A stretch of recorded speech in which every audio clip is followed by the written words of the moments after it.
Hello, everyone, and welcome to the Community Spotlight. We are here with our Shovel Knight tutorial. We have done the Shovel Knight and Plague Knight tutorials, so now we're moving on to Plague Knight with Specter of Torment is the DLC for this one. We're going to have David TKI and Mumu. Mumu is sort of the local Specter Knight appreciator. Also, Mumu, I'm hearing myself on your stream. If you could fix that up real quick. I'm going to have to force close Shovel Knight for a second, so the screen's going to go black for a moment. Okay. But while we're getting that fixed up real quick, just going to remind you all of a few quick announcements. If you missed out on any of our GDQ Hotfix shows, you can check out our archive of past shows at youtube.com/gamesdonequick. And of course, if you're watching over at YouTube, feel free to join us over at twitch.tv/gamesdonequick. Check out our live shows. And while you're here, Hotfix is funded in part thanks to your subscriptions and bits. We'd appreciate it if you would consider subscribing. And we've got Hotfix shows pretty much most every night starting at 7 p.m. Eastern. Weekends usually starting around 1 p.m. Eastern. AGDQ 2022 will be starting January 9th. You can visit gamesdonequick.com for more information and detailed dates on the event. And of course, if you tune in tomorrow, Game Masters is starting at 7 p.m. Eastern. It's going to have a rhythm game showcase followed by Time Capsule, where they're going to be doing the first part of a Final Fantasy IX speedrun. Time Capsule occasionally does these longer speedruns where they break it up into two parts. So if you watch the first part and you want to see the second part, just tune in 2 weeks after when Time Capsule comes up again, and they will finish the run then. Let's make sure that I don't hear myself. Sounds good. So there we go. And Mumu, you're currently muted on Discord. I don't know if that's intentional. It was. I just didn't want to. This is gonna be the game audio. Let me pull my mic okay. closer. Just making there sure. But why don't we go for the intro? So explain Specter Knight. What's different? Give us. We've done the Shovel Knight and Plague Knight tutorials. What's the big gameplay differences like before we even get into it? Should people be expecting? The biggest gameplay difference is probably one of the best things ever. Plague Knight takes. Actually, Plague Knight goes fast immediately. Specter Knight's a little slow to start, but when you do, you get to skate everywhere. So it's Boney Hawk's Pro Skater. I love this speedrun. I mean, I was doing, right. I'm not going to be showing New Game Plus today, so, well, I'll be maybe showing later, but, there's a lot of weapons here. And one of the things that you can do to help with that is you use Joy to Key. So if you're interested in learning this category, I highly recommend you be able to bind multiple of the sub-weapons to your controller. If you're playing on PC, you have this option. If you are not playing on PC, if you're playing on Switch, Wii U, 3DS, Amazon Fire TV, you don't have that option, but PC has keyboard access. All consoles are equal in terms of like tricks and stuff that you can do. So there's no advantage other than just this one small hardware advantage, I guess. But we do encourage people to pick it up on PC because we also have practice tools for it, which I will gladly be showing off. It's a very fast and spooky speedrun. I love this game. This is by far my favorite campaign. I just want to point out that New Game Plus is a super fun category, but like if we did a tutorial of that, we'd be here for 6 hours. There's a lot that goes into it. This is not allowed. Nobody is allowed to see this. What's that allowed? I'm technically playing. I'm playing in one of King Knight's stages. So if you ever feel like really cheating, oh no, I cheated too hard. But yeah, if you have the practice tool, you can literally do something like this. So if you feel like making up your own Specter Knight plays King Knight's levels category, go for it. But we're teaching any percent, so don't worry about that. You can do that on any system. All right, so Specter Knight plays different. It's got completely different movement. It's got his own style. If you want to see more Specter Knight, Mumu is a Specter Knight appreciator. You'll see it somewhat regularly there on Mumu's stream. Bring earplugs. Yes. Mumu will scream. It will happen this stream as well. It's going to happen. There's your warning. There's no stopping. Yep. Yep. I also pop in from time to time and make dad jokes that nobody wants to hear. So that's the other reason to wear earplugs.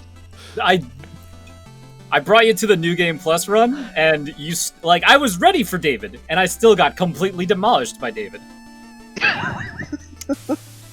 Okay, so we're starting, right? Here we go. Yeah. This is Shovel Knight. This is Specter Knight. Specter Knight is basically the Ninja Gaiden of the 4 characters. And you want to start by making a file. Now, you can implement a color code if you would so desire. I tend to have my favorite one right here, ready to go. So if you feel like doing lots and lots of speedruns, you can just copy, and it will automatically... This is a brand new file. It will show the intro and everything. It's exactly the same as if you made a brand new file.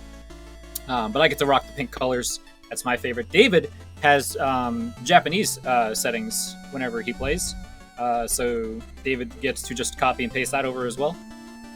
And you'll get to see a couple differences there. I'll let that one speak for itself later on. Yeah, if you see the little pumpkin to the bottom left of the player avatar, that just means there's a cheat code enabled, but there's a bunch of cosmetic cheat codes that are allowed on the leaderboards. You can tell...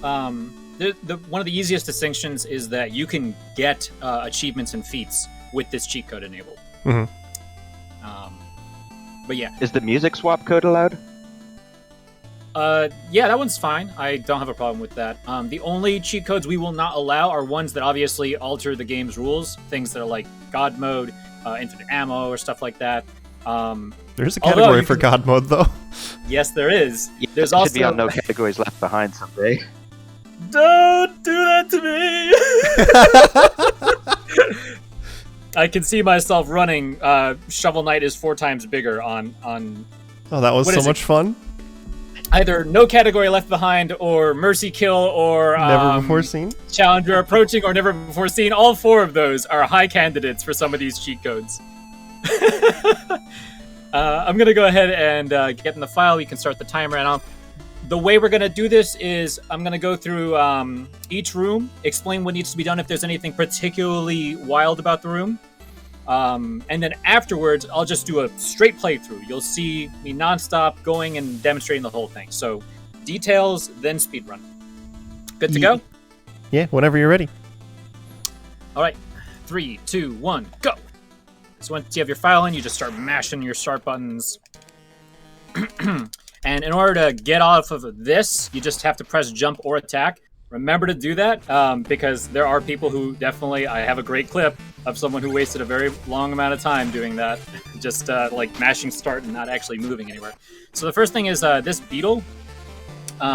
Specter Knight has the ability to wall climb, and whenever you... Like, you can see this reticle appearing. That's whenever you're airborne, you can do a dash attack onto enemies. One of the first tricks in this entire stage is you knock the Beetle up, and then you do a high dash attack. Oop, nice. And now we will be showing the training tool. Please don't take it to Warp Wrap. Yeah, I want to point something out here. The Beto specifically gets knocked into the air if you do a regular slash from the ground. But if you do a dash attack, you'll kill it instantly. So you see how I made it all the way up here to the top? That is ideal, because whenever Specter gets to the top of a ledge, he does this little flip, and that's kind of time consuming. So what you want to do is essentially not have to do that wall jump. You do a very high jump and dash attack, and you'll clear the ledge. Specter, one of the biggest difficulties with Specter is that you'll constantly be accidentally wall climbing or sticking to ledges. So there's 2 ways you can fall down. You either let it run out, which is very slow. You can attack, which will automatically force you to drop off the wall. Or you can press down to die. Now this is... I understand why Yacht Club put this in. If you are wall climbing and you press down, you flip off. You will accidentally do that and die. I'm promising you that. I am very sorry. I want to teach you all this speedrun, but I have died so many times doing that, no matter where I was in my learning of this category. But yeah, other than... We prefer attack to get down. Attack to get down. It also prevents you from sticking to the walls. In cases where you cannot skip completely doing this wall jump, you want to be as close to the top where you'll actually trigger that. You can't trigger it on the literal corner. There's like a couple pixels, so in some cases you'll see, like, you'll want to, like on this previous video, you want to just kind of frame CD, hold right at that moment. You'll get an eye for that. But the first thing we're doing is we're going to be picking up a red skull over here in this wall. The red skulls are used to purchase sub-weapons for this character, and we will be needing a a fair amount of them because we're going to be picking up 2 of them. One that's really expensive, and one that's kind of cheap. Here's a little thing about Specter Knight's, one of his best movement tools, this dash attack that you can do in the air. It is definitely much faster than his standard walking. On these lanterns, you can do it as much as you like. If you are positioned very precisely, you can do it up and then down. I don't know if I can do it. Oh, you can. Okay, on this one. It is very precise, and it is something that low percent runners tend to have to do a lot more of. But it is a part of Specter Knight's any percent run for a while because we don't have that funky scale, funky rail mail that lets you skate. Starting to mash words. Okay, so here's some double dashing. Mario Kart strats to get that sculpt there. It's a little bit faster if you can do these double dashes. Obviously, you can fall down and crash into pits or something like that, so just do what you're comfortable with. In this next room, there's a big bubble dragon. I'm going to be doing a damage boost into it by turning around at the last second and then doing an attack in the opposite direction. Specter Knight does not slide all that much. He's got a lot of friction, so he doesn't actually slip around. So to be able to do this, you do want to practice it. You got to get really close to the dragon and then kind of have like maybe 3 or 4 frames to turn around, get your attack off, and then damage boost in the correct direction. There is a slightly easier but slower solution of just jumping onto the head and turning around. Yeah, right. Thank you for reminding me. So I'm so set in my ways about doing the absolute fastest stuff, David. I'm going to need you to remind me every now and then when I do something that's just like, that's actually hard. I kind of autopilot a lot when I'm playing a Spectre. Yeah, well, me too. But I remember the jump on the head strat. I'm going to reset myself slightly higher to the previous room. Again, this is S-Trainer that I'm using. It is a program that is basically a modified version of Cheat Engine. It allows you to set your coordinates, set your health, set your money. So it's a great practice tool. It'll reset all the values in a room's current position. And then whenever I press F1, now it'll just load me right here. And the reason why I wanted to do that is because in this room, if you just hold left, you'll walk off the ledge and the lantern is swinging. You'll actually be able to just press a dash attack and prevent yourself from dying. Most enemies in this campaign will die in 2 hits. If they do, then you will recoil off the first hit. If it dies in 1 hit, you'll slash straight through it, which is much faster. Speaking of Spectre's sight, it's gigantic. You can actually hit these blocks from this side of the wall. A slightly failed damage boost. So you can see that, like, I was really, really close. Again, it is not easy. So if you struggle doing these tricks, don't worry. I also struggle doing them sometimes. There are some skulls to the left. You don't need them for this route. I have 2 skulls right now. Here's Dirt Mountain. I'm going to go kind of quick through this. You saw I did a double dash on the Drake, 1 up and then down. I don't like this slime. Slimes are random. I need you to get over here so I can talk for a second. Come on. There we go. Okay. So, there's a trick that I'm going to be showing off in Flying Machine that's a lot more useful, but you can save a little bit of time here. Basically, if you are doing a jump and attack, you're almost guaranteed to get a dash slash. But you can prevent that from happening if you roll your thumb over attack, then jump. It's easier on keyboard, but you can do it on controller. Doing this prevents you from being locked on the ground. So you have a little bit more freedom with this, which means you can kind of dig through the dirt really quickly. Otherwise, you would have to slash and then jump and slash and jump to dig your way through the dirt. Yeah, some of the easier solutions for a Dirt Mountain involve just dash attacking the slimes, possibly just keeping yourself on ground level and then slashing time. That does remind me, yeah, I will get over there and show off what that looks like as well. I will set a coordinate and then I will do... This is the older strat. Can I even make it up here? I can't! That's okay, that's what this is for. So you can kind of manually plug in stuff for S-Trainer. Yeah, and we don't have S-Trainer visible right now, but we have shown more detailed like guides on how to use it on our previous showcases of how to train your Shovel Knight. So you go look up the Shovel Knight or the Plague Knight ones. There's a point where Mumu goes in and shows you how to use it. One of the other nice things is you can set current position. Just practice a room over and over again from the same spot. Mm-hmm. And if anyone has any questions, I will be happy to answer them as best as I can read them in chat. Now for this skull, it is possible to grab this on the dash to the right. In order to do that, as soon as you climb to the top of the ladder, do a full jump. There are many varying degrees of the amounts of jumps that you can do, but you have to make sure, absolutely make sure, that you are at the top of your jump when you try and dash here, so that you actually grab the skull. If you are not at the top of your jump when you do that, you will miss it by like a couple pixels, and you'll wonder why. For the sake of safety, there is a container over here for the Willful Wisp. This thing is just max HP. Most hits will deal half a heart or half one circle. This gets you basically 2 hits worth, unless if something hits really hard. And it's really easy to get that. It is obviously out of the way and kind of slow. Costs you like maybe 5 seconds to pick it up. There's another one that is also really, really easy to get, and if you don't want to get them here, you can save a tiny bit more time getting them when we get to the hub. We have another skull here. And then we just come up here. This stuff is straightforward. Now this room, for this particular dragon, I'm going to set up my coordinate here. My setup for this is 2 slashes before I do a dash attack. It gives you like the bare minimum amount of room. What you're trying to do is do a dash attack upwards, so you need to make sure the bubble actually is in position for you to get an up dash. It's very easy to get a down dash, that's bad. And then afterwards, you want to damage boost to the right, so you're just going to have to manually face Specter left. So that's 1, 2, and then you damage boost. Doing that in 2 slashes is the most I am comfortable with. You can do it in one slash as a buffer.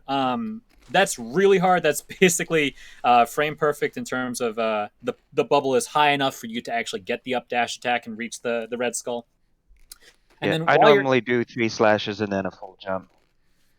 And then while you're in the dragon's hitbox, while you have these iframes, you actually want to do a dash attack on the dragon's head, but you're hitting its back because the back's in the way. This allows you to bounce off of the dragon's back, and you want to do that into the screen transition because there's a skull in the next room, and you'll be just high enough. And then you can do an up, down, up. And then we have, this is ladder hopping, or ladder skipping. Basically, it is faster to jump than it is to climb up this ladder. This is one of the few cases where you can actually do this. Anywhere where there is 2 walls surrounding a ladder, you can do this. But to do this is kind of difficult because if you hold left and you just keep holding jump, or if you keep mashing jump when you hold left, you'll actually just start to wall climb. You can either mash this out really quickly. I know Patois does this. That's a little tricky. You could alternatively just time 3 jumps. Quick note, Pat was the current world record holder. Yeah. Patois and I went back and forth on that for a very long time, but Patois managed to get it right before the King Knight patch. And he was live on in infamy as having his name in the credits as a result. So shoutouts to him. Ground out a lot of your name's in the credits too. As a special thanks.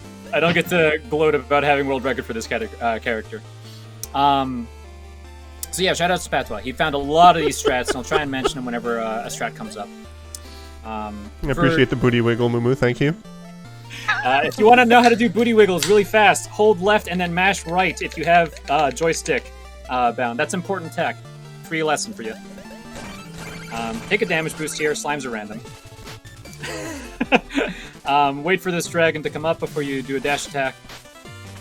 And I don't think I got extra skulls. I'm making sure mentally. Yeah, I got no extra skulls accidentally. So though you need 6 skulls at the end of the stage. I revealed the food here. You shouldn't need it, but it's there if you need it. I see people in chat. Hello, my friends, especially a friend group from Pickles for Nickels. They're a bunch of. They used to do a lot of Shovel Knight art. They've been really supportive over the years. So here we are at Black Knight. This fight, if you remember from Shovel Knight and Plague Knight, Black Knight acts like a player, is knocked back by hits, which is really, really irritating. However, for this campaign, they thought to redo the fight in a special way. So now Black Knight has a trusty steed. This is Terrapin. While Black Knight is up on Terrapin, you don't actually... I'm going to pause it real quick. When Black Knight's up on Terrapin, Black Knight does not have iframes. Normally, Black Knight has iframes. We can abuse this. And how we're going to do so is there is a couple of waterfalls in the background. I'm going to be sending Black Knight to the right side of the screen, and then lining up with a marker in the background. I use it basically the second waterfall from the right. I will just keep doing dash attacks from there. Don't mash them really hard. Don't go like as super ham or fast as you can. You need to make sure Black Knight gets to this second waterfall. Otherwise, when you hit Black Knight will go to the left side of you, and then you won't have the stun lock, and you'll have to deal with some traditional, really annoying Black Knight fights. 2, 3, 4, 1, 2, 3, 4. This is very fair to Black Knight, of course it is.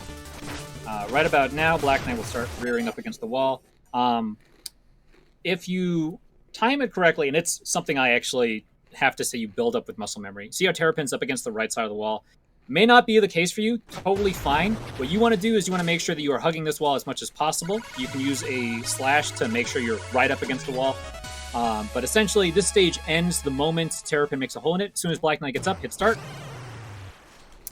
And that would be the first stage. Yeah, you should have 6 goals at the end of this stage, and then somewhere between, 1,600 gold or so? Yeah, somewhere between, I think, 1,400 and like 1,800 gold if you're not going out of your way, or if you are slightly going out of your way. But yeah, that was the first stage. I'm going to go through the hub a little bit, and then I'm going to go back into planes. Make sure that, again, whenever you start anywhere, you're mashing jump or attack to get Specter out of his brooding. And then this is the tower hub. I'll be going over this in more detail after I beat the first stage again. Can you show the health upgrade you said was in the hub as another backup? Yes. Poor Acolyte, concerned about me leaving. So this is Missy. This is where you will be getting it. If I did not pick up the Wisp in the stage, you would be buying it right here. So I'm going to go back over to planes, and then I'll just go straight through it as quick as possible. Yeah, I should point out that Wisps cost money from Missy, and the money route is usually fairly tight early on. So you do want to wait a bit to buy that? Usually. Yes. Which is why, if money is a big concern for you, you want to make sure you pick it up in the stage. Especially is going to be the case once we get to the flying machine. I have a lot of backup money for people, because when I originally taught how to do this, I made 2 tutorial series. One for one weapon, the old one, and then one for the current one. And neither time I was kind enough to think maybe people don't want to break every checkpoint in the stage. You're going to need more than 8,400 gold, and every time you break a checkpoint, you get all the money in it. Nice. But then it no longer serves as a checkpoint. So again, you're breaking those dirt blocks from the other side. Got the damage boost that time. I will have a little bit of extra money on hand because I'm redoing the stage.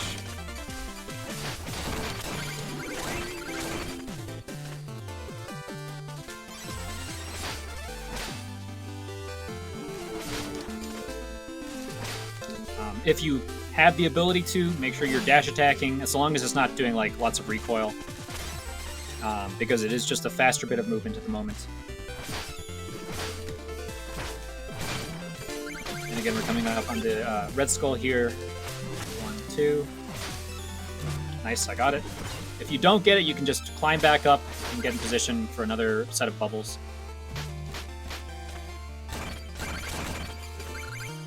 Wow, really? Again, slimes are extremely random. You cannot count on them to be wherever they need to be. And they are very easily hidden by the grass there. Okay, so once again, we're going to be setting up the stunlock for Black Knight. You can see that right next to the second waterfall, there's a small, it looks like a crucifix in the pixels. That's exactly what my visual cue is, but as long as you're somewhere close to the second waterfall, you'll be fine. Like one tile right of the waterfall, basically. It also looks like timing-wise, you're letting Specter Knight do like a full rotation after each dash attack, because he just like a forward flip. Yeah, something like that. It's again, you're not mashing it out, because if you do, Black Knight's very likely to slip past you.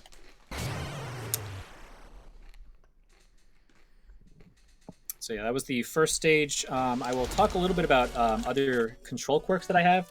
especially after the second stage, because right now we're not picking up any sub-weapons. You want to make sure that you pick up this money right here and this skull. And you're going to have a lot of money on hand. I have 2 start buttons bound. L1 and the traditional start button. And the reason why is because you can deposit your money early. One of the things we're doing right now is this is Manny. And you press up to talk to Manny, then you can press start to skip dialogue. So what you do is up, start, start, up, start, start, up, start, start. And that will skip all the dialogue. And if I can do it that very quickly, I will kind of pop off because it's kind of tricky. Okay, that wasn't too bad. The rail mail is 6,000 gold. You have just enough money to kind of free Manny, or at least do 2 deposits. I did pick up some extra money from redoing the stage. But make sure that you deposit your money with Manny if you feel like you're going to die a lot, because money that you deposit is no longer money you drop when you die. Okay, so this is the Dark Acolyte. You can pick any of the stages, and the order that we are doing is based on the sub-weapon that you want to get. It is a choose-your-own adventure book. It's just like Mega Man. You can pick any stage whenever you want. For the sub-weapon that we need right now, we're going to Flying Machine. This also happens to award us with 3,000 gold. Do note that that's kind of your difficulty order, but Exploratorium is actually way harder for a speedrun. We're going to Flying Machine because it gives us the most amount of money, and it gives us Judgment Rush. So do note that this stage has global cycles. They're not going to be anywhere near where they need to be, because I'm going to be stopping and explaining a lot. But if you want to make sure that you're lining up with the global cycles, I suggest you listen to the game's wonderful music. For this first room, I just walk off and do dash attacks upwards. These platforms will fall when you land on them. And then you can do some more ladder hopping here. For this particular damage boost that I want to do, you want to jump low on these falling blue bricks, because you want to land Specter essentially on the left side of these falling bricks. It will give you just enough time to be able to hold forward, walk into the slime, and do a damage boost backwards. If you are landing basically on top of the jellyfish, you will not be able to turn around in time. You'll get knocked away. Chances are, starting out, you're probably not going to want to do it like that, though. There's the wall gems. Yes. Yeah. Please continue to keep me in check, David. Yeah. The wall gems that are in that room is a fairly easy 400 gold to get, and that will spare you a checkpoint. So as David's saying, you saw me do the damage boost, but yes, there's 400 gold right here. Please get it. Damage boosts are hard. And then for this room, you can just walk left. Don't jump off. So I guess I should have kind of explained this. Specter Knight moves really, really fast compared to the other knights. Like, he builds up speed really, really quickly. But you still want to jump whenever you are first starting out. There is a little bit of startup momentum. That is especially the case when you're climbing up off of ladders, so you want to be mashing jump. Not in this room, though. In this room, you want to just walk off because it sets up this dash attack, where you just walk off the ladder, fall down, and then you can do it like that, or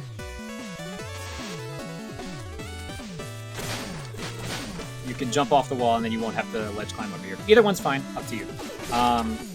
For this room, I'm going to set my coordinate again. There is a treasure chest right here with a ton of money. Please get this if you don't want to break checkpoints. You will very much be thanking me later on. Is that another 500 or so? It's a little bit more than 500, yeah. Make sure you grab this skull, and then if you need the extra help, there's a will-wisp up here. These are the only 2 wisps that I really recommend people get, unless if they're extremely uncomfortable with like the amount of damage they would be taking, in which case there's another thing that I would rather you get instead. But that is all the stuff in this room.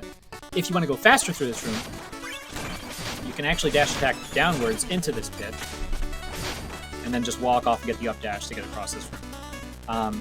Now, that thing I mentioned before about doing attack then jump, again, you see that I'm not getting a dash attack, even if I'm close enough to get the dash attack reticle. I'm not getting dash attacks despite doing attack plus jump, because you're doing attack first. And the reason why that's important is because of this checkpoint. If you try and do 3 attacks, these things require 3 attacks to break. So what you can do is attack, then jump, and that'll allow you to do an attack on the way up and down. And that is the fastest way to break that checkpoint. So if you ever want to make sure that you're actually doing that motion correctly, these low ceiling checkpoints are a good way to practice that. Again, if you don't like dying a lot and losing a million years, don't break the checkpoints. I'll be showing where more money is all over the place. This guy is a jerk. Thankfully, he doesn't mess with the global cycle. Get that red skull, and you should be able to reach that veto. There's a pink gem up here. You don't need it. I'm, again, just showing off where all the extra money is. This pink gem you do want to get. It's just barely hidden right here. And then we're doing the mini-boss, the Dinghy Dropper. So for this thing, I believe it's 14 slashes, but the bombs deal double damage, so I kind of lose count. But essentially, you want to try and kill it by reflecting the bombs and not getting hit by it. So what I'm going to do is set my coordinates. Should be good. Okay. 1, 2. Ah, darn. It's 4 on the ground. 1, 2. Oh, come on. Yeah, this is this is a fairly tricky kill when it's not practiced. 1, 2, 3. Or when rusty, or even when you are practiced. Yeah, it basically looks like 3 or 4 slashes on the ground. I have to remember this because I equally autopilot it. Yeah, 3 or 4 slashes, 2 dash attacks, slash the bombs back, and then 1 or 2 more slashes and a dash attack. You can see that it's also floating upwards. How tight is the positioning, given that it seems like you bounce back a little bit every time you slash on the ground?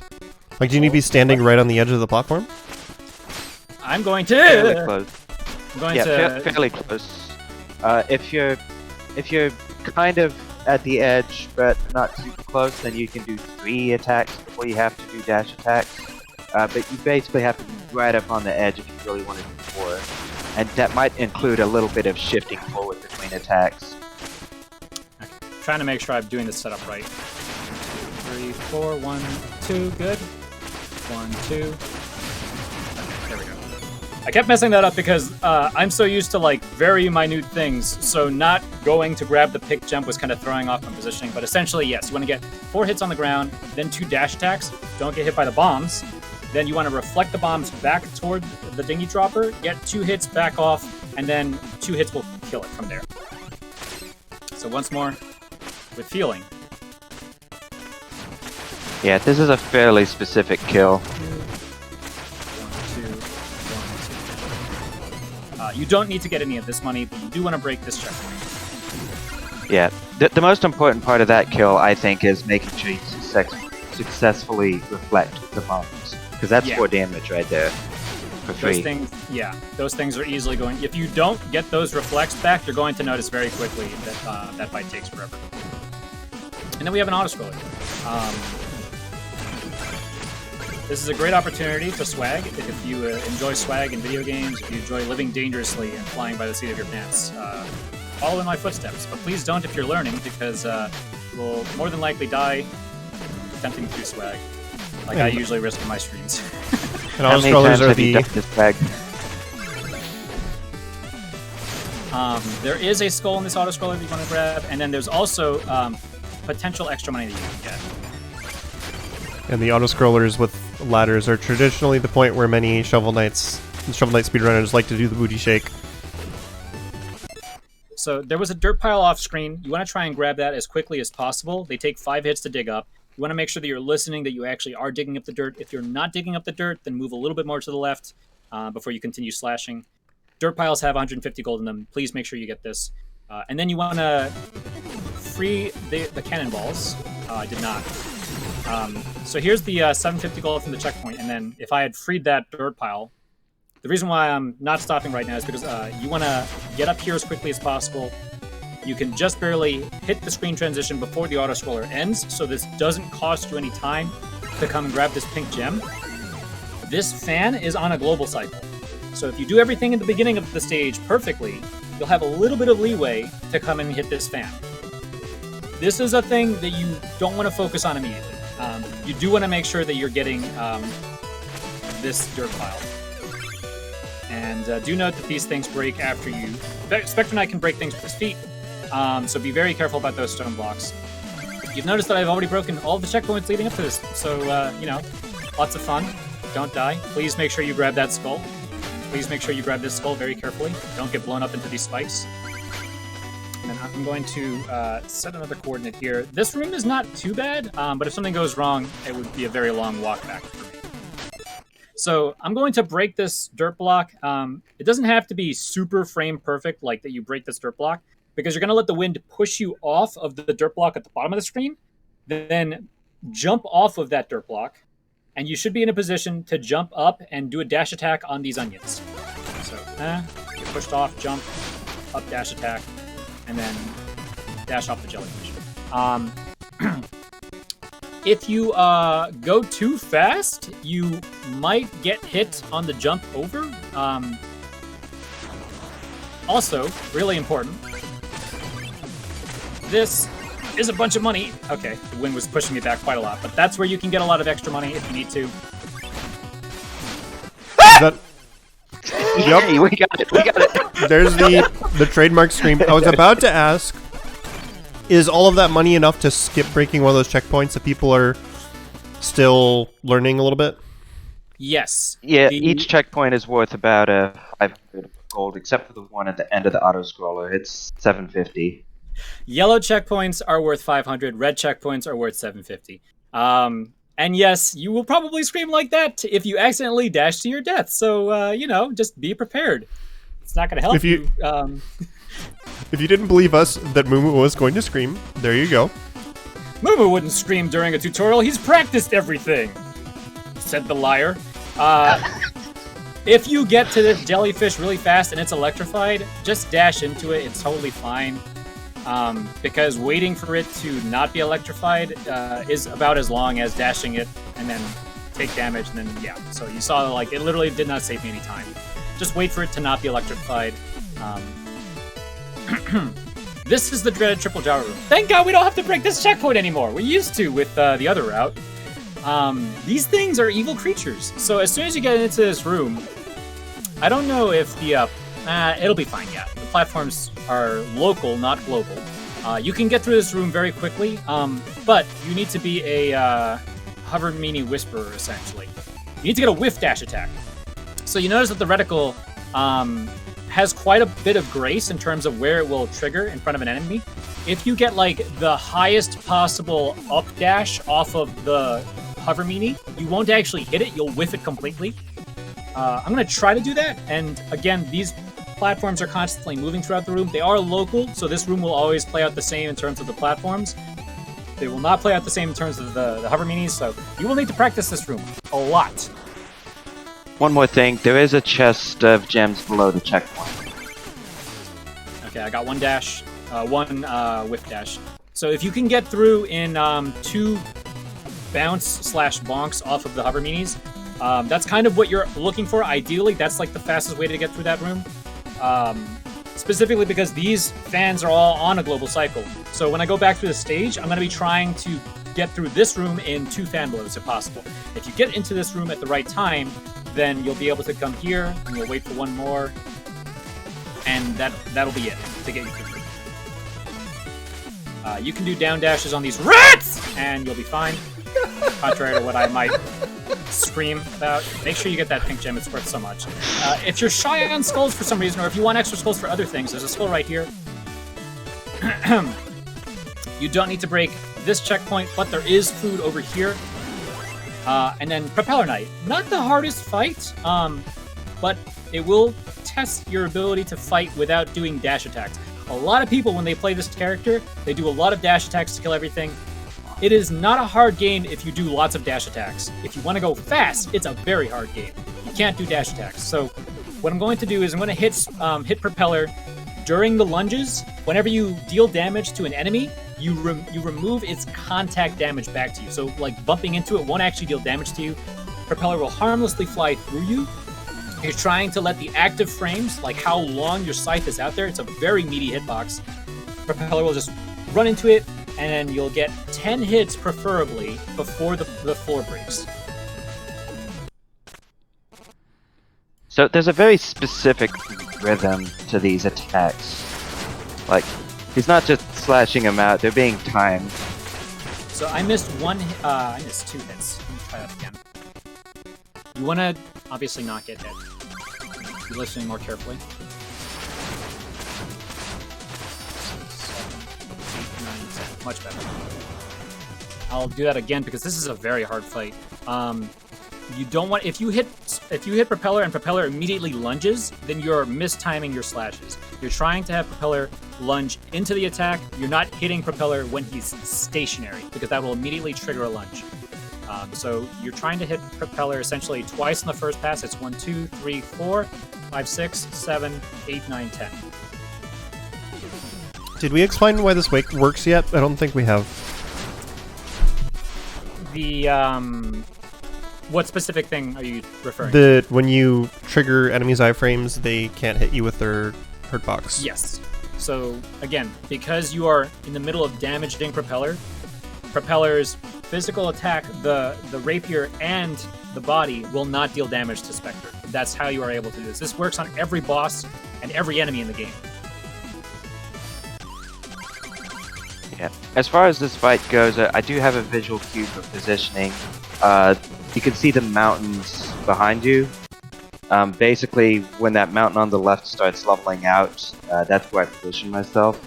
And then the timing of the...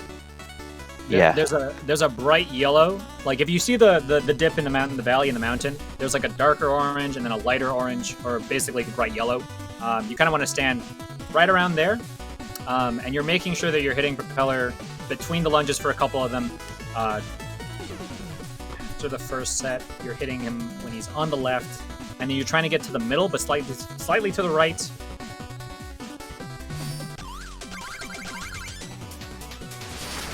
Good. 4, 5, 6, 7, 1, 2, 3. And then from here, you want to stay left of center. Propeller will appear on the opposite side of the map that you're on. If you are left of center, Propeller will be on the right. If you're right of center, because you got 2 Zealots, Propeller will be on the left. That fight is garbage. You will take a very long time. Good, okay. 1, So just 2, by being 3, a little bit to the left, you can force him to be right? Yes. Yeah, you can see the leftmost ship is way lower than the rest. That's bad. Yeah, I see that. You want him to be on a high ship. Right. Yeah. 4, 5, 6, 7, 8, 9, 10. Staying left. Go. 1, 2, 3, 4, 5, 6. If you get hit, don't panic. You should be able to kind of just mash your way to the end at that point. But there are obviously ideal, don't get hit and finish up the fight. Time your attacks so that Propeller will lunge up against one of the ships, and then you won't even have to turn around. And turning around does take a considerable amount of time. I like how the fanfare is playing and you're just slowly disappearing off the bottom of the screen. Double KOs work in your favor. If you die, you'll be fine. Can you show a fight if you're on the right side? Yes, I can. I will purposefully do that. It's not something I practice a lot of, so I will be kind of making it up. But essentially, 4, 6, 7, 8. Whoops. Okay, that's fine. The Specter's gonna always gonna be on the left side. So this is kind of garbage. 3, 4, 5. And then Propeller starts to fly away a lot more. And oh, geez, man, yeah. these are really bad ships. This is fine. Just if he does go up too high, he will end up wrapping around from top to bottom. So you can see that that's a way slower fight because then the ship's layout really starts to affect it. I'll do that one more time. The wrong way. Ow. 6, 7, 8. Ow. That's a really bad start. On top of being on the wrong side. Oh, he even did his headband. This is extremely bad. I would have died by now. Oh yeah, Propeller hits quite hard. So I'm gonna that's why you get extra Wolf of afraid at this Wisps point. when learning. Oh wow, there were bombs up there. So yeah, don't ever do this. This is bad. This is really bad. You got hit by the invisible bomb. How not to train your Specter Knight. 1, 2, 3. Challenge accepted.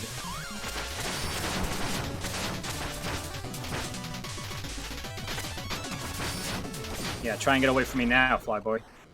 So after the first 4 platforms, the ones that spawn after that, that's just a random pattern? Yes. But fighting him on the right side is typically a lot more manageable because the ships aren't really going to screw you up that bad. Yeah. And you notice that I have one earphone off. I go by a lot of audio cues for this game. So please make sure you're listening to the game. So now I'm going to go do the stage really quickly in speedrun mode, as it were. I'm going to be breaking all the checkpoints that I normally would, and I'm going to be going for all the tricks. Again, mashing jump or attack, 2 up dashes. You're very welcome. Try and cut off this ledge climb if you are feeling up to it. Don't worry about some of these tricks. Trust me, they're all very difficult. Damage boost. Walk off, up dash, down dash because it's faster. Up dash, down dash. Get this skull. If you are not in time, don't worry, just do an up dash. Break this checkpoint with the jump slash technique. This guy may hit you. That's fine. I was anticipating it, so I got a backwards damage boost right at this skull. I'm trying to make sure I catch the global cycle for the fans. You always want to be going quickly. Don't go out of your way for anything you don't need. Grab this, go down really quickly.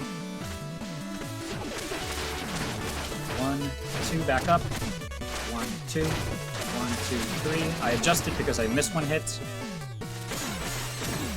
I'm falling behind quite a bit, so I'm not going to grab the 200 gem at the top of the stage. At the top of the auto-scroller. I should be able to catch the, what I would say is probably the fan cycle that everyone should be getting. When you're starting out, if you can, this is the fan cycle that you're hoping for. Listen to the music, it's great music. It's one of the nice things about the tutorial. When you're stopping to explain, we get more of the soundtracks than you normally do in the speedrun. Contrary to popular belief, speedrunners love the games that they play for all the reasons that anyone else might. And I love the music in this game. Very good game. Oh yeah, it's a banger casual. Okay, so now... Okay, got all the money. Break that stone. So it's set up to go up top, but I'm going to be trying to catch this fan cycle. I just barely make it. Nice. That will line up with that part of the music every time, so you'll know if you're making the fastest cycle or not. So if you're just a little bit behind, you can skip that 200 gem and just go the lower route? Okay. Yes. So and then you could pick up why... those dirt blocks on the left to make up that money if you need to? Yes. If you're no longer if you're concerned about win cycles, then don't worry about it. Just make sure you get money. Man, these are really rude Jawas. So I'm going to be stuck here waiting on a music win cycle. You know what's kind of funny is... Well, on the bright side, you killed them all.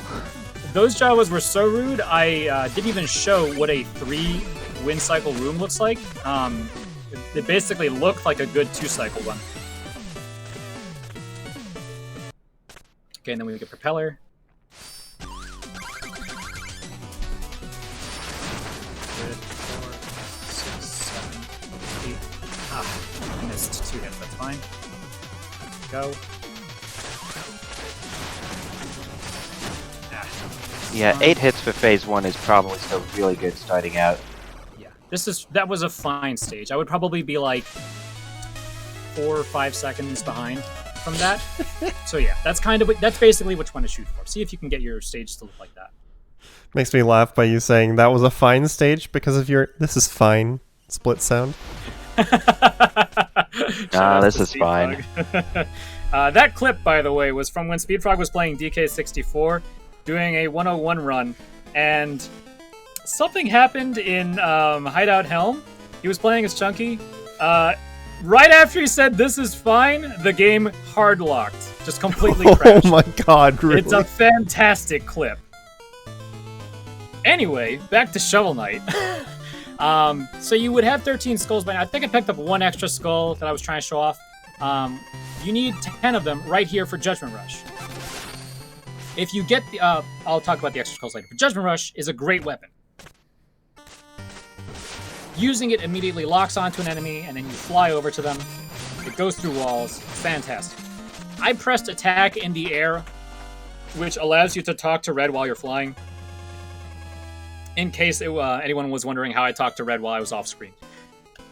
I have 3 extra skulls right now.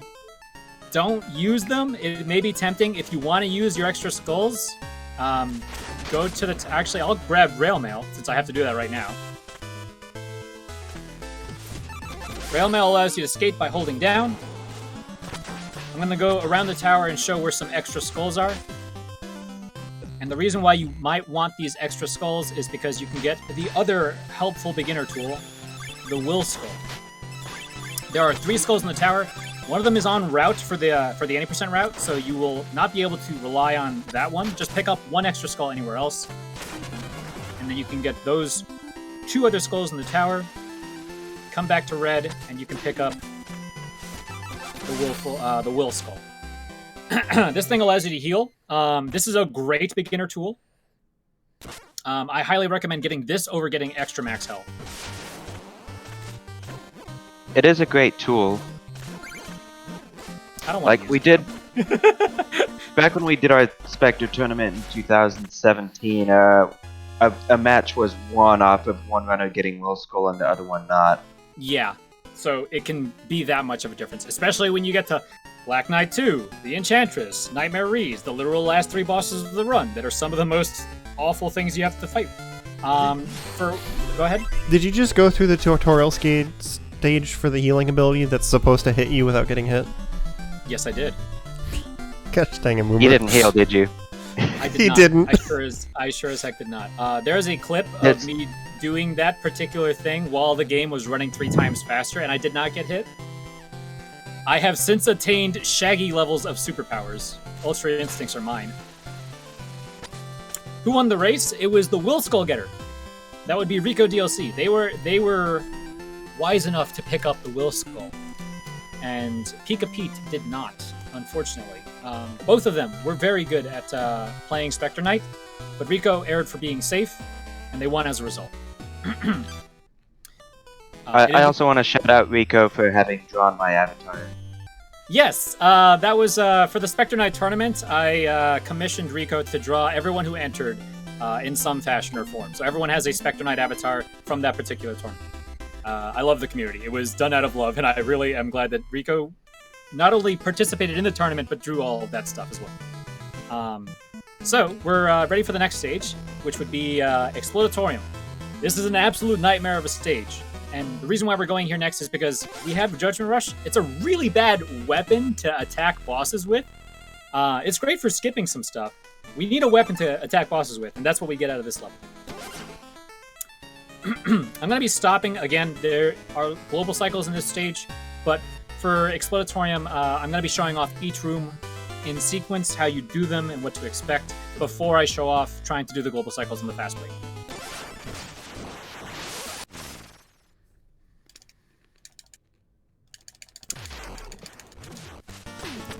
Mastering Rail Mail is extremely difficult, so if you are constantly bonking into stuff, don't worry about it. It's natural. You have to get used to this thing. So How does here's the, the To make things more interesting, you have to hold forward to move faster on the rail. Yes. If you just hold down... In fact, where's Explodatorium? Okay, so... Real quick, now that you've got Judgment Rush, how does the targeting on Judgment Rush work? Like That if is there's more than common- one, if there's more than one enemy? That is an arcane secret. It will target the closest enemy to you. It will not target anything that is on your exact y-axis. It is based on the way it was programmed, and I will actually show off some really wonky Judgment Rush targeting later on.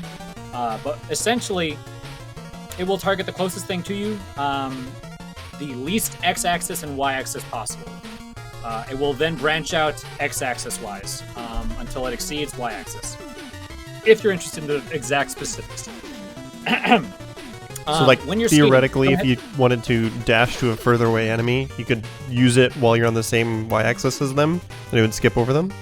if you are on the same y-axis as the closer enemy, yes, you would target the further one. And that I will be showing some of those later, because a lot of people are under the assumption that Judgment Rush is kind of like a push-to-win button. Kind of not. You need to make sure that you're targeting the right enemy. Otherwise, you will just take... This thing is really slow, so you can't just use it in every room, not because you don't have enough darkness, but because it's honestly faster in a lot of cases to just skate. Rail mail is the star of this show. If you're just holding down, that is how you skate. If you hold down and forward, Specter that kind of leans forward. That is how you know you're going as fast as possible. So always be holding down forward.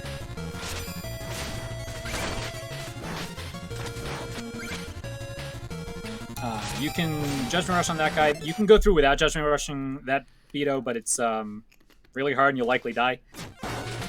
Now, for this particular room, there is a Pig Skillabro. You can get an up dash on them because they jump when they appear. So for this guy, slash and then up dash. And then you're going to be breaking these two dirt blocks. Really weird niche thing, but if you want to go super fast, anytime you jump, you can press X, or you can press your jump button again to immediately reach terminal velocity. It has to be 2 frames after you jump, but this is the fastest way of going downwards. The task does it all over the place, and I try to implement it where I can. So when I'm jumping off of these dirt blocks, I'm going to be mashing X at least twice, and you'll know that you get it because you just start to drop really quickly.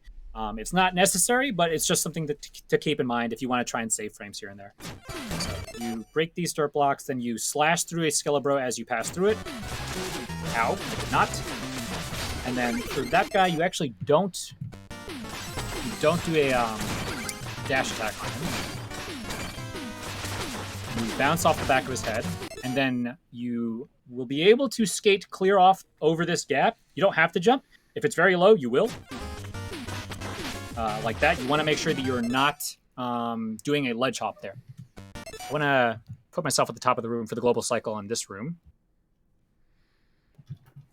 163. That should be fine. That's too high. Oops. About 83.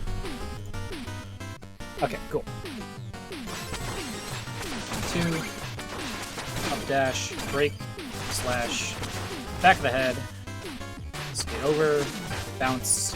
And specifically why I'm trying to go through this room in that style, like very quickly, is because these platforms on the right might end up in your way. You want to be able to jump over that gap like that. If they are in your way, it is faster to... Whoa! I'm dead! It is faster not to ledge hop. That thing just pushed me down. I was like, get down in the pit. Here's a fun example of Judgment Rush not targeting, by the way. If you want that red skull, wait for this fairy is what they're called. They are fairies, even though everyone calls them chompies. Wait for it to be slightly in the wall, and you'll target the rat instead. That's a very quick way to get to that skull if you're doing 100% runs, or if you want to grab extra skulls for whatever reason. So again, in this room, 1, 2, slash up dash, break, slash, back of the head, over this gap, bounce, under this platform. If you get stuck waiting on one of these platforms because they're kind of in the way, make sure you can do a full jump to get over this thing, because doing this is much slower. You can see the platform keeps going down. If you just wait a little bit longer, you won't do the flip. This room is pretty easy.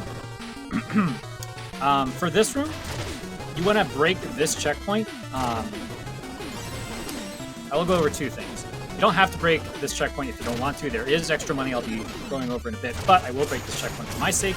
Also, darkness is going to be important. If you want extra darkness, this is how you break open this secret here. You reflect that beaker, and then you use a Judgment Rush on this kettle egg, is what they're called, to get this darkness rush. I'm not going to get it. I'm not going to get it because I don't want to mess with my darkness count right now. But this is extra darkness if you want it without actually spending the money on it, and it does come with a pink gem as well. Yeah, you'll also get it like 3 stages early. Get it now. Okay, almost got hit by those spikelets. You can make it clear over this gap. I guess this is another interesting example. If you notice that you have different speeds when you're using rail mail, sometimes grinding like so. If I try to jump right now, I will struggle even if I'm holding forward to make it over this gap. You're just not going to go fast enough. For whatever reason, if you are skating a little bit longer, you do actually keep the speed and can make it over that jump. It's the exact same jump, but sometimes you need a little bit more of a run up to actually get like full velocity in your jumps. I don't know what it is, but if you're not making it over a gap for whatever reason, it might be that. So just keep that in mind. So for this next room, these pot lids, these are the global cycles. And in doing the beginning of the stage perfectly, you'll know where these are in this room. So if you don't do it properly, you'll get crushed up with the spikes. You want to enter this room when these spike lids are kind of about to go up. I'm going to try and set that up. It's going to be a little bit awkward. Let's see. This is all right. So as soon as I get over here, these lids are kind of like coming up now. This is what you want because the rats that are on the right side of the room are also already moving. So a global cycle is trying to match with a local cycle. And if you don't get this room the way you want it, it's probably because you mistimed how you entered this room. You grab this skull, come over here, 1, 2, mash out Judgment Rush, and then you'll get down dashes on these rats. If you are not getting down dashes on those rats because they're in different spots, it's because you didn't enter this room at the right time. So let's go forward, and I will cover this room again later. But there is extra money up here. So if you need a ton more money, you don't want to break the previous checkpoint, here you go. Oh, that's a lot of money. Yeah. For this particular... That's worth more than the checkpoint. Yeah, it's worth a little bit more. For this particular room, you want to mash Judgment Rush. If you do notice that there's a droplet from the kettle egg in front of me, I'll probably get hit by it if I'm mashing really hard. If you want to avoid that, you wait until you drop a little bit lower. You see where the spikes are on the ceiling up here? If you drop to there when you use your Judgment Rush, then when you get up to here, you will not get hit by the kettle egg's projectile, and you want to get that skull. There's food over here if you need it. Yeah, it is possible to get under the projectile if you're really quick on the rush, but you're talking like as soon as you enter the room and you're not mashing it, you're timing it. Yeah, I highly recommend that you delay your rush or jump over the kettle egg's attack. Either way. For this checkpoint, you don't have to break it. This is a very long room. There's a very interesting way to get through it that requires you sacrifice some HP. This slime, again, completely random.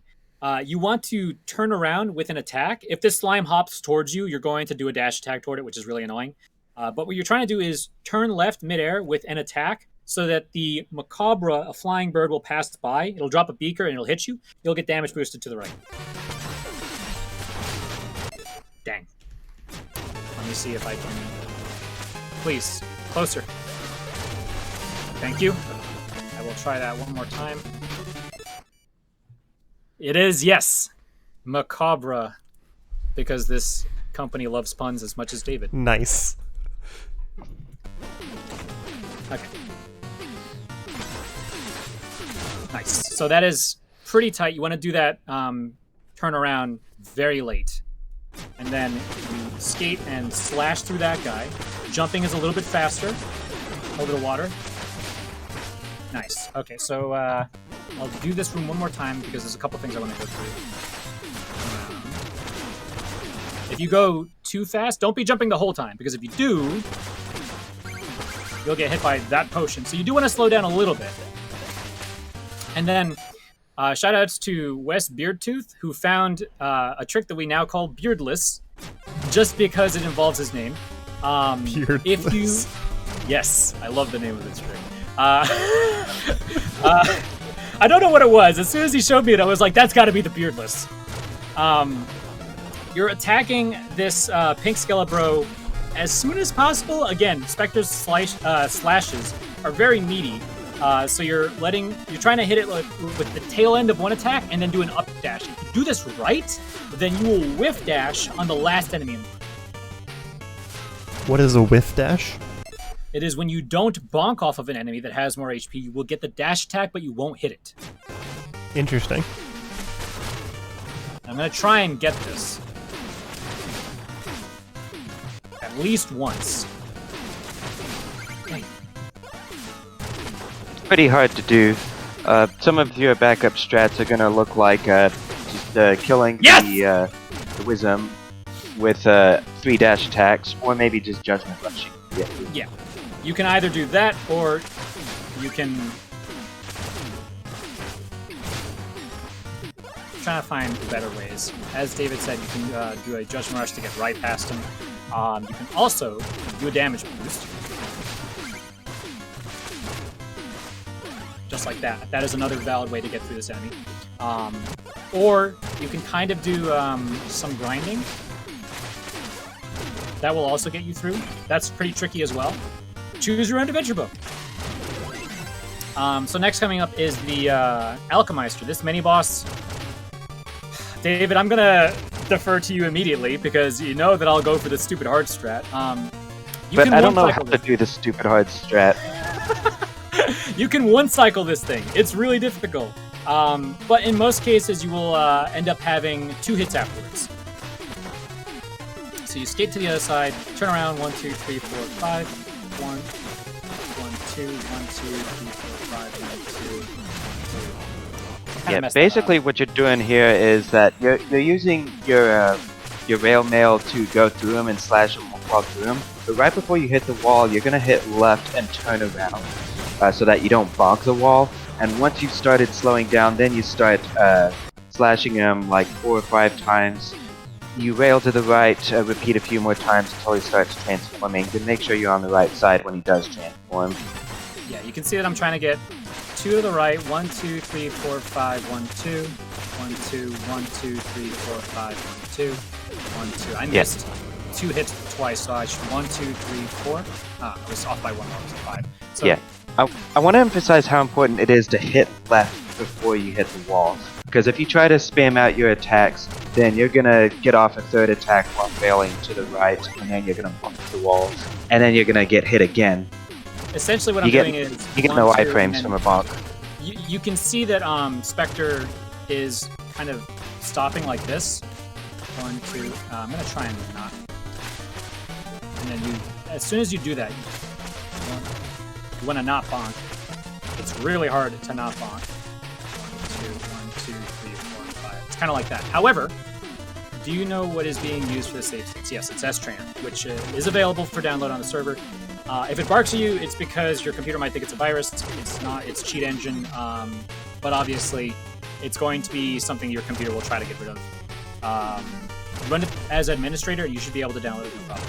So, 2 attacks to the right, 5 slashes to the left, 2 attacks to the right, 5 slashes to the left, and then you finish them off from there.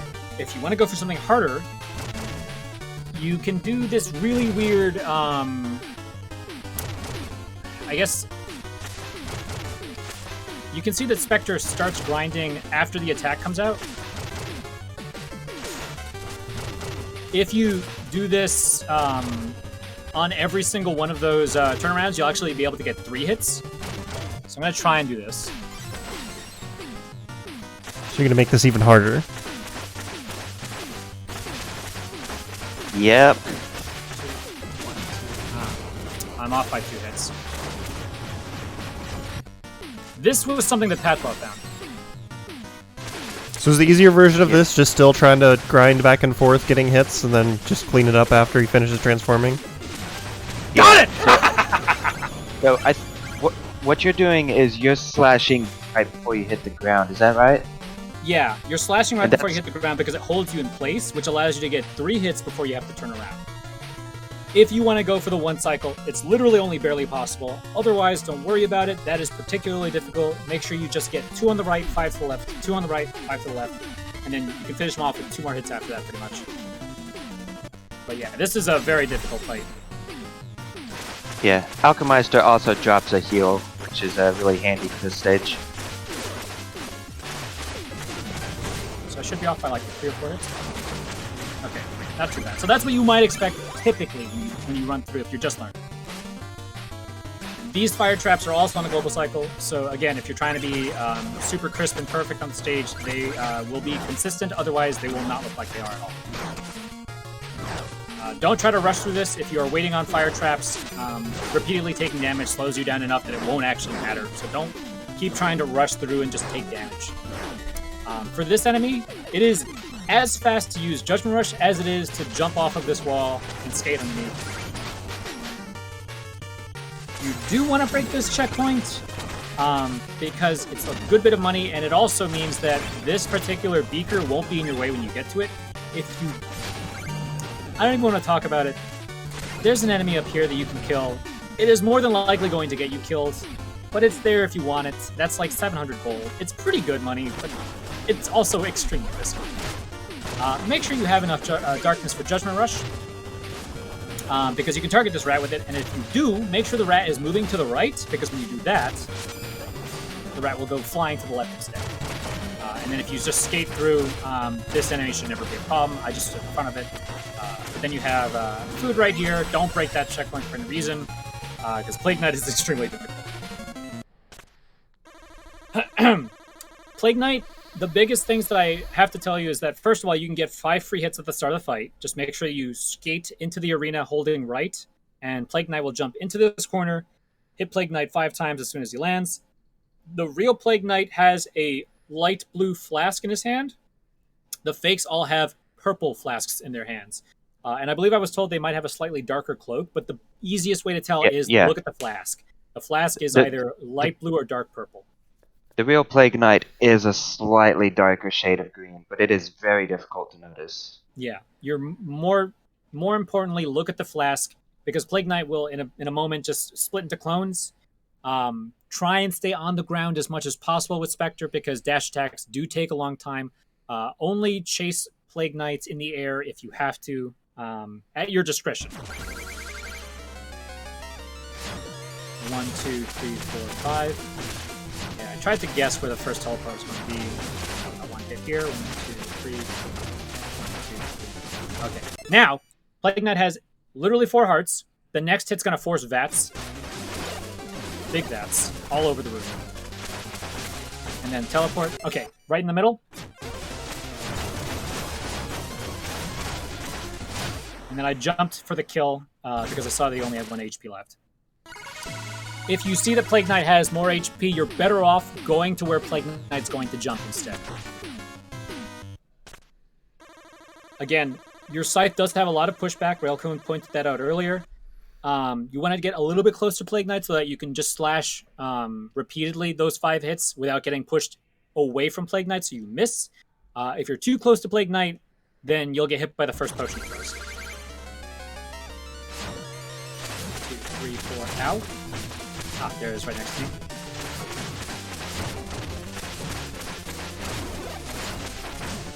Okay, I got a jump slash off. Okay, there it is. 1, 2, darn. Got him. This fight, you can lose up to 10 seconds, or way more than that. 10 seconds is like one of the worst fights I've ever gotten, while still going considerably fast. On average, you'll lose 3 to 5 seconds. And if you get amazing patterns, you can save that time instead. Like, if you can come out saving 2 to 3 seconds, 5 seconds, that'd be great. But on average, I lose 3 to 5 seconds on that fight. I'm going to go ahead and do the Exploratorium really quickly. Again, accounting for the global cycles.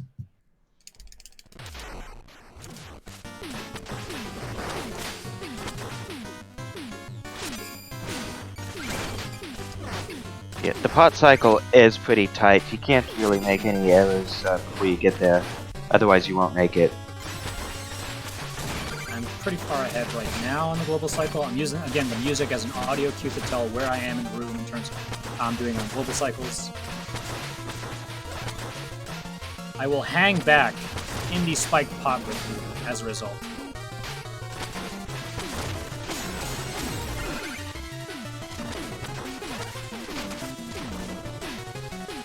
He is potless, should just barely be coming up. Nice. Grab the skull. 1, 2. Down dashes on these rats. Left damage boost on that spike lid. Delayed Judgment Rush. You don't break this checkpoint. Slash left, nice. Slash. Hang back a little bit so that this doesn't hit you. Yep, not gonna get fearless, that's fine. Heal there if you need to. 1, 2, 4, 5, 2. Okay, so I missed 2 hits. No big deal. Let's see where I am. Okay, I have to wait. Don't go too fast, don't worry about it. You're gonna get hit here, that's fine. Yeah, if you get caught by the fire cycle here, you know, just wait it out.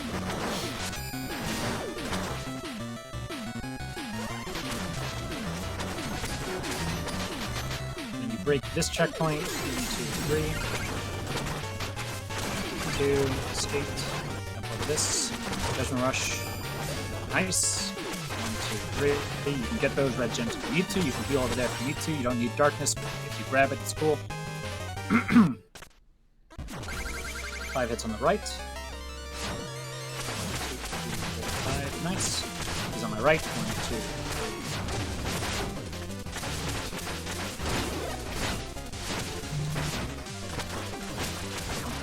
He's all the way in the left.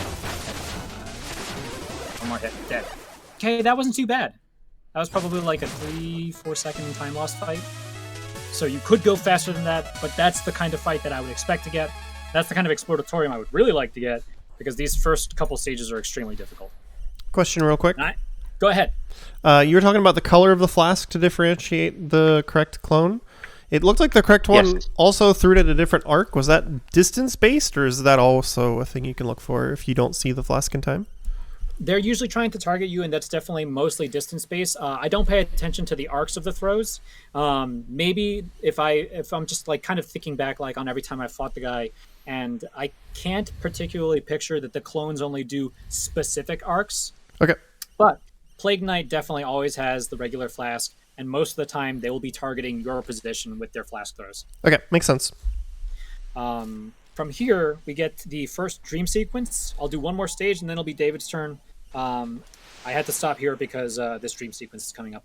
Now, in this dream sequence, you don't actually have access to any of your weapons or armors, so we can't skate, we can't use Judgment Rush. We're back to the regular way we play. There's a lot of money in these dream sequences. Right here, if you do a full jump, you will pick up this pink gem without having to drop down. I need this slime to get out of my way. You're kidding me? Okay, never seen that slime do that. If you do a full jump and linger a bit, the pink gem will be collected before you leave. That chest, by the way, has the caltrops. Don't pick them up. You'll get them automatically in the next stream. This stage is really how you would get a ton of your money if you need money. To show you how much extra money I have, first of all, you would normally be entering this stage with like slightly less than 3,000, somewhere around the 2,500 mark. There is 600 gold right here. I just passed by a pink gem that I didn't get. There is more than 1,000 gold. There's like 1,200 over here. This is a ridiculous amount of money. Plus the 2 pink gems on top. You want to end this stage with 3,700 gold at a minimum. If you have 3,600 or 3,500, you can still do it, but that's kind of really uncomfortable for me, and I know where everything is. So try to have at least 3,700 gold. You don't need any of the extra money that I just picked up. The 600 gold in the wall and the 1,200 that was on the right, you don't need it. But if you are lacking, that's where you can pick up a ton of cash. Also, point out Juice Bar. Yes, I will be, as I will be going up there soon enough. But not right now. Right now, I have 5 skulls on me, so I can get the Bounding Soul.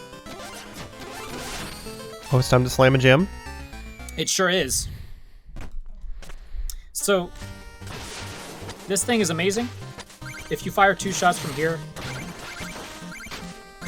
it will hit that one, and then again, you can press attack while hovering over red.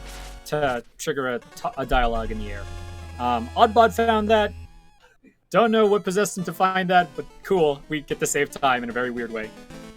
As Railkun was alluding, Slam Jam. This thing is basically a basketball. You can juggle it, you can dribble it, and it deals a ton of damage as a result. But right now, it's kind of bad. Some people call it a meatball. This is the undercooked meatball, that's for sure. But we will be adding the spicy sauce later on. This thing will only deal 1 damage and then it'll disappear. You can only have 2 on the screen at a time. But when we upgrade it, it will get much, much better. So now we're doing Lost City. I'm going to sip on some water real quick. If anyone has any questions, just to remind. Yeah, be sure to stay hydrated.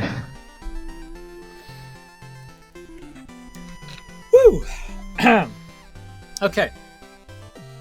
These first 4 stages are an absolute nightmare, culminating in Lost City, which has the reputation of where runs go to die. Lost many a run there. Yes, absolutely. There's a really funny trick. I went to the wrong stage! Do not do this! You will lose 30 seconds for free if you do this. That's Shoutouts also to happened Taiwan Ninja. before. Shoutouts to Taiwan Ninja, who did that on a world record pace New Game Plus run. Went to the wrong stage at the very end. I have a question. Is it spelled Specter or Specter? It's spelled either way. Just, both of those are correct spellings, but in this game, the first way you spelled it is the way that it's spelled in the game. Was it let's see ER if I can- in Specter Torment? Yeah, it's a little weird. It's not spelled Spector. It's Specter.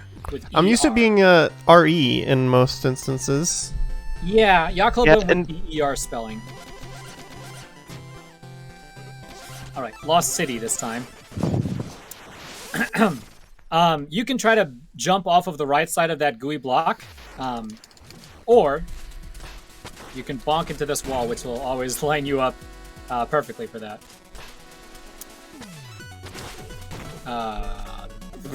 What? Okay, whatever. That was a very, very weird way to damage boost off of that thing. You're not supposed to do that like that. Those mushrooms say hi. So, for this Beto, get away from me!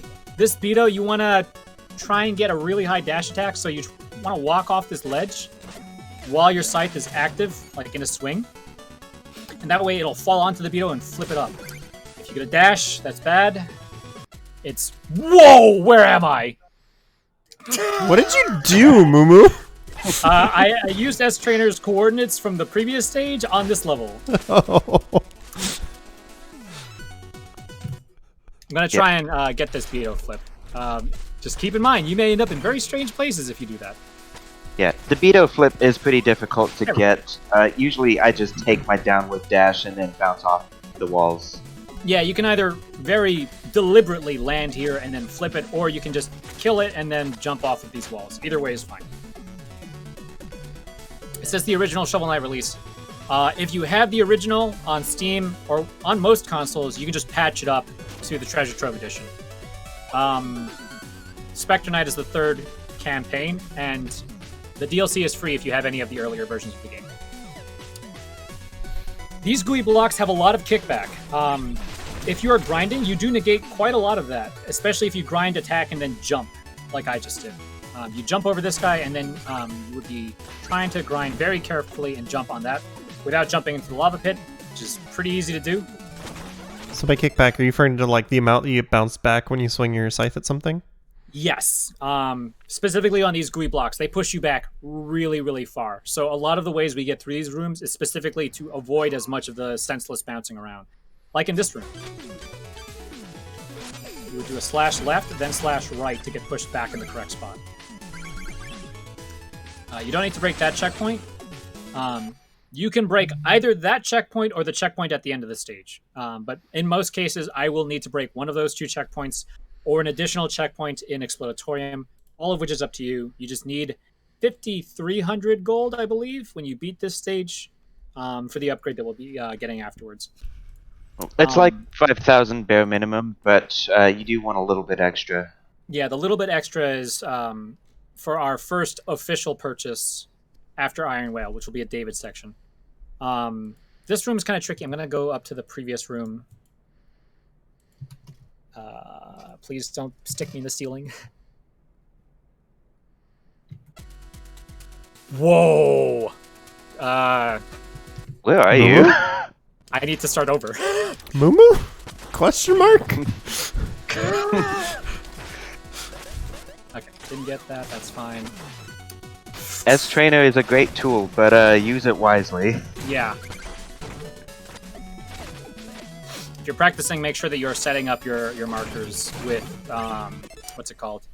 Set with current position. So now I can just automatically load up here. Now, what you want to do for this room is not hold right or left, but not hold right because if you do, you'll start to wall climb.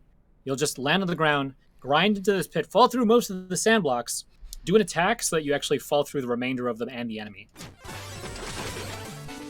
So you're just holding down to do grinds there with no directional input? Yes, just down. And I don't even like to hold directions when I'm in the air sometimes. Kind of depends. In that particular instance, my focus is make sure I'm just holding down until I see that I'm no longer in the on the ground. When I'm in the air, I kind of take my thumb off of the D-pad so that I can focus on just doing the attack without accidentally grinding or wall climbing.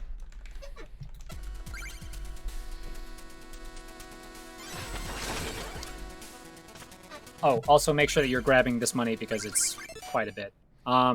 In the room that I keep resetting in, you want to attack the first enemy and the second enemy so that you can pass through them, but killing them is not your priority. You want to get to the bottom of the room and then Judgment Rush because it'll target the slime on the lower section of that room. Believe me, it seems like it's slow, but because of the fire droplets at the end of the room, going any faster means you'll have to wait on a fire droplet anyway. So, 1, 2, 3. That's fine. That is essentially what you want to do, and it will always land you either on the sand block or after the sand block, or if you're holding down right like you should be, then you will end up wall climbing off of the dirt right above the lava, which is really terrifying. In 90% of cases, I want to say 99% of cases, you'll get through just fine doing that. The slime's movement determines where your Judgment Rush lands you. Maybe 10 of my 3,000 attempts of any percent, I have fallen directly in the lava, which always gets me to scream.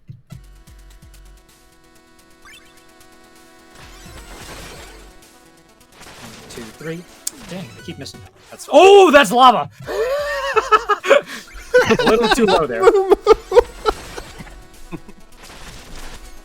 Okay. So you see how I bounced off the slime block? Totally fine. The thing is that lava droplet at the end of that room is what's holding you back from going any faster. I should have jumped. That's fine. I'll do that one more time.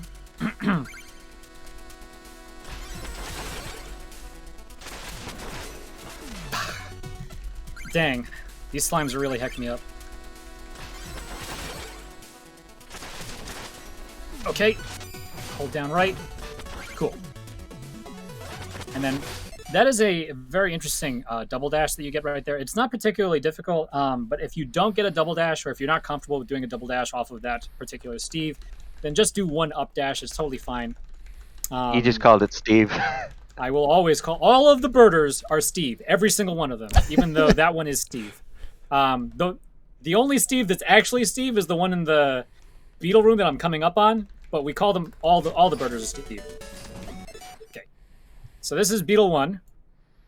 I'm gonna go through this really quickly because I will probably mess up a lot if I try and talk during it. I'll explain what's going on in a second. Come on. So I want to point out real quick the judgment stall you did off of the first block. Hold on. Let me just do this real quick, David. Sure. Ah! Okay.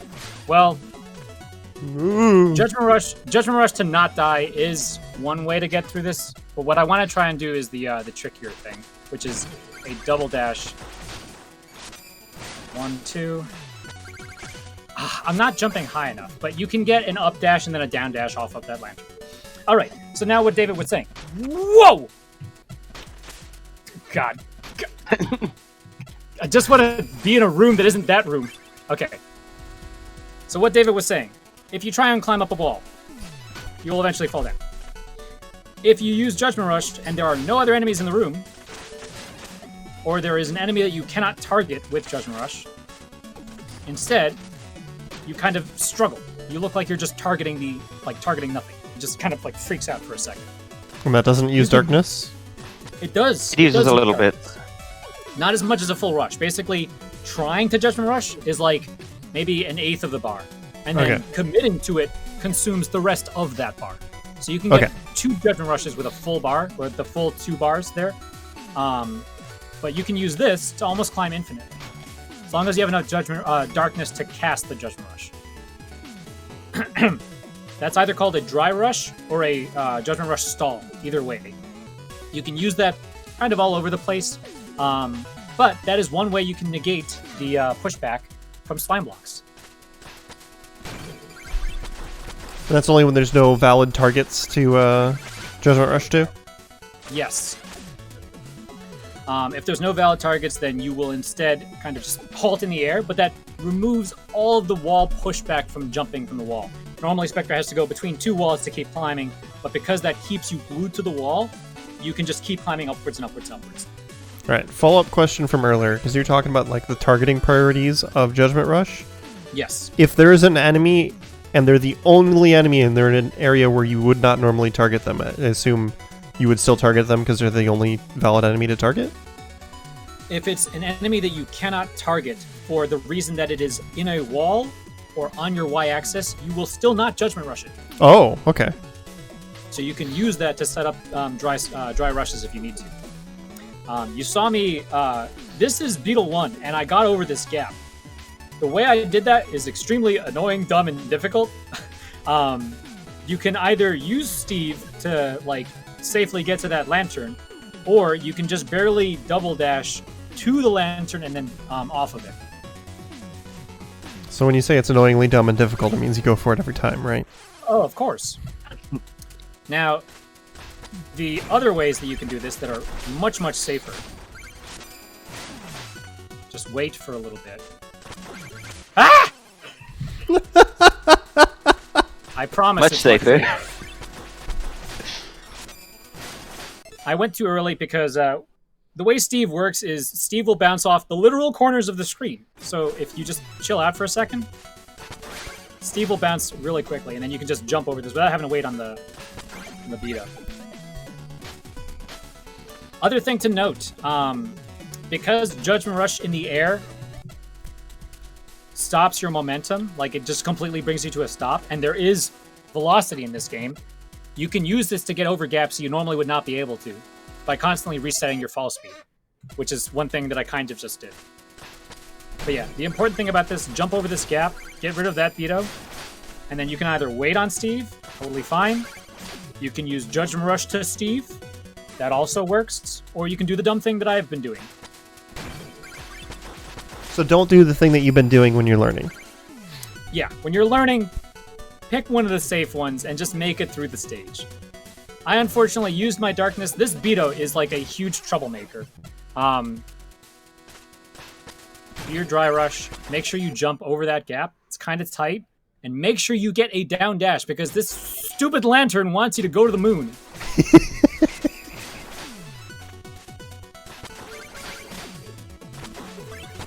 Also, if you need a bunch of money, there is a ton of money right here. Wow, that is a lot. Yep. For the next room, if you are low on darkness for whatever reason, you can just grab this. And then please always just go over this idiot. He's really annoying. You can also Judgment Rush him, but like the way you're supposed to, the fast way of going through this room. I need to move this dang checkpoint so that I'm not doing beetle skip every time. You would normally just skate past the gooey lantern and then back dash attack it to go forward. And that'll get you up here. This next room, you do want to make sure that you're going quickly through it because the lanterns, the gooey lanterns in this room are moving, you only want to have to bounce 1, 2. And then you can just clear this entire jump. Yeah, if you you are had to not wait clearing- for a lantern... Yeah, if you had to wait for a lantern, you're probably not going to have the momentum to make that jump. But if you make this cycle, then you should be able to keep your momentum from earlier. It's just like it was mentioned in Exploratorium. If you do just like this, you can clear this entire jump. If you have to bounce 3 times off of this lantern, and you try and jump over this pit, you'll fall into the lava. I want to see if I can just kill my momentum. And then... Yeah, you would jump right into the lava. So you need to make sure you only bounce twice off the lantern, and you'll have the speed you need to get over the gap. Otherwise, just wait for it. It'll come back. Come on. You will come back, right? Are you kidding me? Oh my god, that's garbage! You would literally be screwed. Did you just lie to us, Mumu? Dude, I never... What? That's amazing. Okay, Did so you like... just lie to us, Mumu? You can get it to respawn if you go off the screen, but I can't believe that it won't respawn if you kill it like that. That's terrible. That's garbage. Okay, don't accidentally kill that thing, or you might as well jump in the lava. For this particular Duck Knight, you can damage boost off of it to the right, which is great because that lava droplet at the top is really annoying. Skate, jump, attack left, and you should fly into this thing, and then you can climb up really quickly to get past it. Just like that. Gonna set up another coordinate right here. This next room is kind of garbage. Do the safe strat. Fine, I'll do the safe strat. Just jump in Judgment Rush. Thank you, David. You reminded me. I can do the safe strat. You want to do the fast strat? Mumu needs reminding that safe strats exist. You need speed to do the fast strat, so I need to make sure I'm up here. Oh, the scream. Okay. The way that works... Nice. Could you not be rude?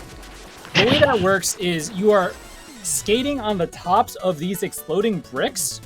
So you're cutting through them, and then you're landing on one of the ones that hasn't blown up. It's really weird. Let me see if I can get it to work in this room. It's kind of like that. But when you're going really fast, like when you're not deliberately setting it up like that, the last Hopocles is what they're called. On the right side of the room, you'll be able to dash him from behind. And really, the only way to practice this... Probably going to get hit again. Is by making sure that you're going at full speed. You don't want to stop by accidentally attacking improperly. You need to make sure that you're... This is a really, really hard trick, honestly. So just expect it to be hard. Please, without dying. Thank you. That is what's going to happen to you 9 times out of 10 when you're practicing this particular version of the trick. Don't be holding right too hard, or you'll go too fast and either climb up a wall or bonk into the enemy. You have to jump very carefully and quickly. So again, just do the David strat. Just Judgment Rush as soon as you get into the room. Yeah, I don't actually use the Judgment Rush strat. Not anymore. There we go. For this room... It's there. For this room, you can go on the low side. Tell me what you do in this room. I want to hear it, because you said you don't do that strat anymore. What else do you do? I do what you do, but with a slightly different setup. Like, I don't, when you're blowing up the exploding blocks in the previous room, I walk off of the top one and then rail when I land. Okay. You walk off of the top one and then rail when you land. Yeah. That also works. Okay. Good to know. For this room, see what that skull is? You don't need that skull. You can go faster by going and grabbing that skull. This one is also a don't try at home, kids, but yeah, you can go the top route. It's kind of self-explanatory how to go the top route. For the bottom route, You climb up a little bit, and then when you slash to drop off of the wall, you'll destroy the bricks and start grinding immediately. Okay. Climb up a little bit and grind, and you should be able to get through just like that. Make sure you attack this Steve on the way down so that it doesn't hit you. Gonna set up coordinates here. This room is another room that kind of gives me anxiety. Attack, jump, and you should get through those first 2 bricks and the slime, the lava blorb without taking damage. This lower half sucks. You wanna... Don't ever jump. Jumping is bad. Will get you killed immediately. If you have a lot of doubts of your ability to make it through that room, you can take your time, free Steve, walk underneath him. You will have enough time to do this, I promise you. But otherwise, it's slash jump, 1, 2, 1, 2, 3, pull back, jump, and then slice, and you can get through. Steve, don't hug me. Okay, for the next room... So you saying jumping there is bad is because you break blocks when you jump as Specter Knight, right? Yes, don't panic and jump. That will be very bad. You will immediately die. If you end up using Judgment Rush to try and save yourself, it'll probably lock you in the top of the room. You can't go back up and reset the room, so you'll have to die anyway. It's great. Good room. The Steve room, are the little floating bird heads called birders for the person asking in chat. I'm so sorry. Every one of those birders is Steve. The official name is Birder. We just call him Steve. Yes. For this room, you can just skate past this slime block and hit it, but make sure you jump, otherwise you will fall into lava. If you hit it at all and manage to jump, you won't die. But if you don't hit it, you need to clear the jump or you will die. And if you don't hit it, you need to go back and hit it anyway. Make sure you jump no matter what. And for safety, you can grab that checkpoint. Now, you can Judgment Rush this slime if you want to. It'll actually pick up the skull that's right above it. But you don't want to do that. What you actually want to do is switch over to your Bounding Soul. I don't know why this works. I think I'm about to die. Okay, I didn't die. On the slime ball that's on the floor, walk up to it and then use the Bounding Soul. It's literally not any more complicated than that. I don't know why it bounces it out to the left. That's great, because then we can just get out like that. I don't know why that works, but okay. And then when you grind off of here, you'll bounce off of that thing and you'll immediately end up on this top platform. Now, you can clear this entire jump with Rail Mail. If you don't, for whatever reason, you can use Judgment Rush to save your life. And then you can, again, use Judgment Rush to climb out by using just that one wall.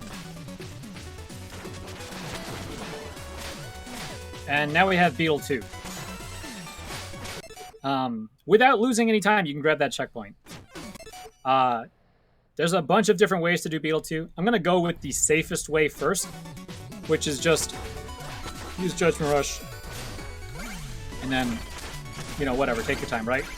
Get to this lantern, Judgment Rush, and then you can just kill this thing with 2 more hits. That is a really easy way to skip Beetle 2. Oh no, I didn't set a checkpoint. That's fine. While I get back there, sometimes we'll do that. That's kind of annoying and rude. The other way that I'm about to show for Beetle 2 is extremely dangerous, so don't worry if you're not comfortable doing it.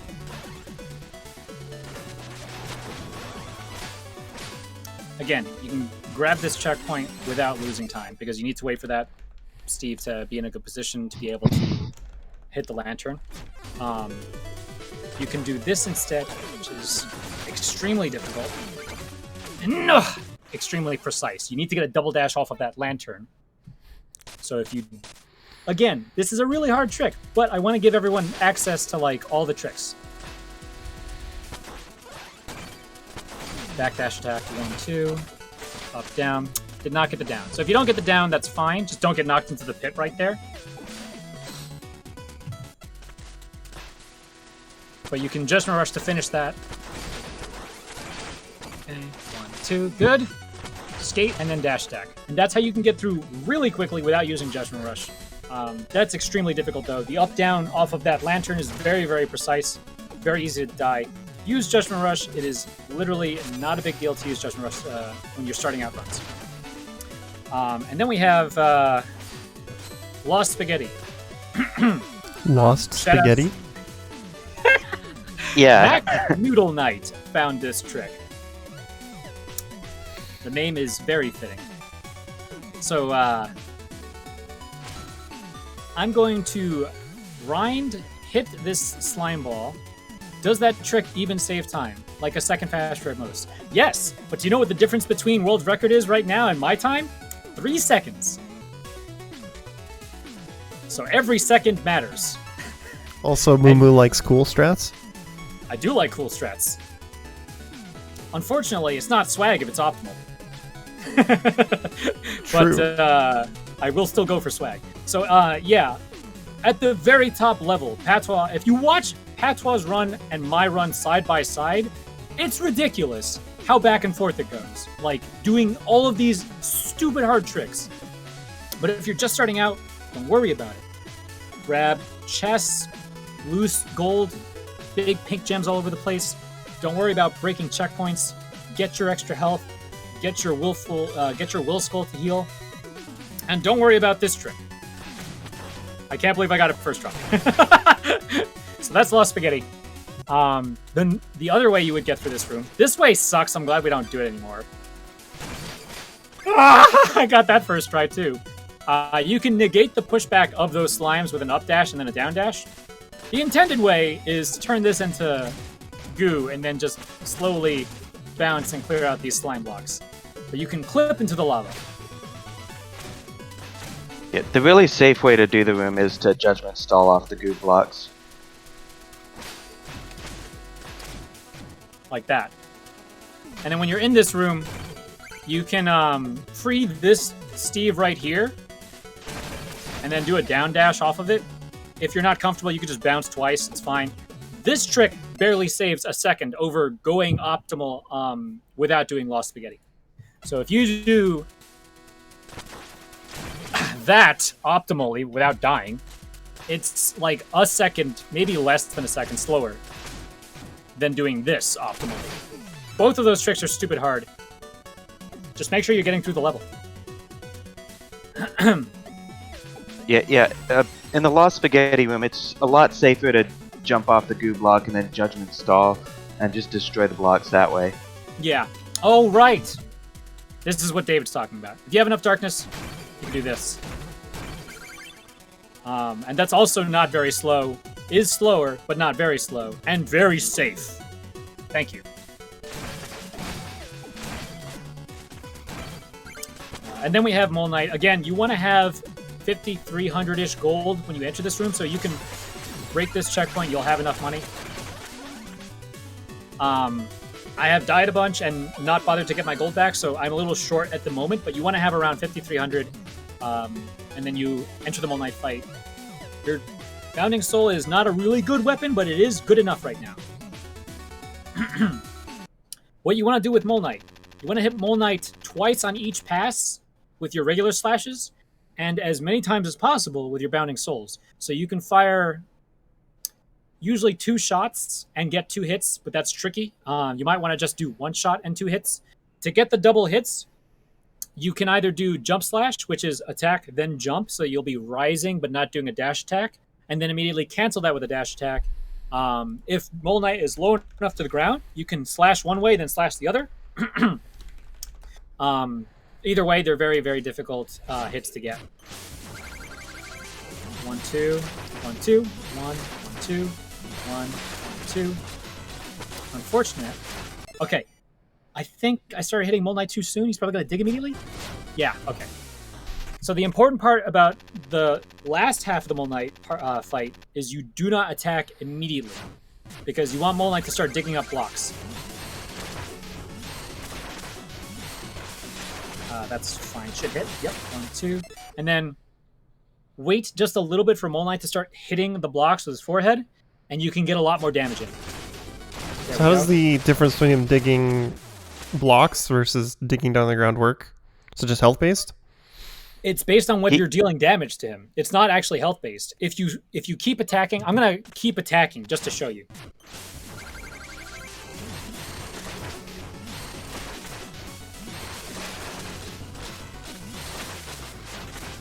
You see how he just immediately started digging. He did not drop any dirt blocks whatsoever. Now I'm gonna delay. Oh, so you interrupted the animation, so he just digs into the ground. Okay.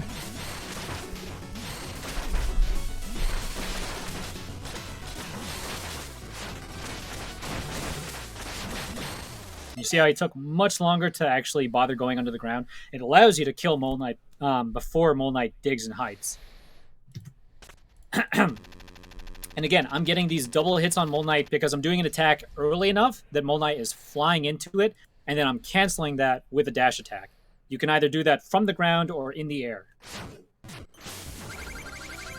1, 2, 1, 2, 1, 1, 2, 1, 1, 2. Escape to the right. Soul, 1, 2. Wait. 5. I'm going to let him go underground, and then if this happens to you, Mole Knight will be in one of these 4 dirt piles completely random. I don't know which one it is. It's obviously not the one on the far left because you will see Mole Knight's head sticking out of it. So it's this one right here on the it's actually the very first one. That's not bad RNG. I'm going to let this play out for a little bit longer as well. You cannot hurt Mole Knight during this animation. That's why you want to kill Mole Knight before this happens. And then again, you would want to try and kill Mole Knight. That's your last chance before this fight is officially a really bad fight. If you don't kill Mole Knight at this point, this is bad. You done goofed.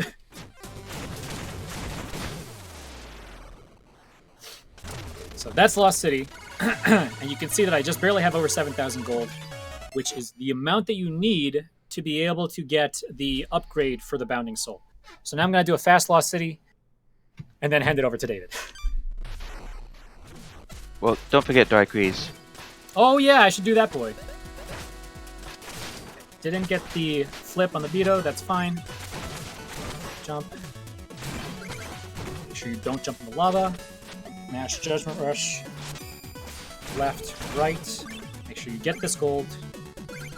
Down right. Slash, let go. 1, 2, 3. Judgment Rush in the lower slime. Down right. Double dash off of Steve. I would have laughed so hard if you got the, 1 in 1,000 falling in the lava right there. God, it just happens. Cool. I got the stupid hard beetle skip. Nice. I wonder if I'll go to the moon. That's one of the other fun things that can happen. I did. Oh my. If that happens, then you can't make that jump, so you have to do it like that.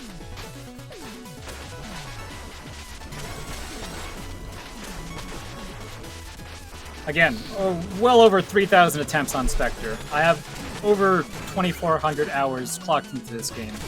I have seen a lot of things. Practice, practice, Have you practice, seen why practice. kids love Cinnamon Toast Crunch? It's the spooky, soulful swirls inside. It's the cinnamon swirls that you can see.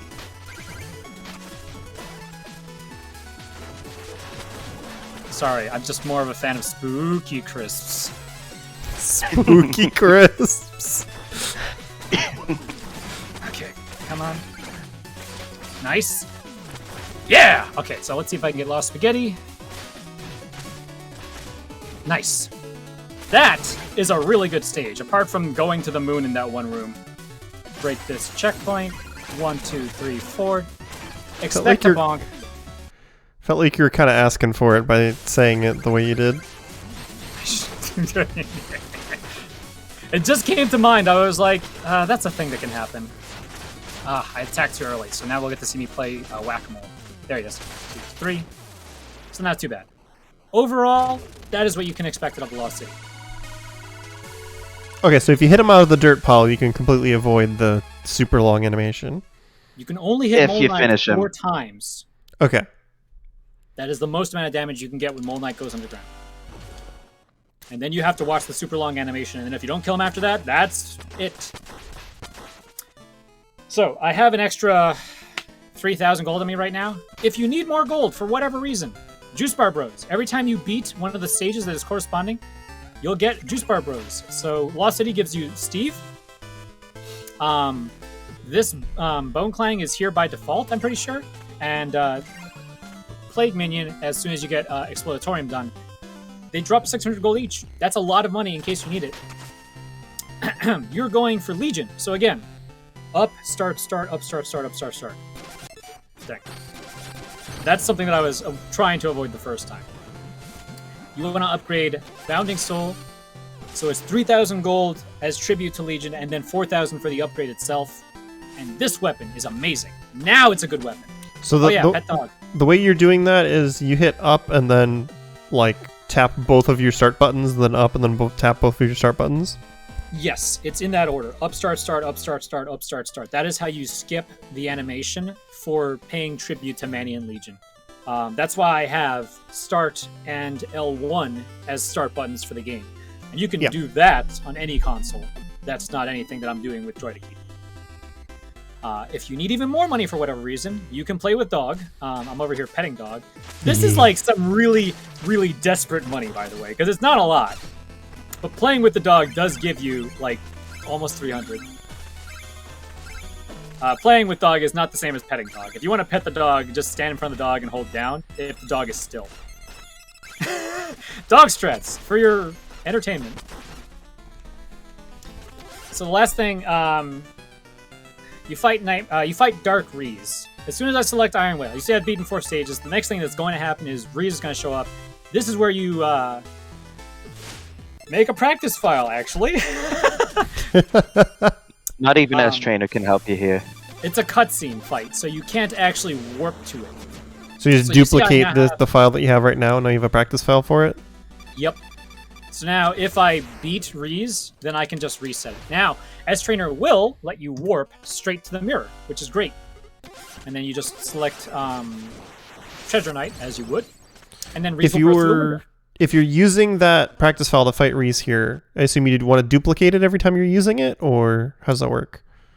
Yes, because it will automatically save after you beat Reese. Now, that's only if that actually happens. If you quit before that happens, then it won't save and you could just use the same file. It's no big deal. Do you have to quit before the fanfare ends, or before you actually kill him? You have to quit before the game shows the saving logo, and you can't pause when Enchantress shows up, so you have to... let me kill this sucker. 1, 2, 3, 4.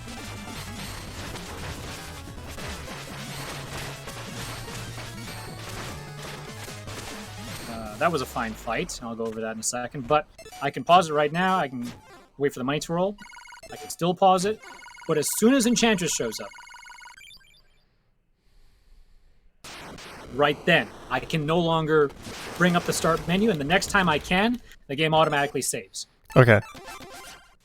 So you can kill him, quit out immediately, and then load the save again, and you're fine. Yes. And if Enchantress is up on the screen, you can Alt F4. You can at least do that. Fair. So, for this fight, you only have 4 darkness traditionally, or 4 shots, 2 bars of darkness. This is all you get, your default amount. 4 shots at a time. Whenever you deal enough damage to a boss, it will give you some darkness back. Killing enemies gives you darkness back, but boss fights will only give you them after certain amounts of damage have been dealt. So you'll have enough for this strategy, but just barely. This fight, it would kind of help you to have more darkness, so if you want to get the extra darkness from Exploratorium, that would be a benefit to it. Otherwise, you're just getting the darkness early for your own comfort's sake. For the start of this fight, you don't want to be near Reese. This fight's really hard to manipulate. But you don't want to be near Reese at the start of the fight. I'm going to stand right around over here, fire 2 shots. In this jump, I'm skating to the left and then skating to the right. You don't be too close to Reese. You want to make sure that Reese jumps into this corner and then tries to slash you on the way down and up. You'll be over here, hit Reese twice, move to the right, hit Reese twice, and then you'll fire 2 more souls, and they will bounce exactly into this corner and hit Reese again. If you stand right here, the 2 shots will hit Reese right here, on the way down, and then Reese will drop and get hit by them again on the ground. So that's the fight. At that point, Reese will only have like 3 or 4 hits left, depending on how well you played. And Reese will either go to the right or stay on the left. At that point, you just got to finish him off quickly. Reese may teleport, and if he does, just keep your eye on him. You can get 2 hits on him if he's trying to just like teleports behind you. Nothing personal, kid. He'll literally do that. I'll try not to let it happen, but if it does, you should be able to get 2 hits on Reese then. So again, it's jump, 2 souls, skate left, skate right. Don't be too close to this kid. 1, 2. I let him swing. If he swings at you, then you know you screwed up. So let me see if what happens if I load the tower right now? Specter hub. Where is it? Here we go. Okay. You can't do that. You have to quit out. Reese is right here. And he'll send me to the stages. You cannot use S-Trainer to practice like that. So you have to... He's Dark Reese, but he'll send you to the stages? That's great. That's supposed to happen after the fight. So make sure that you quit out if you fail the setup for whatever. You want to practice again. You have to trigger the whole cutscene. This fight sucks to practice because of how arduous it is to reset the fight. And it's a very specific fight, too. Yeah, you can't be too close to Reese. Reese swung at me. That was a sign that I took too long getting out of the corner. So fire those souls and go away. Left, right, turn around, slash. 1, 2, 3, 4. 1, 2.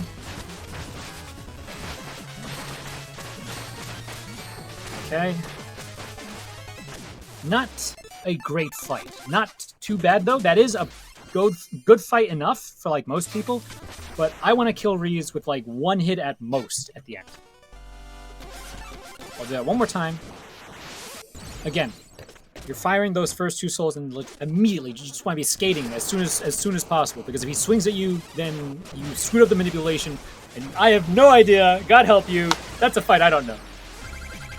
Does it matter which stage you try to select here when you're triggering this fight? Nope. So just select a new stage, whichever one's closest for menuing, and then... Ooh, it's the bad. I missed a lot of hits. Okay, so he teleported away. Now, I don't know where he's going to end up, but... Damn, I missed. Okay, so you can get 2 hits on him.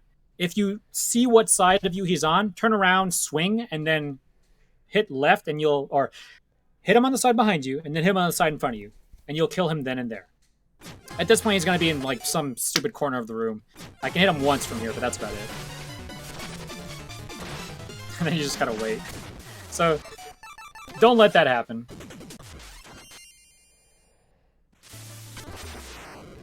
Positioning is everything with the Bounding Soul.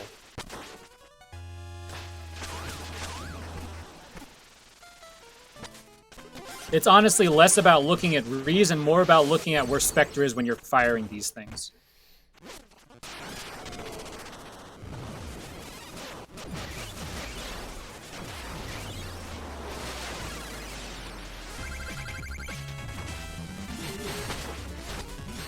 One, 2, 4, 2. Good.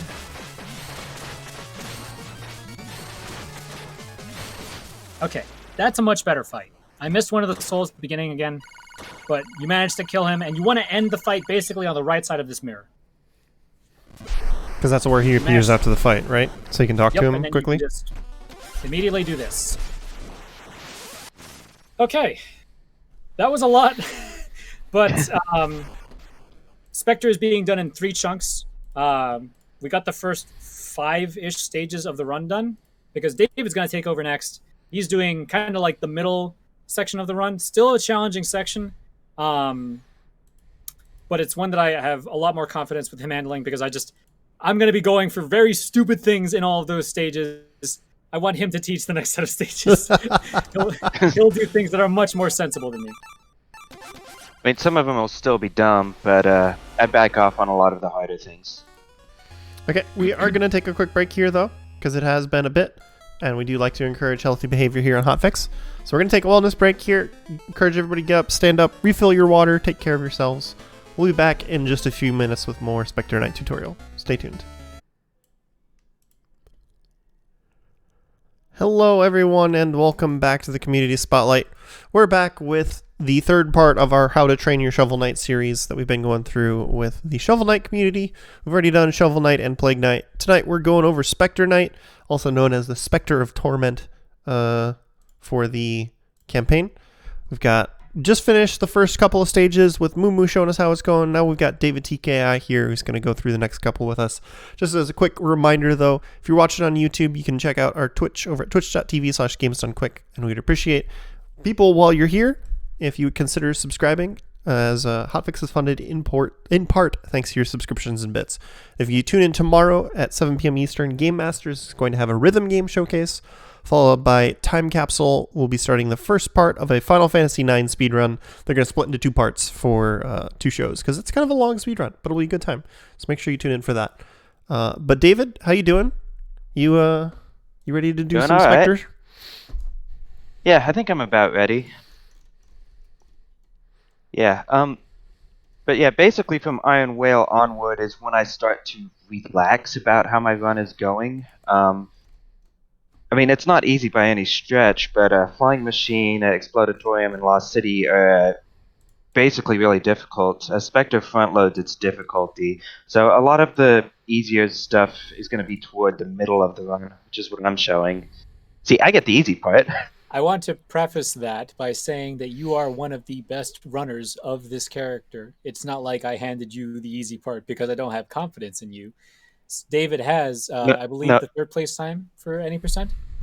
Yeah, my PB is like 38:42. That's about a minute slower than world record. So you can still be doing top strats without going like for stupid like run ending strats all over the place. David is definitely Captain Consistency. He is proven time and time again to be a very solid runner overall. Mm-hmm. All right, whenever you're ready, David, we'll pick things back up.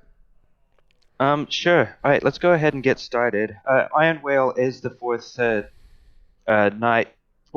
that you're going to be doing. You pick it right after fighting Dark Reese. And it's going to be kind of an easier stage. We've got water mechanics here. You fall slow, you jump high. This first room, you're just going to slash this thing 2 times and get through it. But if you really want to go fast, then you're probably going to do a double dash off of it. Mario Kart strats right there. So I want to... This room's not going to be too difficult, but I'm going to bring up the next room because there's going to be a couple of different ways you can deal with it. So let me just get into this. You're going to do a Judgment Rush here and climb this wall immediately. Let me load this and try to do that again. But Judgment Rush here, climb the wall, and then there's going to be a fishy here that spawns and is going to cause you some amount of trouble. So you're going to want some way to deal with that. There's multiple ways you can do it. Let's see, you climb up the wall here, you do slide this way. My preferred way is to just jump, and that kind of just gets me clear below the block before it can do any damage to me. I've seen Moo do it, and I think what Moo does is to slash it on the way down. Yeah, the slash is a like little bit trickier. I didn't know about your strat. That was cool, actually, being able to jump, and I don't think that loses like any time at all. Yeah, probably the simplest way is to just damage boost off of it. Make sure you face right, so that it knocks you the correct way, and then you can just move on. And that's an issue because those bubble blocks just take time to break, right? Yeah, so they delay you just long enough for the fish to cause you trouble. Let me go ahead and set my S-Trainer coordinates here. Because there's some stuff to go over in this room. Now, this room, you're not going to do very much. You're just going to rail through here. But then you get to this room. And this room, there's some stuff going on in this room. So, probably the simplest way through the room is that you're just gonna jump up here, go here, maybe damage boost that way, and then go up here. But that's not the fastest strat. It is one of the simplest ones to execute, though. A strat that we like to call the Steel Heart is gonna go a little bit differently. So we rail here, and I'm holding forward now. But once I rail off of this platform, I'm going to stop holding forward. And so that's going to set up something in this room really quickly where I rail off the bottom here and then manage to hit the snail, turn around very quickly and damage boost off of it, and that gets me up there. It's not too hard once you get it down, but it does take a little bit of practice. So just hold down and, well, you got to make your dash attack. Yeah, Yeah. this So trick hold can easily forward get here, you- hold down, like that, and then rail forward, and you can get through the room like that. And the reason why It's pretty Yeah. Sorry. The reason why that's called Steel Heart is because that trick used to exist without the setup, and we would just die a lot. But Fortuity Steel Heart, one of the runners in the game, found that if you just hold down and you just do normal grinding, you slow down enough where it's a lot easier to damage boost off of that snail. But yeah, if it's a difficult trick, you can bounce off the left wall on the left side of the screen, take a damage boost off a snail, and then rail through the rest of the room. This next room, not a lot to it, just through here to get through. And then we're gonna have something specific with this room. I normally just hold down here so I can slash both those blocks, jump, Bounding Soul on that eel. Let's try that again. Just holding down, not forward, then jump. I think it's possible to slash through the blocks if you're holding forward, but it's a lot trickier.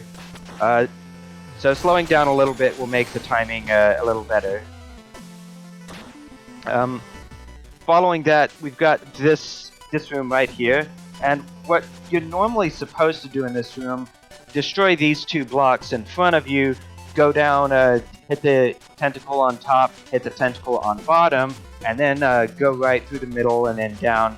But that's a really slow way to get through this room. So usually the first thing we do, slash this block to get through. But if you jump here, you're going to notice the targeting reticle shows up on the top tentacle. You can dash right through it, and then as you're going down, you can dash through that one and just rail on the spikes. The spikes will not kill you as long as you are railing. So let's... Yeah, make sure you're railing, because if you're not railing, you will die. Sometimes that's a little bit tricky. But yeah, that's kind of what that room looks like. I think I'd need to reset this room again, just because there's going to be some fast movement going through there. So let's go do this one more time. Yeah, the general practice with Specter whenever you're practicing is that you set up your S trainer in the room before, so that you can go into the room the way it's supposed to be done. Yeah, a lot of the rooms are cycle based, but we're gonna have a specific movement through here. Double dash here, jump here, 1, 2, 3, judgment rush through here, and then dash up there.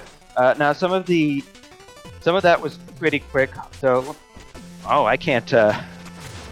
Okay, do I need to... That's not it. If you set up a state right below the bubbles, you'll be fine. Yeah, I'm just trying to figure it out. What's my Y position? Do I need another... It's been a really long time since I used S-Trainer. My Windows system actually hates it. I'll just set the position here. Okay, we'll do that again. So, go down here. Left side of this platform, you're gonna jump, and you will do 2 dashes off of these things. Left side here, you jump up. 1, 2, 3. But if I delay my Judgment Rush, then you're gonna notice a problem here, which is that my darkness has gotten a little bit low. Specter picked up a little bit of darkness while he was full, so that went to waste. So that's going to be important, using your rushes as quickly as you can, because if you delay, then then you get some darkness back, but you didn't get to keep it. Whereas if I go through that room quickly and I rush down here, then I have enough darkness for one more Judgment Rush. You do want to keep enough darkness here, so one last time down here. Yeah, even though you only have 2 bars of darkness, because the darkness doesn't absorb immediately, you can spend your darkness and then kind of get a refund from the floating darkness. Yeah. This next room won't be too hard. You rail to the right immediately after doing a Judgment Rush, but then you're gonna slash these. You're gonna jump and then slash these blocks 2 times to get through. So that should leave you in a good position for this next room, where there's a Duck Knight here. You'll Judgment Rush to kill it. But if you didn't have the darkness for it, then you can just grab the darkness right here and do a Judgment Rush. I did fail to set my S-Trainer checkpoint again. A lot of this stuff does chain together, though. Yeah, with that Duck Knight, the whole thing about Judgment Rush is like you're kind of invincible while it's happening, so the anchor doesn't actually hurt you when you rush through the Duck Knight. Alright, but yeah, your normal way through this room, Judgment Rush the Duck Knight, grab the gems and then jump up really quick. Let's try that again. Judgment Rush, grab, jump. Now, if you don't have the darkness for it, you can grab this and then do a rush. You won't be able to get the gems off of them, but you can get through the room just fine. There's also another slightly faster method where you turn around and damage boost off of the anchor.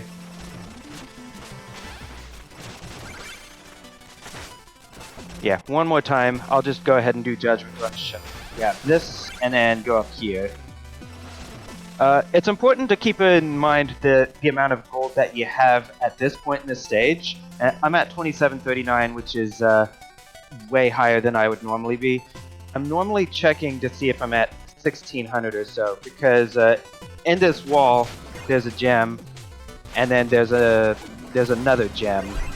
That can help you if you fall a little bit behind in money. And again, my threshold is 1600 for this point.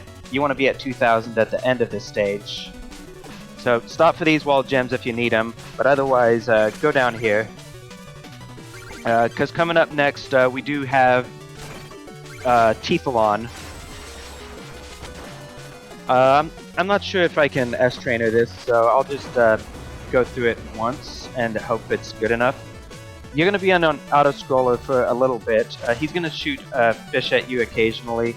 With specific timing and positioning, you can bait him one way and then jump over or below him. There's some bubble platforms here with money on them. Try to leave the leftmost platform up if you can. It's a lot safer that way. Because the way this fight's going to go, you're going to be using the Bounding Soul to deal most of your damage. So, jump up, 1, 2, bounce, 1, 2, bounce, bounce, bounce, 1, 2, and that's basically it. You throw Bounding Souls at him from above. As long as there's less than 4 on screen, keep throwing them out, dashing off of the thing to get height. And then that should do it for the fish. When he's exploding, be sure to rail to the right here and jump up here. I probably should set some coordinates here because I'm going to need to reset the room. Because you jump here, flash this thing, up dash off of that. That's kind of the fastest way through the room. I think, actually no it's not. Moo, I've seen that you're fast enough to get to the wall before the thing even fires up. So if you want to do that, you have to enter the room very low. If you spend too long in the air, you basically want to make sure that you're landing as soon as possible, because grinding is way faster than being in the slow water. Fire a soul to hit the manta ray, and then you can just jump up and you won't get hit by either of them. It's not easy, but it is one way you can get through the room. Otherwise, you can just hold back a bit. Yeah, so we've got another room here with multiple ways you could deal with it. The fast way is to dash off of the thing. Let's try that again. you can dash off of this shot, throw a Bounding Soul at your monster, and then dash attack to finish it off, and that can put you in a position to also immediately rail. I am somewhat unused to as trainer, forgive me. That's fine. That's funny that you use Judgment Rush, because that was one of the older strats, was to just Judgment Rush it because it was so awkward to get through that area anyway. Not that first slime, or do we? No, not the first slime. You would dash up and then Judgment Rush the anemone thing. Oh, right. Okay, so it's going to look something like that. That's the simplest strat, but the faster one is to use the Bounding Soul instead, and then go through here. So we've got another room here, which shouldn't take too long. There's a dirt block on the wall here, but if you're fast enough, you can slash it off the wall and then use it to dash up to the ladder, and then you don't have to do the room normally. If you're really fast, you can do it without landing. But yeah, the safer way to do it is to dash it up and then jump again and then get up here. At the top of the ladder here, Bounding Soul to activate that. One slash to get rid of the block so you can stand on the right one. And then you can get up here. There is a checkpoint down there if you feel like you need it for safety, which you might because the next room is fairly dangerous. How you deal with that room is going to depend partly on how you enter it. Because normally I come in here and I'm railing and I can clear that jump. If I do clear the jump, that's going to change things slightly. So if I clear this, then I can do a small hop here, rail there, and then jump up here. But if I end up catching this wall, then I'm going to end up not having a lot of coming into the room, so I instead have to do a big jump there, Judgment Stall there, and get up there here this way. So, multiple ways to deal with the room. This is the faster way, and if you get up here this way, you might be able to dash off of Lunker off on the way down. Then this next section gets kind of tricky. If you wait a bit, you could just let the anchor try to kill her. But unfortunately, sometimes that doesn't happen. She's very dangerous.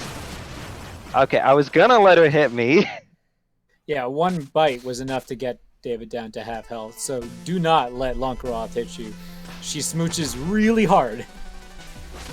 Yeah, this is a very difficult room that requires a ton of practice. Be sure to grab the food up here if you really need the safety. If you're fast enough... Wow, I Judgment Stalled while I was on the anchor. That's not good. You were dragged to the depths. Yeah, but you go here.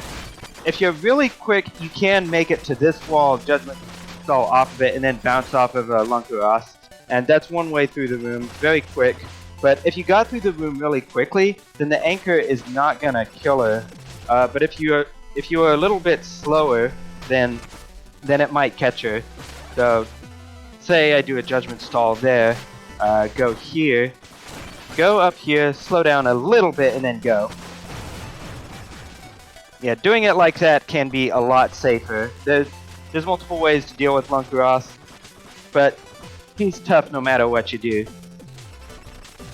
Next room, the safe thing to do with this room is just Judgment Rush to get through the Duck Knight and then go down here, go down this way. There's a slightly faster strat that involves instead railing and then damage boosting off of it.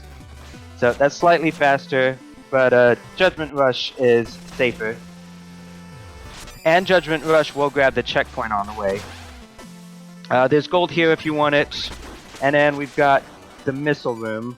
The Missile Room, again, not too dangerous. If you really want to be safe, you can try to catch the missiles. The slightly faster strats, not too big of a deal. You just do rail jumps here. You can make it. It's not too difficult. Riding the missile will get you a little more gold if gold is a problem. That's pretty much the final room in this level. There is health up here if you need it before Treasure Night. And then again, 2,000 is the amount I want to go into the Treasure Knight fight with. If I have less than that, then I can break this checkpoint for 500. I usually don't have to, but that backup option has been there for me sometimes. So that brings us to the Treasure Knight fight, which is usually one of the easiest fights in the run. The setup for it is usually pretty straightforward. So you're gonna step forward and take the anchor to the face immediately. That puts you in a perfect position for what you want to do next, which is going to be firing 4 bounding souls as quickly as you can, slash behind you, then slash in front of you, and you get Treasure Knight that way. Then Treasure Knight moves to the middle of the room, so you want to step forward so that you can slash him some more, but you also want to hit the bounding souls as they come back so you can get a little more damage. As Treasure Knight goes to the ceiling, you slash him, you do a dash on him, you jump up so you can keep up with him. He's got 4 health left, so at this point I can afford 1, 2, 3 bounding souls, but then one more hit to finish him off. So let's try to do that a little more quickly. Yeah, you step late at the very end because you don't want to kill Treasure Knight in the air. Yeah, you don't want. You want to kill Treasure Knight on the ground so that his falling animation takes less time. So, let's go here. You step forward. 1, 2, 3, 4, back forward. 1, 2, 3, 4. 1, 2, 3, boom. I think I fired one less. Let's try that again. But yeah, the fight, you usually lose at most half a second to it.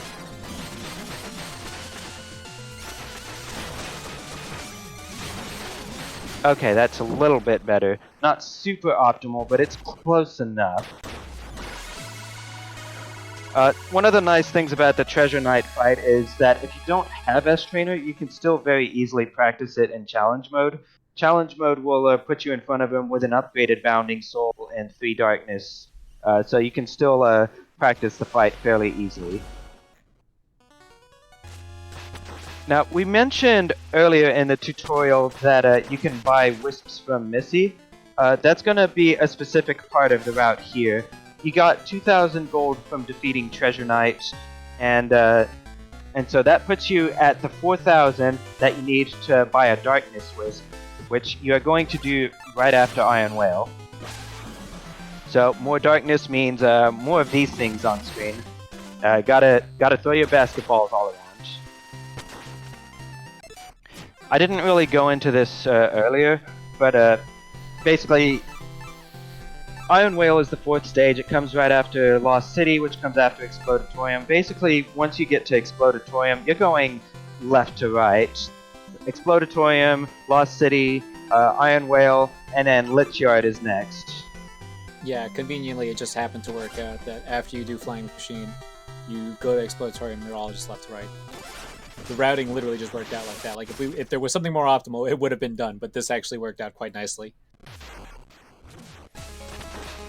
Yeah, Lich Yard itself isn't gonna be the hardest stage, but there's a lot of dark rooms that you do have to memorize the layouts of, but once you do memorize them, it shouldn't be too hard to deal with the stage.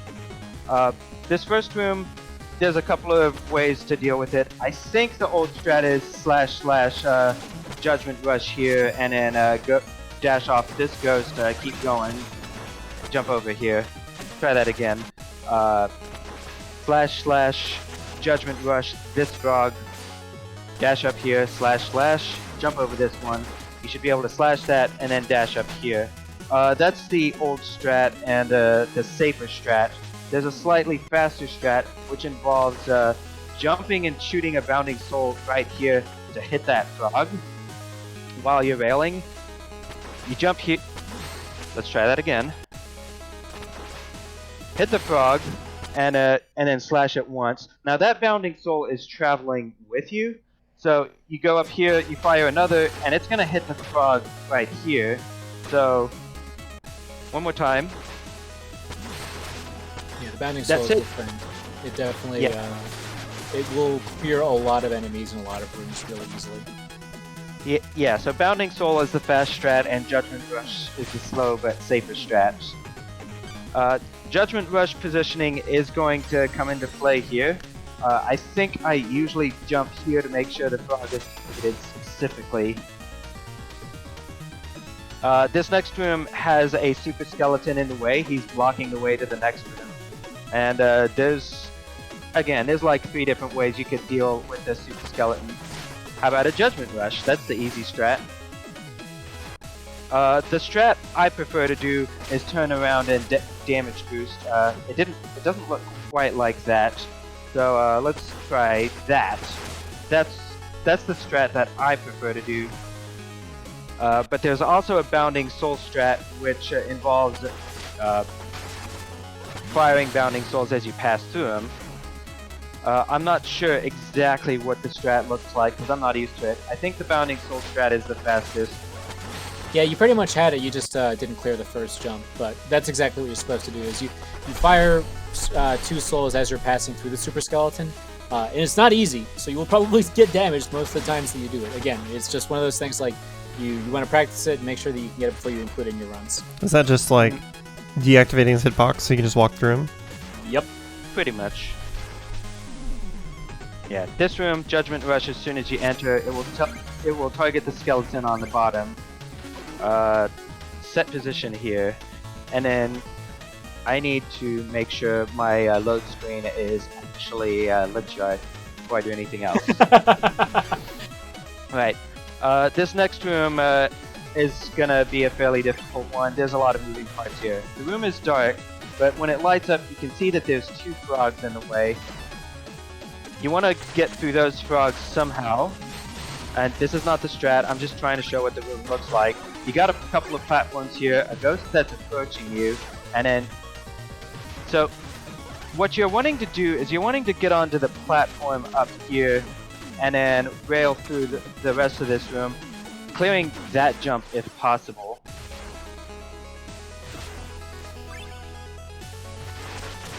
So, jump, jump, jump, and then jump. But you have to deal with those frogs before you can get through there, and my preferred way to do that is one Bounding Soul to knock the frog into the... Is that it? No. I do a slash and then an up dash on the first frog. But you do a Bounding Soul, Mumu, right? And then up dash off of both frogs? Yeah, if you drop a soul on the way in, then you can dribble it as you pass through both the frogs. So it's drop 1, 2, and then you can just jump, yep, just like that. And that one's a little bit trickier, but it feels really good. It's one of my favorite rooms. Yeah, this is a fairly tricky room to do. Find some way to deal with the frogs, get them out of your way, and then more damage boost to them, and then just go through the upper pass, and make sure to actually jump off the platform. Don't just rail off of it, like I did.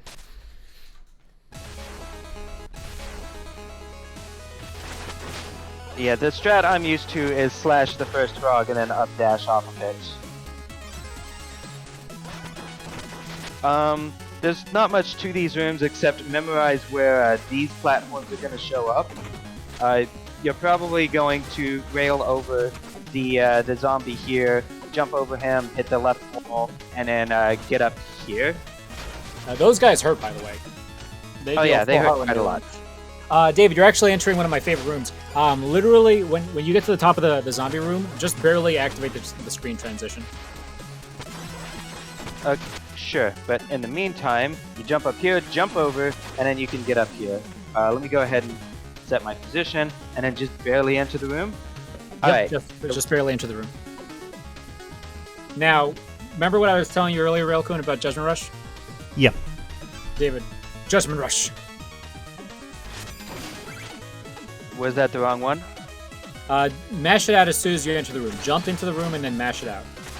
Sure. Like, be entering the room at a really low height from a jump?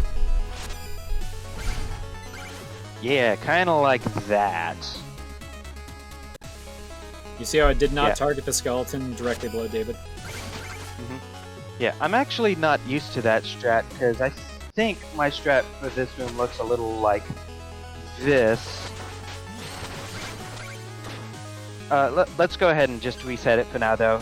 Judgment, off of the Beto and get up here. You've got a wandering skeleton here, and he takes 2 hits. Now, you can do a bounce, or maybe you can just knock him down.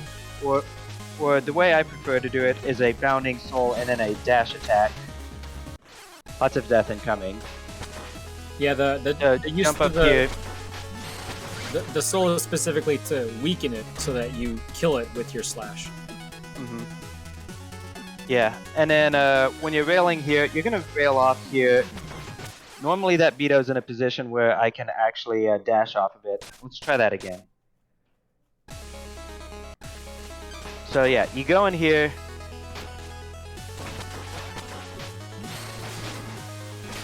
I guess that's a backup strat. Lantern up here and then down dash on the Beto. That's not what I was trying to do there. I keep grabbing the wall. I should let go of right. There we go.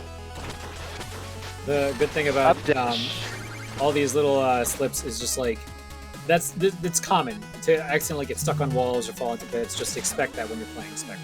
Like, you got to get used to it. That's part of the training there. Yeah. So I think I despawned the skeleton. Yeah, there was a skeleton wandering back and forth on the platforms here.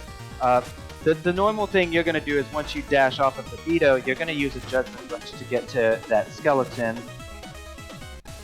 Provided that the ghost is in the wall, the Judgment Rush will target the skeleton and not the ghost. Also, yeah, the Judgment Rush in this room, it is technically slower. That's why the skating that David's doing is faster. But, you know, again, one of those. And yeah, optional. I normally position right in the corner here when I Judgment Rush the skeleton. See if we can get it. Right here, Judgment Rush, and then there you go. Then you rail as you land and you jump here, and that will get you through the room. This next room is just going to be another Judgment Rush, but you're going to want to position yourself pretty much right here before you do a Judgment Rush. So reset the room, you go up, you jump, you rush, and you get the skeleton. Oh no, you don't, not on your life. Next room, just slash this wall right here and then go down this way. I think there might be some gems in the walls here, but at this point, money stops mattering for the route. I think this room is another Judgment Rush versus other route. So this is the way I normally get through the room, just rail through everything. See, big jump here, slash this thing, up dash off of it, jump over the fire here, climb up the wall, up dash off of the ghost. But there's also some Judgment Rush strats that I think look like... No, not that. I don't remember what the Judgment Rush strat looks like. You just gotta jump like over the pit and then use Judgment Rush. It'll target the ghost. Jump over the pit. Okay, so like this. There you go. Again, Judgment Rush is just always the safer but slightly slower strat. Mm-hmm.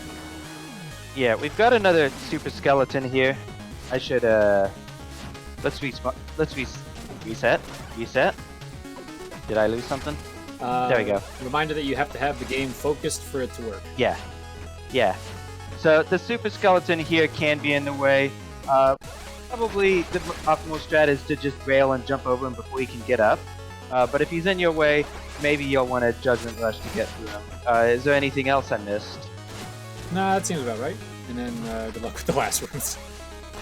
I am not doing the dumb strats for the last room. Please grab this checkpoint for safety. Okay, so let's get into why this room is pretty difficult. It's another dark room. There's a lot of pits. There's 2 ways up. You can dash. You can slash that thing and then dash up, not down. Thankfully, the checkpoint is right there in case you mess it up. Yeah, you can do a slash and an up dash, and you can rail as you land. Let me reset the room. I would like to use Ash Trainer for this. Or you can Judgment Rush to get up. You don't really want to Judgment Rush if you don't have to, because it costs darkness, and you're going to have to get that darkness back later somehow. but it's there if this feels uncomfortable in the dark, because you're going to be railing through fire and slashing things as you go. Yeah, you need literally full darkness for the fight coming up. You can jump. You can jump from the platform up there and make it to these moving platforms here, and then continue to keep railing. This ghost here is gonna be your buddy if you're fast enough. He's not my buddy now, but he will be in a second. I'm not your buddy, guy. So yeah, I'm not you your go up guy, here, friend. 1, 2, 3, jump up here.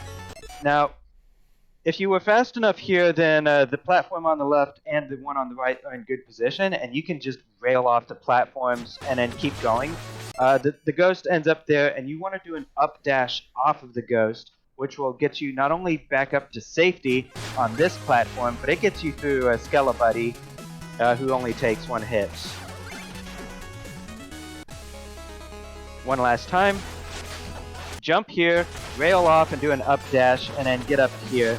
And then there's 2 possible ways you can try to do this, and I don't recommend the dumb way. Here's the smart way. Just do 4 up dashes off of the lantern and call it a day. If you want to do anything more than that, then well, mess that up. You can do a double dash off of the first lantern, which will allow you to do a down dash on the second lantern and an up dash on the third lantern. Yeah, you can do 2 sets of double dashes, but you only need 1 to go optimally. You can watch the task, by the way. That's how it does it. Yeah, it's also possible to double dash off of the 4th lantern, but I'm pretty much never in the right position to do that. But yeah, you can do the double dash strat. 5 dashes. You mess it up, that's gonna happen. There's also no saving yourself if you accidentally down dash, because Judgment Rush cannot be used to get you across this pit. Yeah, if you mess up the down dashes, no saving yourself. So usually best to just stick to the 4 upward dashes and call it a day. Which is going to bring us to the boss here. There's darkness right here and a health refill here. The darkness is the more important part. Darkness absolutely has to be full. But Phantom Striker is a fight that can get out of control really fast if you let it. We do have a specific setup for this fight, and I'm probably not going to get the positioning on the Bounding Souls correct.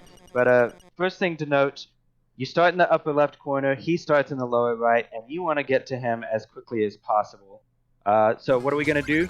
We're going to do a Judgment Rush to get to him, and that's going to do 2 damage to him. But while we're in the air, we're going to also throw out 4 Bounding Souls, and I'm not sure the exact setup of this. The positioning is kind of weird. I kind of go for 2 right, 2 left when I'm practiced, but I don't know if that's the best.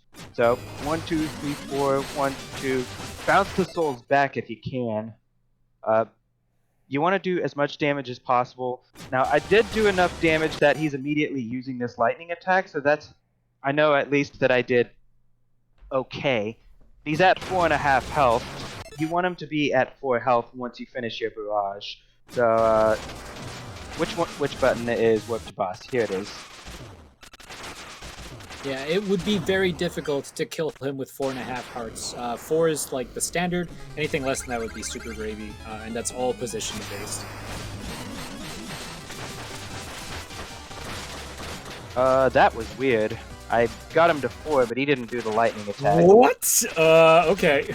Cool. That was strange. Yeah. I can kind of explain that, but it's not important.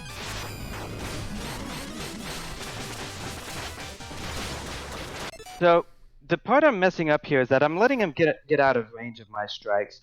You want to bounce the souls back, but you want to hit him while you're doing it too. The 2 cycle on this fight is quite difficult. I mess it up pretty much all the time, but that's pretty much what the optimal strat is going for, is a 2 cycle. Rush. Okay, that's better. 1, 2. After the lightning attack, you take damage from the lightning attack on purpose, so you can hit him 2 times with impunity here. He's going to start a teleport spam here. Take the hit here on purpose. Line yourself up right here so you can bounce 1 soul off the wall. Go here, 1, 2, 3. That corner dribble. And that gets you the 2 cycle. Yeah, that corner dribble does nasty damage to him. Mm-hmm.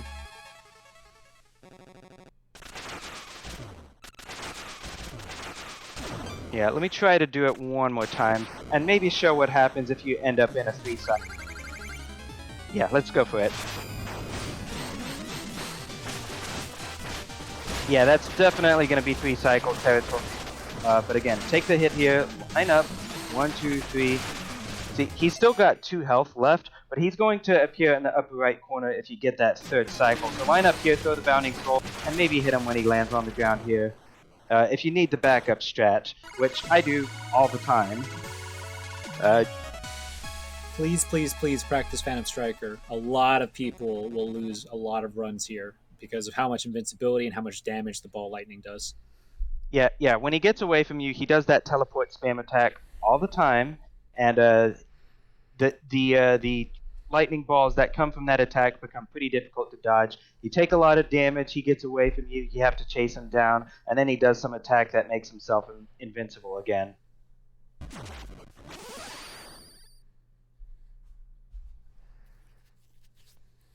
Oh, this is going to be fun.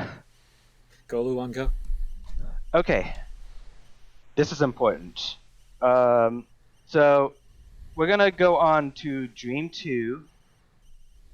I'm not supposed to mash start there. Nice, got him.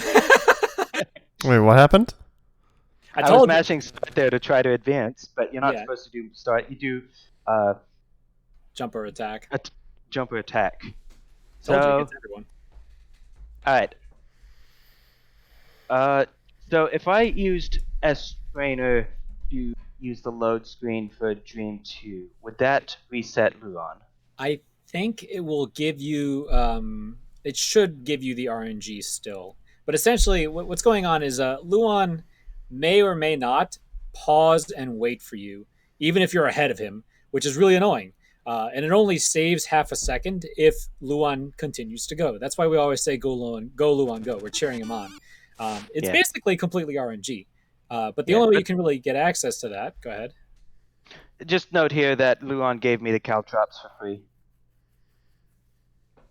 Yeah, some very specific room movement will enable Luan to give you good RNG. You do get the caltrops. They are useful in this stage. Good luck, David. Sure. But through this second room, Luan has to run through the entire... Did I mess that up? Luan has to run through this room without stopping or doubling back. I did mess that up. What happens if I reset to load screen? Okay, I was supposed to do a jump slash there. There we go. Go through here, and Luan needs to run through without doubling back. He doubled back. So what happens? That's the bad RNG. Yeah. So what happens when he doubles back is when you enter this room, you have to wait for him to catch up and get up here so that you can dash off of him. Whereas if he's ahead of you, if he never stops, he'll be ahead of you. He'll jump up here a lot more quickly. It saves like half a second. It's really important. Yeah, he'll actually sometimes even be jumping during the screen transition. Like, I don't know what it is. It would just be nice if it was consistent, but it's not a lot of time loss either way. Yeah. Now that I'm having to think about what movement I actually do in this room, I don't remember what it is. So you can do one of... I think it goes dash up, caltrop? Yeah, No. you can caltrop to push this guy out of the way and then jump over him, or you can jump with your feet over both of the dirt blocks, and the Slime Samurai will fall down and you'll jump over him. Oh yeah, okay, that's what I do. It's like, I got to the room, I stopped, and I wasn't on autopilot anymore, and I couldn't think about what I was doing. Look, he's running, so he jumps up here, and you can immediately dash. And then you jump off of the dirt blocks right here to send that Liquid Samurai down, so that he's not in your way anymore. That's what I do. What is up here? Just a dash and a dash. Aha, we've got something different for this room. There is a Duck Knight in the upper right corner of the room. He's in the way, so we're going to need a way through him. And this is where caltrops are going to come in handy for the first time. So let's reset the room, jump up here. As soon as you see Donovan on the screen again, throw out the caltrop. And that'll get Duck Knight out of the way. Yeah, if you're too high off the screen, you'll hear the sound, you'll use the magic, but you won't see the caltrop.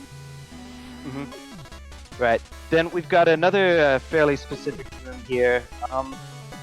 The optimal strat here is fairly difficult and probably not the best one to go for as a beginner. But like, as you're running in, you're probably going to jump right around here. And then as your height matches up with the Liquid Samurai on the ceiling in front of you, you're going to throw out a caltrop. That's not quite right. Let's reset that. Jump here. I'm jumping... that's not right. I'm having to think about what I'm doing again. Let's see. Yeah, you hit him in the air and then you updash off of him. Ideally, the updash would get to this ladder. It's a difficult strategy to do though. I think the safer strat involves just doing a couple of dash attacks to get onto this platform, then dash attack off of the Liquid Samurai ahead of you as he drops down. Boom. Yeah, you can also, if you double caltrop the first samurai, you can actually dash attack off of the second one onto the wall that's behind you. So all three of those are options. Yeah, the updash is pretty difficult to make, and I think I'm not making it because I'm not on the autopilot pretty much. A lot of this stuff is muscle memory. I was too low. Yeah, very close. Again, it's pretty precise, so don't be upset if you're not getting some of these tricks, because top runners will also not be able to get these tricks on demand. Yeah, I'm a top runner and I'm struggling. Some of this stuff is really hard. That's a good one. Fun. At least that's like a not super costly death because you're in the checkpoint room. Yeah, I'll give up on the caltrop dash strats anyways and move on. This room, easy enough. Dash, but hold right here. You don't need this platform at all. What happens if the blocks are all gone? Then you just have to reset the room reset? Yeah. So if you do fall down, falling down a screen is like falling down a screen is one of the worst things in terms of time loss, but thankfully you can just reset these rooms and it'll be just fine. Yeah. So again, there's a platform on the far left that we're just not going to land on at all. When we dash to Luon, hold right, and we'll just make it to this one. Don't worry about this trick. Yeah. There's a really dumb trick Lulu goes for where he lets go of the ladder here, bounces off this block to the right, and then you would be low enough to land. Don't worry about it. You're basically wall jumping and bonking your ceiling on that platform. You get the idea. It's extremely stupid and it saves a very small amount of time. I have never learned it, so instead just go to the top here, run left here, and then go here, which is gonna bring us to the Shield Knight fight. Very specific fight here. Go ahead and grab the checkpoint for safety, and if you're really concerned about the fight, which you should be because it's a really difficult fight, make sure you're full on health.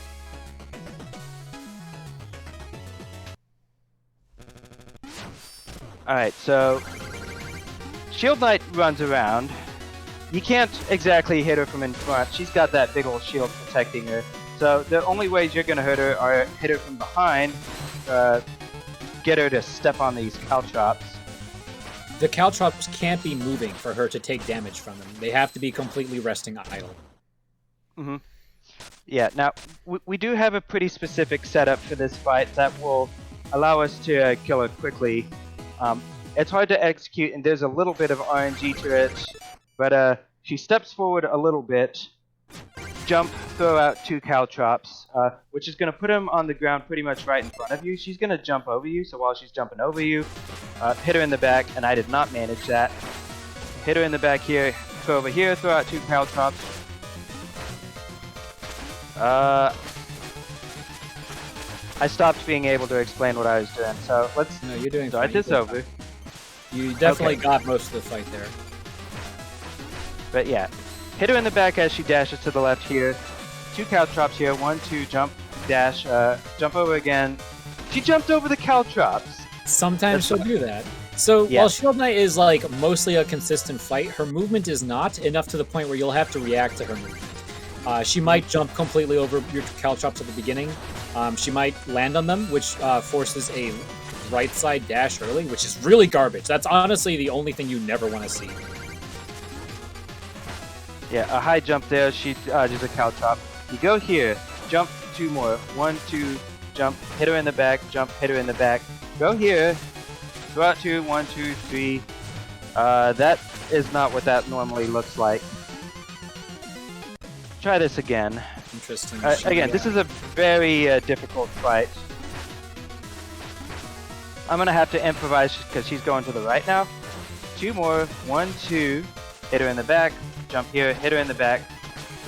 1, 2. Slash, slash, slash, slash. She's gonna jump to the left. I was not at the wall, but that's close enough. That was not bad for making that up because, again, her right side fights are pretty garbage. Alright, so again, jump here, 2 caltrops, slash, slash, hit her in the back here. Make sure you're facing left here. She's going to throw out her shield. You want a damage boost off of it so that you'll end up right in front of her. Throw out 2 caltrops, slash her as she's there. Now she jumps to the right side here, and as she does that, you can bounce caltrops off the wall and hit her in the back.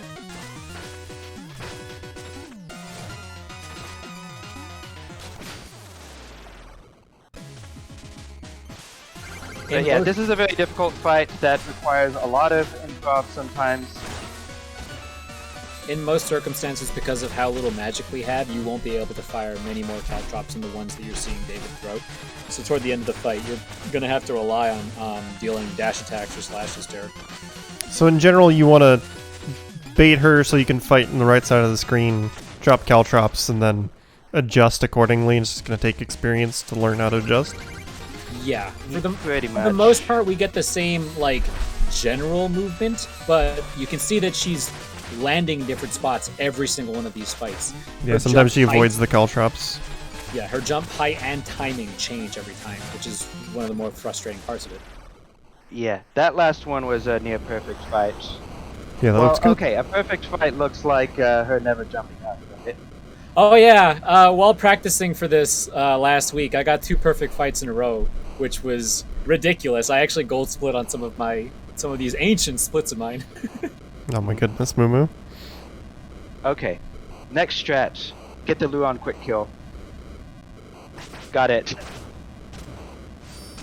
That's a cutscene. Betrayal, my favorite. Fun fact, if you throw a caltrop before the fight ends, sometimes Specter, the actor in that cutscene, will actually hit the caltrop when he's killing Luon. That's funny. It's a nice swag strat to do. Yeah. When you end up back at the Tower Hub after Dream 2, this is going to be the first time you're at the hub where you have rail mail and you don't have to buy anything. Well, although, if you have the money for it, you might consider buying Wolf Wisps before you go to Clockwork Tower anyways. But if you're not going to buy anything, do a jump right here before the screen transition. Hold down, slash, slash, slash, just go right through that. That's your optimal tower movement. Yeah, but if you need a Willful Wisp, Missy will be happy to sell some to you for 4,000 apiece. Except the one from Plains is 1,000. Clockwork Tower is a stage. I'm concerned when you say it like that. There is only one checkpoint that is remotely in the way. The rest of them are all not, and this stage has 2 autoscrollers. Mm-hmm. Yeah, this isn't an especially difficult stage, but if you mess up in this stage, you're gonna lose a lot of time. So yeah, we don't have a quick way up here. You enter this room, you're just gonna... Hold on, let me reset it. You're gonna Judgment Rush off of the rat up here, and then bounce once and twice off of the rat right here. you do actually want to kill this rat because darkness management in this stage is pretty tight. In this next room, you'll do a judgment rush off of the wisdom.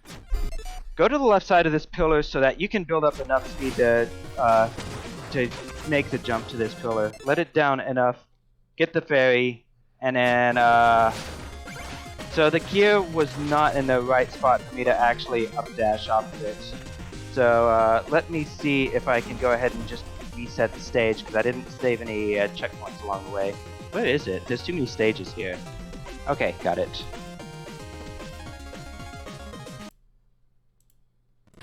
But yeah, go up here, let go of the ladder first before you do a judgment rush, and then you do actually want to kill that rat. Judgment rush here. Left side of the pillar so you can build up enough speed to make this. Put that down, go this way. Try to dash upward off of that gear as you get to it. That's actually not something I've been able to make lately. But yeah, you can dash upward off of those gears. So if it happens, I think my positioning on the pillar to the left needed to be right for the things to travel along. Do I have that right, Mumu? Yeah, if you hop a little bit, it sucks, but the pillar that you're standing on, to actually get to the right side of the room, you want to cut it closer. Cut it closer to letting it crush you, essentially. And that gear will be in a better spot. Okay, got it. So I go this way, like that, which is scary, and that was a little too fast. The timing is pretty specific. I don't think I want to linger on this one for much longer. The rat to the right here, you don't have to kill this one. You'll probably just go right past it. Yeah, you don't need to You're kill fast enough, and you can go up here. Do you recommend grabbing this checkpoint? That checkpoint's really slow. It's kind of gross. Yeah, You can grab it, but I wouldn't. Yeah, this is the tricky part with this stage. There are checkpoints, but every single checkpoint is kind of out of the way, kind of difficult to reach. Like, the quote-unquote fast way of getting that checkpoint would be to use a Judgment Rush on the Wisdom. I guess. That's really bad, though. That's bad, because then you can't spare that darkness for later in the stage. Yeah, and you literally need, like David, don't bother killing anything else, and you'll have literally the perfect amount of darkness. Mm-hmm. Yeah. So, this room, Judgment Rush up here, then we've got another specific room here. You actually want to go somewhat slow here, so that you're just railing under that ceiling as it goes up. If you're fast enough, you can, I was not fast enough. And the reason I wasn't fast enough was because I was, railing on the, treadmill rather than, Yeah, you need to keep jumping over the treadmill, to be able to get through the room quick enough. Yeah, alright, so let me try setting my position, and then, seeing if I can do this right. Is this right? I don't think this is right. Well, you'll never be able to grab the ladder. You want to get as big of a jump as you can. Yeah, just starting over from the beginning is totally fine, honestly. Okay, because, yeah, let's start over. The whole stage kind of needs to be done, like, literally all of Specter is just like, you practice everything in sequence, because it's going to be kind of different if you keep reloading just the room. There's only so much you can glean from doing just the room. So David, making it over this giant gap again. Didn't quite make it. Do that.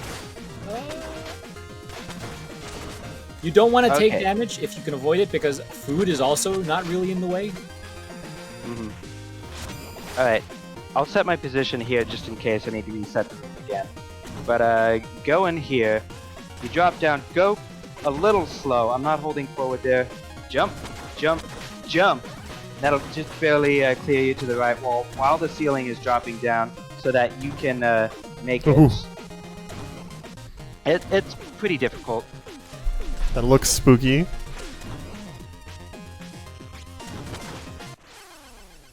Okay, I was supposed to jump in here.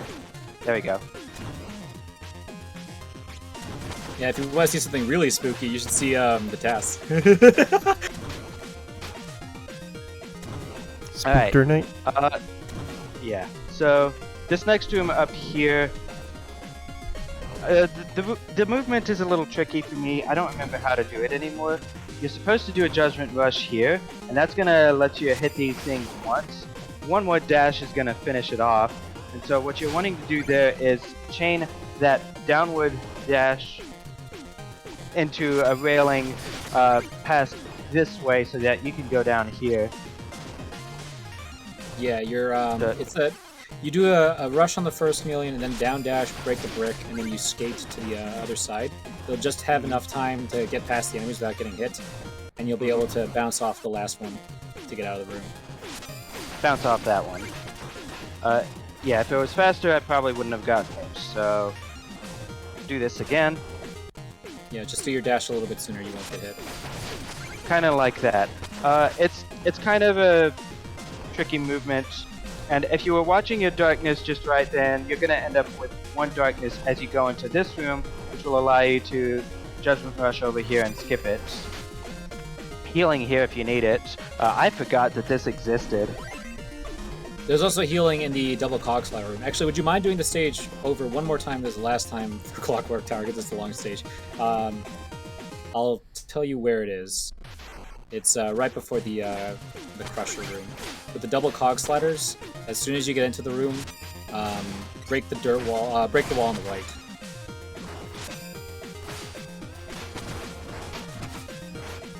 Oh hey, I got the gear slash that time. But yeah, you're talking about right... that? Yep, and there should be a dinner plate there with some food. Oh, what? That's a bomb! There was definitely food in there last time I checked. Sometimes... reload that room. There's definitely food there. That's not supposed to be a bomb all the time, I swear. Okay, set with current position. Reload the room. Okay, it's random. It's random food, but it can be food, I promise. Yeah, it just happens to be a bomb. Game trying to make me Some look like days a you liar. just can't get rid of a bomb.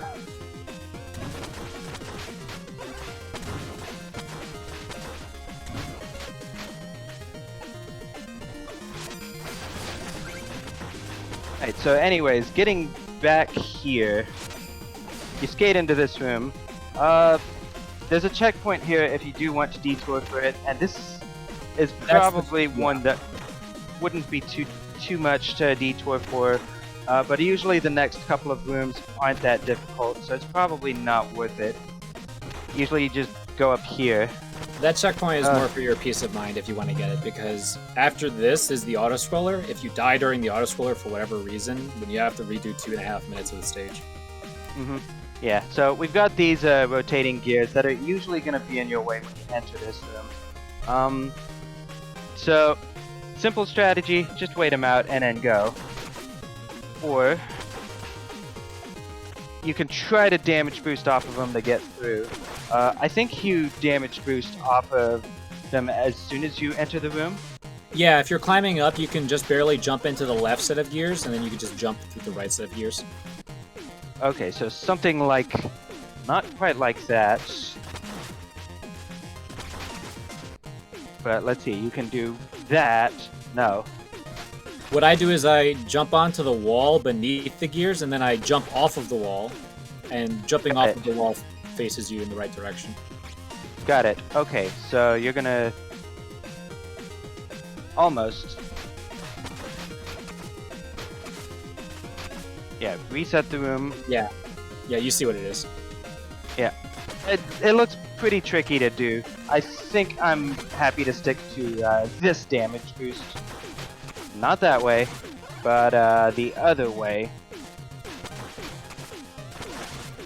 The auto-scroller is not going to be too tricky once you know it. So these things do take 3 hits to kill, but the second one you can usually just go right past it. For this one below the blocks here, wait until it's on the left side so that you can destroy the block, bait it out, and its planet needs it.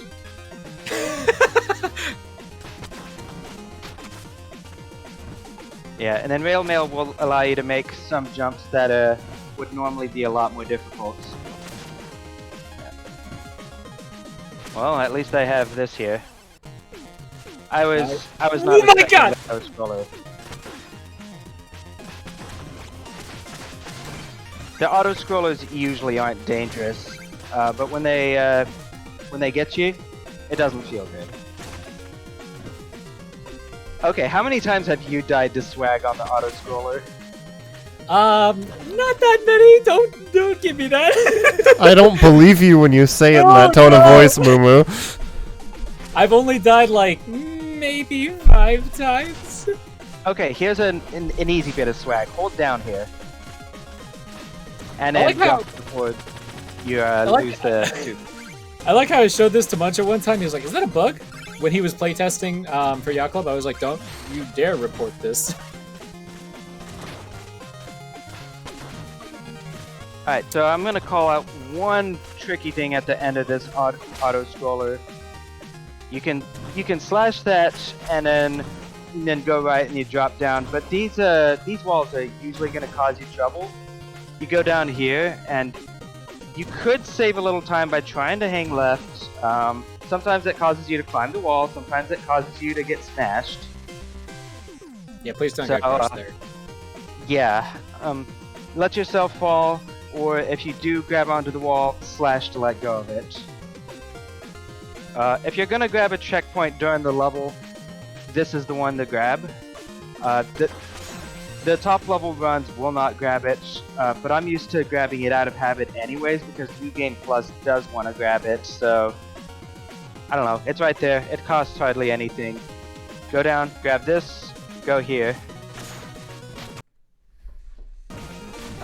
So this next room, there's a nice little trick you can do here. First of all, bounce off the walls here. And normally you would be expected to go down here while the pillars are going down. But that's not what we're gonna do. Instead, there's no ceiling, so you can actually... Hold on. I want to be jumping when I enter the room so that I can actually clear this. You climb up here, you end up here.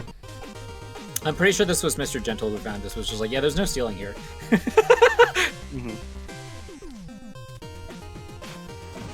Alright, let me set my coordinates again so I can reset this with ease. But when you get up there, you're gonna climb up, you're gonna rail, hold back just a little bit so that you can land here and then jump over here. Because once you... Well, the safe thing to do, I guess, would be to slash open the wall there and step inside the wall so that the gears won't cause you any trouble. So you go here and try not to slash open the chest. That's a little bit slow, but I guess if you need the money, standing in here, you can Judgment Rush the Dut Knight. Yeah, at your complete leisure. At your complete leisure, you could do that. Or if you go quickly enough, you can just mash the Judgment Rush and grab the Duck Knight before the gear will get you. Yeah, it's fairly tricky, but when you do get it, it works pretty well. Let this go down just enough to get up here. Now I'm gonna point out food in the wall right here, and this one is always a full heal. You might consider grabbing this if you have lost any health at this point. Tinker Knight is a fairly tough fight, and you usually want to get to him with full health. And if you damage boosted off of the gears before the first auto scroller, then this is the best place to heal if you can. This next room, gonna be a little bit tricky. So we've got this whole complicated mess. You're supposed to go left, climb up the wall on the left side, get onto the conveyor belt on the top, and then get past that gear that's moving back and forth. But if you time your dash just right, it's possible to bounce off of that gear as it comes out, the one on the right, and then get up here. I usually enter this room with a fairly specific timing. Kinda like that. It's pretty tricky, you gotta get the timing just right. And sometimes, if your position is off a little bit, then the gear will hit you as it comes out. In a lot of cases, if you're getting hit by the gear, if your timing is thrown off, you just want to reset the room, because I find that it's really free when you enter it. Like you come in, you walk off, you dash up, wait like a split second, then turn around and dash again.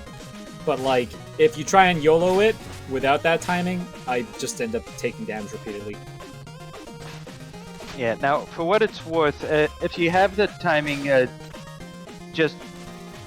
If you're a little unsure about the timing that you bounce off the gear but might get hit on the way up, it is a little bit safer to try to land on this treadmill rather than the platform up here. A little bit. It'll save you a hit. The next two rooms, you just Judgment Rush through both of them. Which gets us to another fun room, which is going to be the one with this Duck Knight. So, here, let me go ahead and save my position here. This Duck Knight, he likes to step forward, he likes to get in your way. It's possible to bait him forward. Hold on a sec.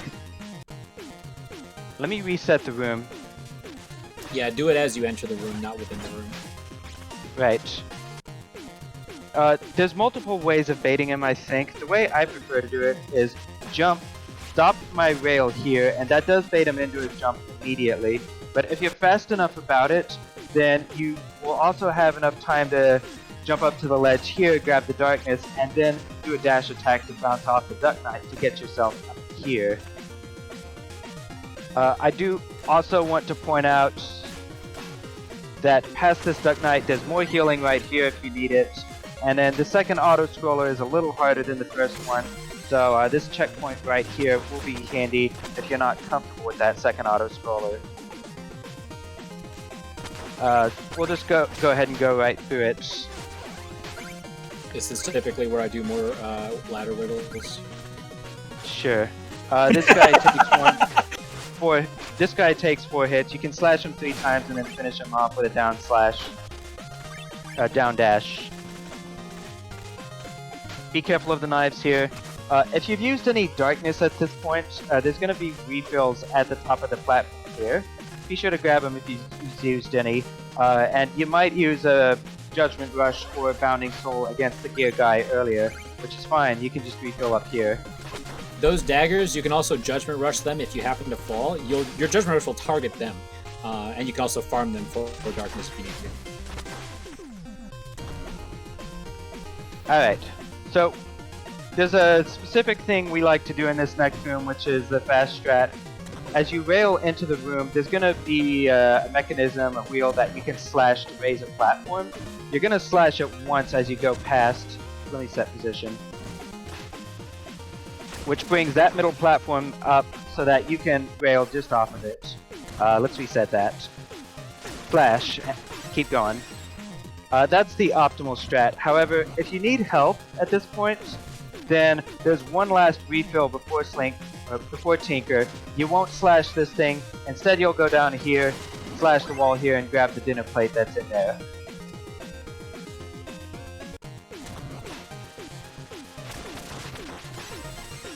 And then this is the checkpoint right before Tinker. Tinker is probably going to be the most difficult to fight on this half of the run up until you get to Tower. He's got some very specific setups. His gear does a full circle of damage, so he's going to sap away at your health fast and you lose control of the fight. But yeah, you step in here. There's a dumb strat that you do, and I don't know how to explain it. So I'm going to stick to a slightly slower, maybe safer strat. You go forward, throw out 2 Bounding Souls. You'll have just enough time to slash him twice. Wait, twice or once? Let's try that again. Go ahead and autopilot the fight. 1, 2, slash, 1, 2, slash, dash. Okay. That's what I'm supposed to do. I need to autopilot this stuff first before I can explain it, because I don't remember what I do. 1, 2, slash, jump, 1, 2, slash, dash attack. Yeah, it can be really easy to accidentally get hit by Tinker as he's moving around, especially because he's throwing the wrench out. And unfortunately, when you hit Tinker, it doesn't deactivate the hitbox of the wrench. Yeah. So if you did that quick enough, you threw out 2 Bounding Souls, you did a slash, you jumped, you threw out 2 more Bounding Souls, you do another slash, then you jump and do a dash attack, and he's going to start raising up on the gear like this. When he goes up here, you're probably going to be doing a dash attacks and... Oh, he's up there. So start the fight over. See if we can get to that point. 1-2 slash 1-2 slash dash. He's on his gear. If you react quickly enough, you can do dash attacks while he's up here. At 3 health left, he's going to immediately stop doing his attack and immediately start another one with the gear up there. So if you've managed to skip the attack, then you have actually done damage a lot quicker than really I would expect to. You're basically smushing together a bunch of his AI. Like, he's trying to do different things at different health thresholds, and if you do a ton of damage and bring him down to 3, he's like, okay, well, I gotta finish this fight. Yeah. Now, if you do get a breather while doing dash attacks up here on him, you can throw out a Bounding Soul in between attacks, which helps a little bit. So let me go ahead and start this bit right over. And this is one of those fights that you really want to have S Trainer for, because Tinker starts in a different spot when you die and reset the fight. Yeah. Plus, I ended up on the left side of him when he went up onto his gear, which got me trapped on the ground, and that's bad news.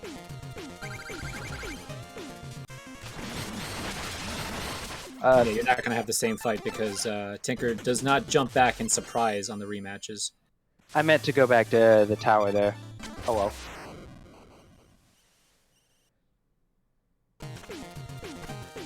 That's okay. Recovered. Thanks, S Trainer.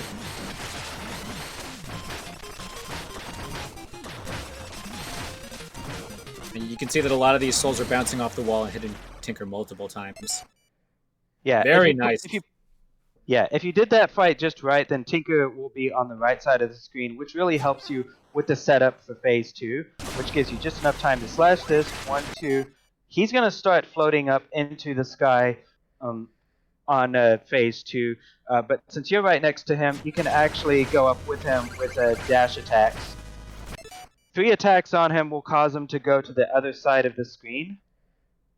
And so while there's basically 2 different ways you could do this fight. There's the fast way, which is kind of risky, and then the slower way. If you want to do it the fast way, you're going to want to throw out a Bounding Soul while he's going to the other side of the screen and bounce off of him on the low point. I have lost track of what I'm doing in this fight. This is what happens when I don't autopilot. Yeah, the safer strat is to just continually bounce off of him, and I've actually fallen. I was fortunate enough to be able to jump back up, but Judgment Rush is going to be your friend here if you manage to fall. You'll be able to Judgment Rush to him. Yeah, for the basically the safe version of the fight is like use Judgment Rush and then dash attacks only. But if you are confident in like counting your hits and sticking to Tinker 2, then you can throw out souls and stay in the middle. Yeah, but both phases flow into each other, so it's hard to practice any one of them in isolation. So you usually want to practice them back to back, kind of like this. Get them in phase 1.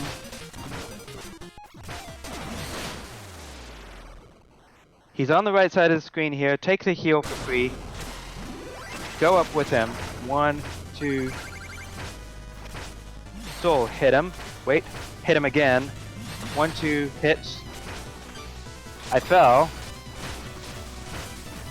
I should be able... No darkness. Yeah, this is one of the unfortunate things with the Bounding Soul fight. If you mess it up and then you fall, you will not have enough darkness to get back up to him. So, let me try to start that over one more time. And I am switching stages in order to reset the full thing. Because if I work back to Tinker after I've defeated phase 1, then he'll just go straight to phase 2, and I won't have that nice setup. Do note that if you do end up getting some really bad Tinker 2 fights, the balls that he spits out of his arm, you can actually hit them with your sight to send them back the other way.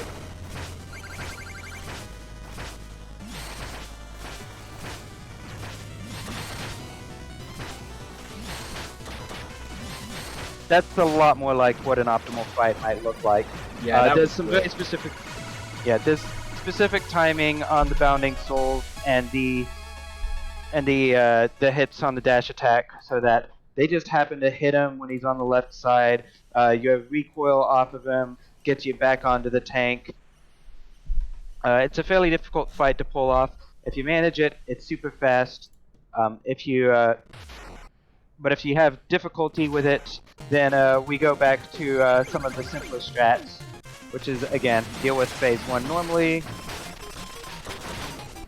Uh-oh. And that's what it looks like when the fight goes off the rail. However, it's possible to recover this. Do note that Tinker 1 is a big reason for you to have extra health and the Will Skull. Yeah, the safer version of this fight is to just do dash attacks off of them. Use the Judgment Rush to help you recover. And follow him around.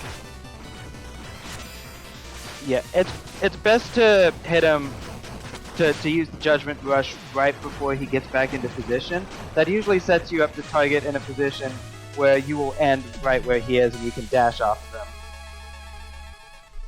All right, let's move on from there because we're already running over a little bit. So, I think we're gonna switch back after this, right? Yeah. I've got Pridemore and Stranded Ship. Okay, then go for it. Clockwork Tower awards a lot of money once you finish it. So you're going to be able to afford a Darkness Wisp afterward. And also, once you go to Pridemore Keep, Baz is going to come in. Say hi, Baz. Say bye, Baz. Yeah, just mash your start button here.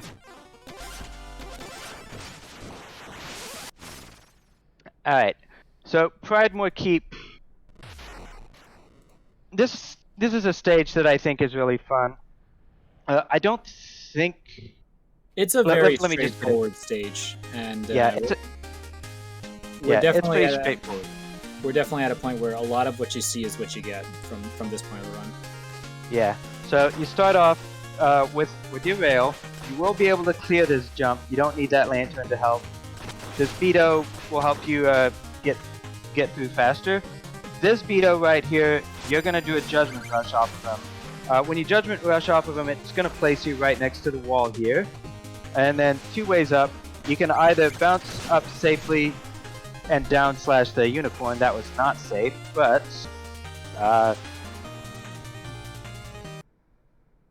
yeah, let's just try that again.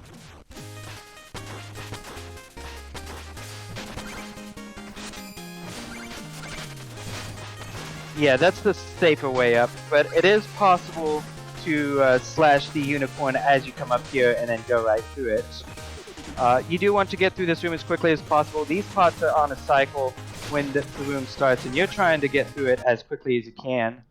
If you're a little slow in the room, you might get caught by this cycle. Oh, am I supposed to be doing 2 dashes there? Yeah. It's okay. Okay, yeah. Climb up here, slash the unicorn, down dash on Beto, and you can see I just barely got past the pot here before it put lava on me. If you're fast enough, you can make it, but if you're unoptimal, you'll probably have to eye the pot cycle. Make sure you've got it right. Next room's fairly easy. Do a Judgment Rush off of the unicorn. If the rat moves in the right direction, it's possible to do an up dash off of it as it moves, but it almost never happens. This next room is going to be 2 Judgment Rushes, and that's about it. This room, again, is another Judgment Rush. Only this time, you're going to move to the right side of this Wisdom before you Judgment Rush to get out. You can clear this ledge, and then what is this guy's name, Moo Moo? We call him Paul Blart, the best mall cop that Pridemore has to offer. Mm-hmm. Yeah, he's surprisingly good at his job. He's kind of in your way, so you're gonna need some way past him. The easy way, you can Judgment Rush to get past. The slightly harder but still probably manageable way is that you're probably gonna damage boost off of him and then go up. The optimal strat, you're gonna wait until you're right about here. You're gonna jump with your rail, and then you're gonna slash him and go right through him. Yeah, it has to be low enough that you don't get hit by the spike pit, but high enough that you clear the jump. Hmm. Yeah, it's a fairly difficult move to pull off, but it's the fastest way through. All right. In this room, we start getting introduced to the book mechanic, which is supposed to give you safe platforms to get through the room. But you can just rail on the spikes, and that's enough. I believe I was supposed to jump off the spikes. Was I supposed to jump off the spikes? Yeah. Okay. But even if you don't, then you can use Judgment Rush stalls to climb up that wall. So yeah, jump here, and you can just make this ladder. Then we've got some interesting movement for this next room. Now, I know you like to bounce off that thing and then do down bashes on both of these things. That's not quite necessary for what you need to do. You can just climb up normally, rail, down dash the second one, because what you're going to do, you're going to climb up this wall and you're going to use the pot to damage boost up. So, I didn't save a thing there. I'll do that right here. So yeah, you rail here, down dash, jump up here, bounce off the wall, and if you're facing left, the pot cycle will probably knock you right onto the wall, and you don't need to bother with the books at all. Speaking of which, you're supposed to slash that book on the right to get through the spike pit below, except as you might have guessed, you can just rail off of it and then bounce off the wall up here. Go down here. Down here. If you really... I doubt this healing is necessary. It's here if you need it, but it's probably not going to be necessary. The chandelier room will also be fairly straightforward. Rail off here and then Judgment Rush the Duck Knight. Bounce off the ladder if you know how to do that. There is a tray here.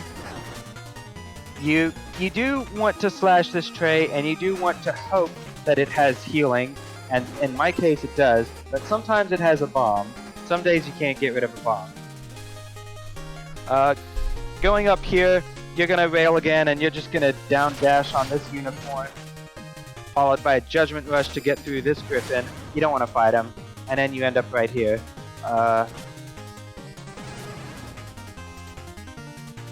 Anything special about this room? Probably not. You can clear the jump here, and then if you were given a bomb earlier, this one is guaranteed to give you an apple. So Yeah. you can at least get some healing that way. There's also a Willful Wisp up there. Yeah, if you really wanted it, but it's kind of out of the way. It is an option though. Yeah, when you come here, you can clear this jump, and then let me go ahead and set. You can go down here. Again, windy room. You're probably going to go over here, do a Judgment Rush to get down, and then you're done. Looks a little faster like this. But then we're going to get to this room, which is going to be another fun one. I guess Paul Blart version 2 or something like that. Again, safe strat, Judgment Rush. Although if you've been using up a lot of darkness, maybe you want to grab this one first and then rush. But there is a slightly faster and dumber strat, which involves railing on this spike, jumping around here, and then slashing the spike ball so that you knock it out of your way as you go past. And that's another hard one to do. So let me see if I can do it. Nope. You gotta be on the leftmost side of the room as you go down. Go left, jump, slash, and then jump. That's pretty hard to do. Usually stick to Judgment Rush. But right after you get past him, switch to Bounding Soul immediately, because you're gonna drop it as you enter this room, and that's gonna activate that book. When that book is activated, you're gonna be able to rail here and then jump up here. That's going to save you a bit of time. Plus the checkpoint's in the way there, so that's pretty handy. This next room is kind of particular. Need to autopilot it for just a bit. Go down here, slash the book, jump up here, get this darkness refill, Judgment Rush this rat, bounce off the wall, go here, and then you keep going, and that gets you through there. It's a fairly difficult room to do. Let me go ahead and reset back to the checkpoint. See if I can slow it down a little bit and go into what's really happening. The important thing to note about that room is that if you jump off the wall after you Judgment Rush the rat, then you'll get damage boosted the right way. Yeah, these pots are going to be on a kind of weird cycle. If you're fast enough going into the room, you can just make it under them. But if you're not fast enough, then you'll probably have to wait for them. But you should be able to get past them.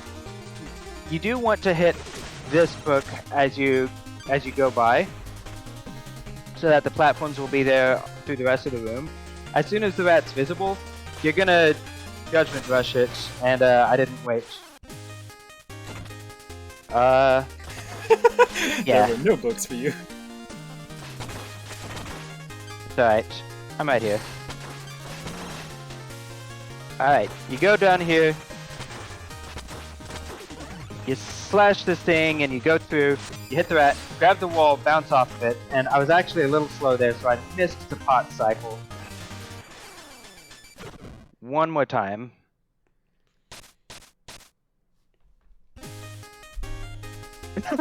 Oh god, the checkpoint was right there. Okay, alright. Yeah, I'm not used to using S-Trainer. Alright. Go down, hit the book. Delay a little bit here. Judgment Rush to that. Bounce off the wall. I was supposed to bounce off the wall and then get the pot cycle. But you get here, and then a simple jump will activate that, so you don't have to worry about slashing that. And then you can get through here. You know what? I'm gonna set as trainer with my current position so I don't lose this again, and we're just gonna move on. There's a checkpoint in this room that's way out of the way, but it's not really that important because you can just Judgment Rush here, bounce off the griffin here, get up here, and then you've got the checkpoint right here. I'm gonna go ahead and set my health. King Knight is a... If you are low on health, it is faster to jump into the pit in the Griffin room to refill. There's literally no good food source, so if you really don't want to fight King Knight with low health, then just jump in the pit real quick after you grab this checkpoint. Right. So King Knight is going to be a fairly random fight. The beginning steps are going to be the same pretty much every time. He's going to jump at you a couple of times, and you're going to do a dash attack to bounce off of him.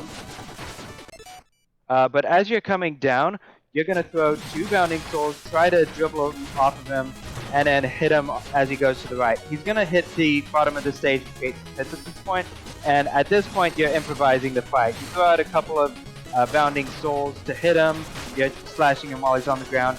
If he does a helicopter rat up there, you can actually do a Judgment Rush to go up there and get to him, do 2 damage that way. Let me start over with the fight. Yeah, it starts like this. Dash attack, 1, 2, hit, dash attack, bounce the Bounding Soul. Improvise at this point, throw out Bounding Souls to do damage. You can do a Judgment Rush to get up to him a little easier, plus it'll probably hit him and do 2 damage. This is one of the few situations where you will actually use Judgment Rush in a fight to do damage. If you get really lucky with the platform layout, King Knight can fall into a pit, and you can just fire souls into the pit, and he'll take a ton of damage. Yeah, knowing the arcs of your Bounding Souls really helps here, especially if you're able to dribble them back and forth against them. But this is one of those fights that you can't really plan for. You kind of start it the same way every time, but then you gotta practice to make sure you understand what King is doing, how you can get him, and then you just keep going at it. Alright, so coming up next is Dream 3, and I need to not be pressing start for this. Okay, now I need to be pressing start. Okay, that was Dream 3. It's just a cutscene. Alright, so I'm going to do one more stage before I pass it back to Moo. That's going to be Stranded Ship, which would normally introduce the railing mechanic. And it's also going to be the final stage before we start seeing Tower 2. Before we start seeing what? The last two tower stages. Mm-hmm. Alright. So, you might be tempted to Judgment Rush this Vito starting out. But with 4 Darkness, you can't really spare the Darkness to do that. Plus, I think it's faster to just rail and down dash on it anyways. There's going to be some stuff coming up later in the stage. There's some timing dependent stuff and some Darkness specific stuff. But for now, you go to this 3rd room, you do a Judgment Rush. I'm going to go ahead and set S-Trainer here. And then find Stranded Ship. Go. Now, normally you would do this entire room. You would get up here, and then jump all the way up. But you can do it slightly faster. Jump, bounce up, and then that's about it. You can slash these blocks as you're coming off the rail, and I'm gonna have to reset that. And then you can keep railing. Yeah, the important thing about these colored rails is that because they lock your direction, to get moving as quickly as possible, you're doing hops to immediately change your speed. Mm-hmm. Yeah. So this next room isn't too difficult. I do have to call out a couple of things here. If you jump early, you'll probably bump these platforms on the way down, which will slow you down a little bit. It's possible to clear the jump both times, and it is a little bit faster to do that, but you should be mindful of your speed as you're coming into this room, because this crystal guy is on a global cycle from the moment the stage enters. And I know Moo is fast enough to just skate under him so that he never has to deal with him. I usually have to slow down on purpose because I usually get here right as it's coming down on the right side. And you can slash to get through it like anything else, kind of like that. But if he's high enough, then he's going to bump your head and you can't slash him. It's a tricky thing to deal with, so be aware of your cycle as you come into this room and how you plan on dealing with this thing. As you rail through here, this Duck Knight's going to be in the way. Let me go ahead and set position here and reset him. Yeah, with the Duck Knight, with the Duck Knight, you can either try and do a dash attack off of its back, which is pretty hard, or you can damage, like jump and turn around damage boost. Either one of those is extremely difficult, and that pit is very good at collecting bodies. Mm-hmm. So yeah, damage boost, and go through. Or if you're skilled enough, you can jump over and dash off of his back and get past him that way. There will be a wolf here that you can rail and slash right through. That's usually the best way to deal with it. If you're lucky, you might be able to kill the wolf as you pass through it, and that'll get you a little bit of darkness back. Although now that I think about it, that probably doesn't matter. Not too much. No, it's a very small amount of darkness, it's fine. Yeah. We've got a mini boss coming up here. I should have set my current position. Ouch. Let's reset that. Hit him. 4 bounding souls here. 1, 2, 3. That was quite right. So you hit him right as he gets to the center. 1, 2, 3, 4 slash slash slash dash. And that's how you one cycle the bird. Which can put you into this room. If you did a down dash on the bird, then you're gonna come in here railing, and as soon as you try to jump up here, you're gonna take a hit. So if you did a down dash, try to delay a little bit. If you did an up dash, you're probably gonna find you'll be fine. You'll spend some time falling, hit the ground, rail forward, and you'll be just past the spear. Now, what happens if you don't manage to one cycle the bird? You can... That's not quite right. Okay, I need to do one less hit. Okay, one less hit. Bounce. One more time. I accidentally X'd out of the game. One moment. So what David was trying to do is, with the Toast Gar, you can actually grind off of the rainbow barf and then do a dash upwards to where the checkpoint is. There we go. Yeah, if you manage to get him on the second cycle and you knocked him back, then the platform is going to be a little bit closer to the screen transition, which is going to allow you to make this jump. So that's a possible backup strata if you need it. This checkpoint can be nice for safety too. Coming here, we're going to be introduced to this switch mechanic. You hit it, some platforms disappear, others appear. So, there's not going to be too much to this room except that, what's the name of that shield holding guy? Oh, that's the Hopicles. Okay. He's going to be in your way. The normal strat here is that you're going to dash these blocks and you might... let me reset the room. Go down here. Maybe I should just re-enter the room. Yeah, the strategy is to try and get a double up dash on the second switch, which requires...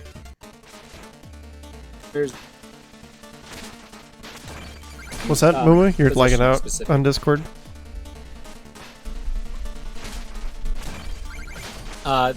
You're trying to get a double up dash where the Hopicles is onto the switch, and you're trying to interrupt the first one by bonking into the ceiling. That's all. I keep grabbing the wall. One moment. Yeah, you'll dash the thing to kill it, and then hopefully you're in a position to then have a second dash off of this switch, which will get you up here.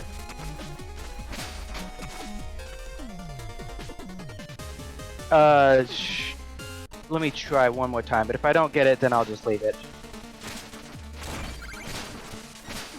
Yeah, something like that will be good enough. The down dash will probably finish it off. So over here, you'll just rail to here, stop, and then slash this. But if for some reason you made a mistake and you kept railing and then you slashed, keep holding down because this bonk will save your life.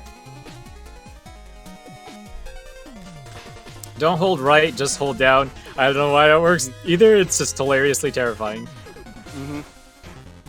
Right. So for this next room, we will activate this switch and then rail to the right here.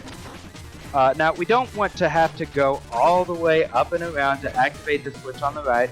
So if you're right here, you can throw out a bounding soul and you can activate it. So reset the room. It's going to look a little like this. Delay, hit that, bounding soul there, climb up.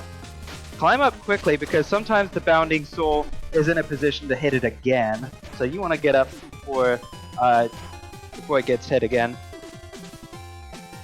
So there's something really weird that we have to do in this room. It's possible with enough speed to clear that rail on the bottom and then make it all the way to the sledge. It's also possible to rail to the left and do an up dash on that switch and go to the right. But if I clear that bottom rail and then I do this, the rail in the middle is going to catch me. But there's a way around that. Touch the bottom rail just briefly, jump over it, and then when you do the dash off of the switch, for some reason the rail won't catch you. I have no idea why that's the case, but I don't know what it is. It works. Mm-hmm. Yeah, it's kind of weird.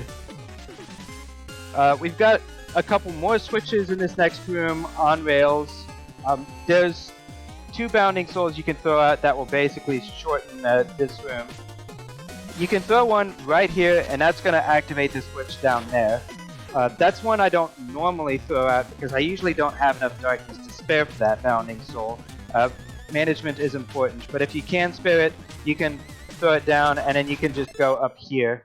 Now, when you end up on this top blue rail here, you do want to do a quick jump and throw out a bounding soul to hit the switch on bottom and jump at the end of the blue rail so that it hits that and you can get through the room like that. You don't want to have to go through that whole bottom snaking path.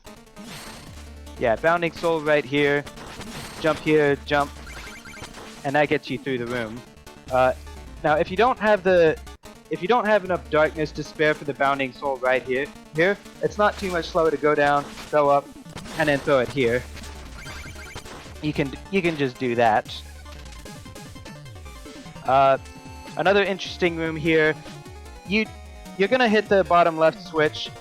Normally you would then have to hit the upper right switch, but we don't want to take the time to actually detour for that switch. So on the left rail, we're gonna try to build up enough speed to clear most of the way through the right rail. It's not quite gonna manage it, but we're gonna just barely tip off the right edge and then judgment cancel to make it to the wall and not have to rail anymore.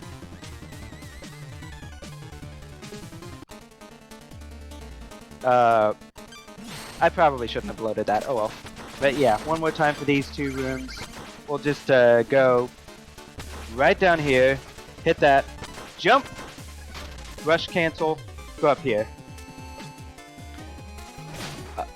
So you will then get to this checkpoint and use a judgment rush on that guy to skip basically 2 rooms. Just make sure you're far enough to the left and you'll target the guy on the left. Yeah, then we've got a hammer bro who's kind of in the way here.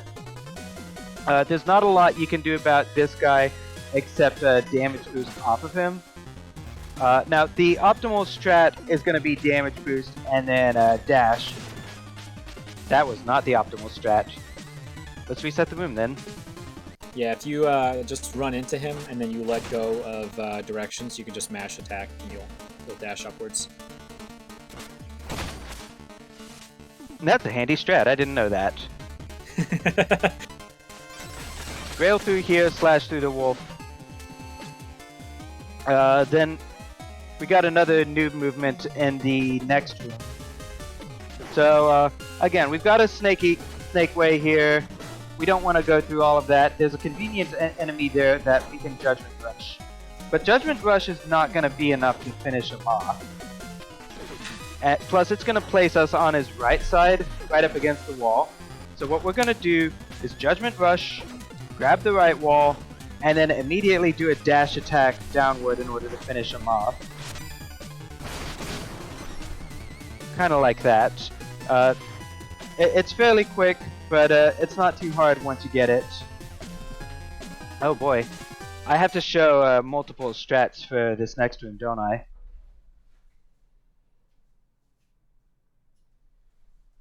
I don't think I can hear you, Mumu. You could just stick with... Sorry, my mic was muted. You can just stick with the easy strat, because the other strats are a little too unreliable, honestly.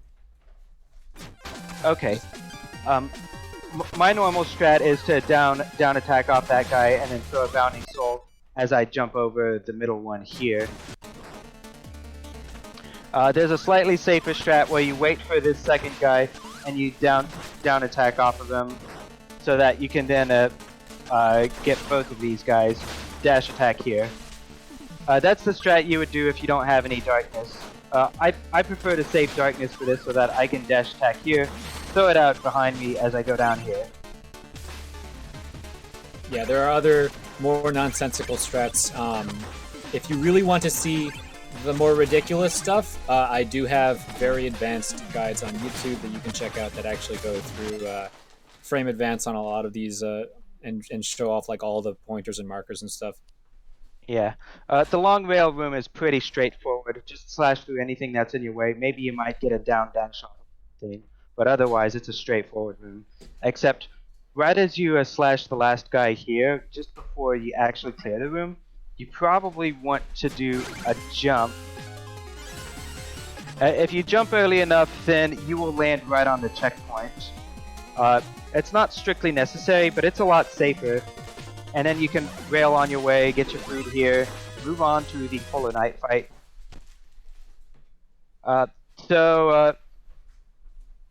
can I say about this fight? There's the really dumb way, and then there's I don't know. Let's just do it a slightly safer way. But you start by walking forward. You are gonna jump into the air after a bit and throw out 2 Bounding Souls, but immediately take a damage boost off of that snowball. The Bounding Souls will cause Polar Knight to start going to the left, So you're going to move left a little bit to get closer to the wall, but as Polar Knight gets close to you, you're going to slash him twice as he comes to you. After he hits the left wall, he's going to throw 2 snowballs into the air. You're going to damage boost off of the lower one on purpose. I do need to start that fight over again because I'm no longer on autopilot. 2 Bounding Souls here. That's not it. I'm not supposed to be throwing those Bounding Souls there. The strategy that David's going for in this one is essentially bringing Polar Knight downtown. Because you'll be grinding with Polar Knight and some souls, and then you'll be dribbling them alongside him, which does a ton of damage.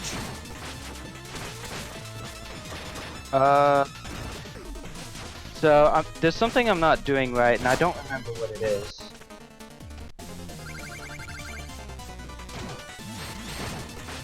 It's 1, 2, 1, 2, 2 souls on the ground, 2 souls in the air, and then you rear back and start falling in. There we go. Yeah, you're just jumping a little bit too early on the grind. Okay.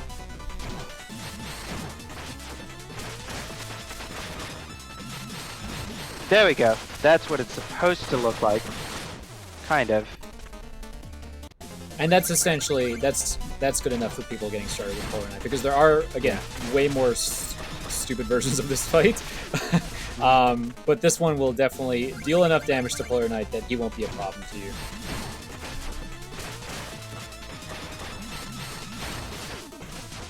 Yeah, I have completely lost track of what I'm supposed to be doing here. There we go. 1, 2 in the air, jump 2 more. If you position yourself right, you can be slashing Polar Knight as he travels down the field. And if you positioned yourself really right, you're also going to be dribbling 2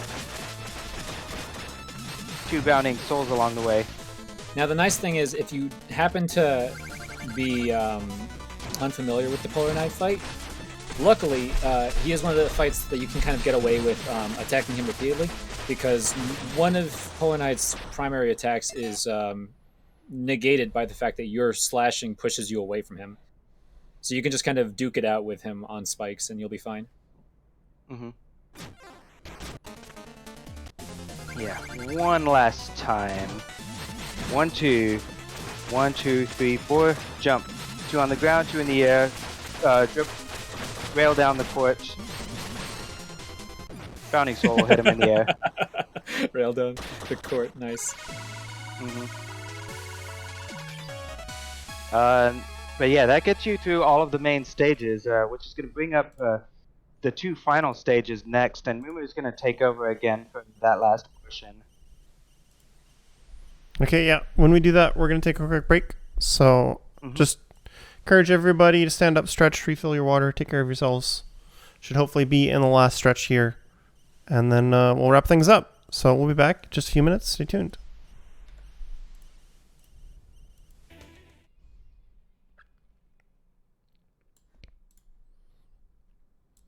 Welcome back, everybody, to the Community Spotlight. We are going to wrap up our tutorial here pretty shortly. We just have the 2 tower stages left here of Specter Knight.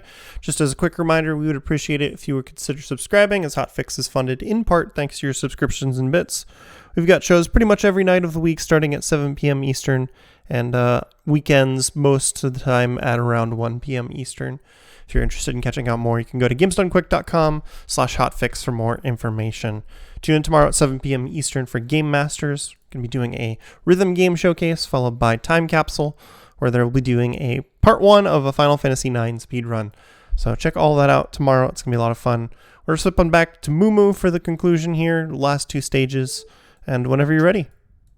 All right, so let's get right back into it. I'm using a file that's already done, so I don't have to see any of the cutscenes or anything. But yeah, this is the last 2 stages, which is Tower of Fate entrance and then question mark. For this first room, I'm going to be using Judgment Rush immediately.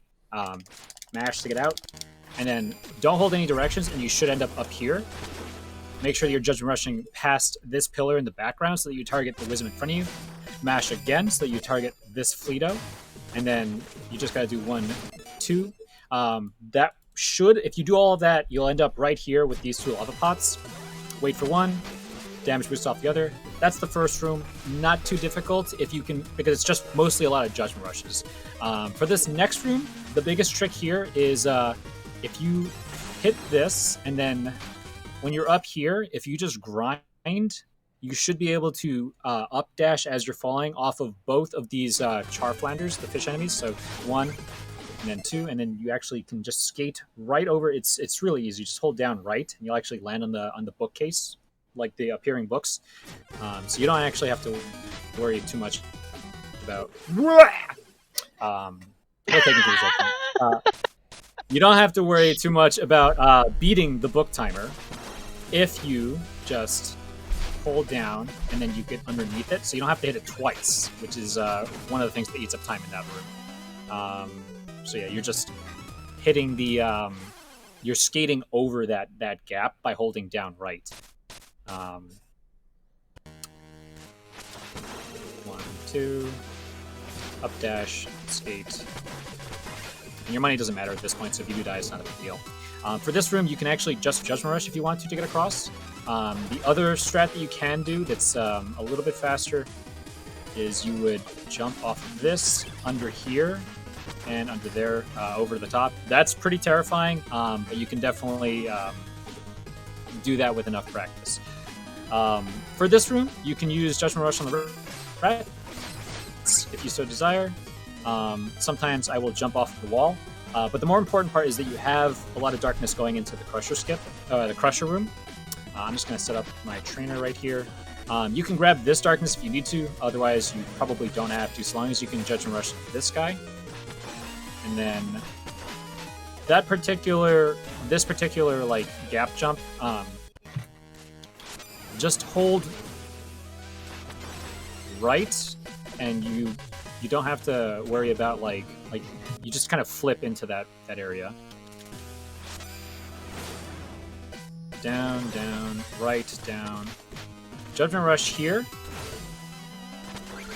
I'll get you here. You have a lot of time to do this Crusher skip. Just kind of goofing around, so it's not a big deal. You do want to focus once you get here, though. Make sure that you are standing right here, and then you want to get an up dash on this onion. So this Crusher room could take you a couple tries to get used to, but it's one of the more lenient ones for sure. Better than a New Game Plus version. Yeah, every other version of Crusher is really, really dumb. I just kind of glided really quickly through that section, and that's how you need to do it, because you can see these zombies appearing. If you just skate through, they won't be a problem for you. This room I will go into a little bit more detail on. This is Bounce House. When you get to the top, if you jump over the second brick right here,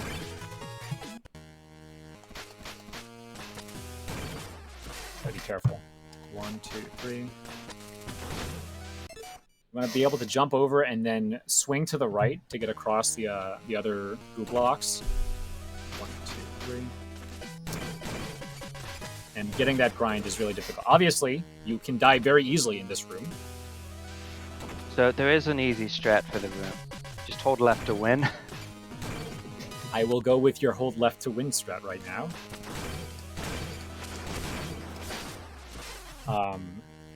What I'm trying to do is on the birder, if you free it, you can immediately dash. Like that. Otherwise, this room can be extremely dangerous. So pick and choose your battles. And this one, take David's strat.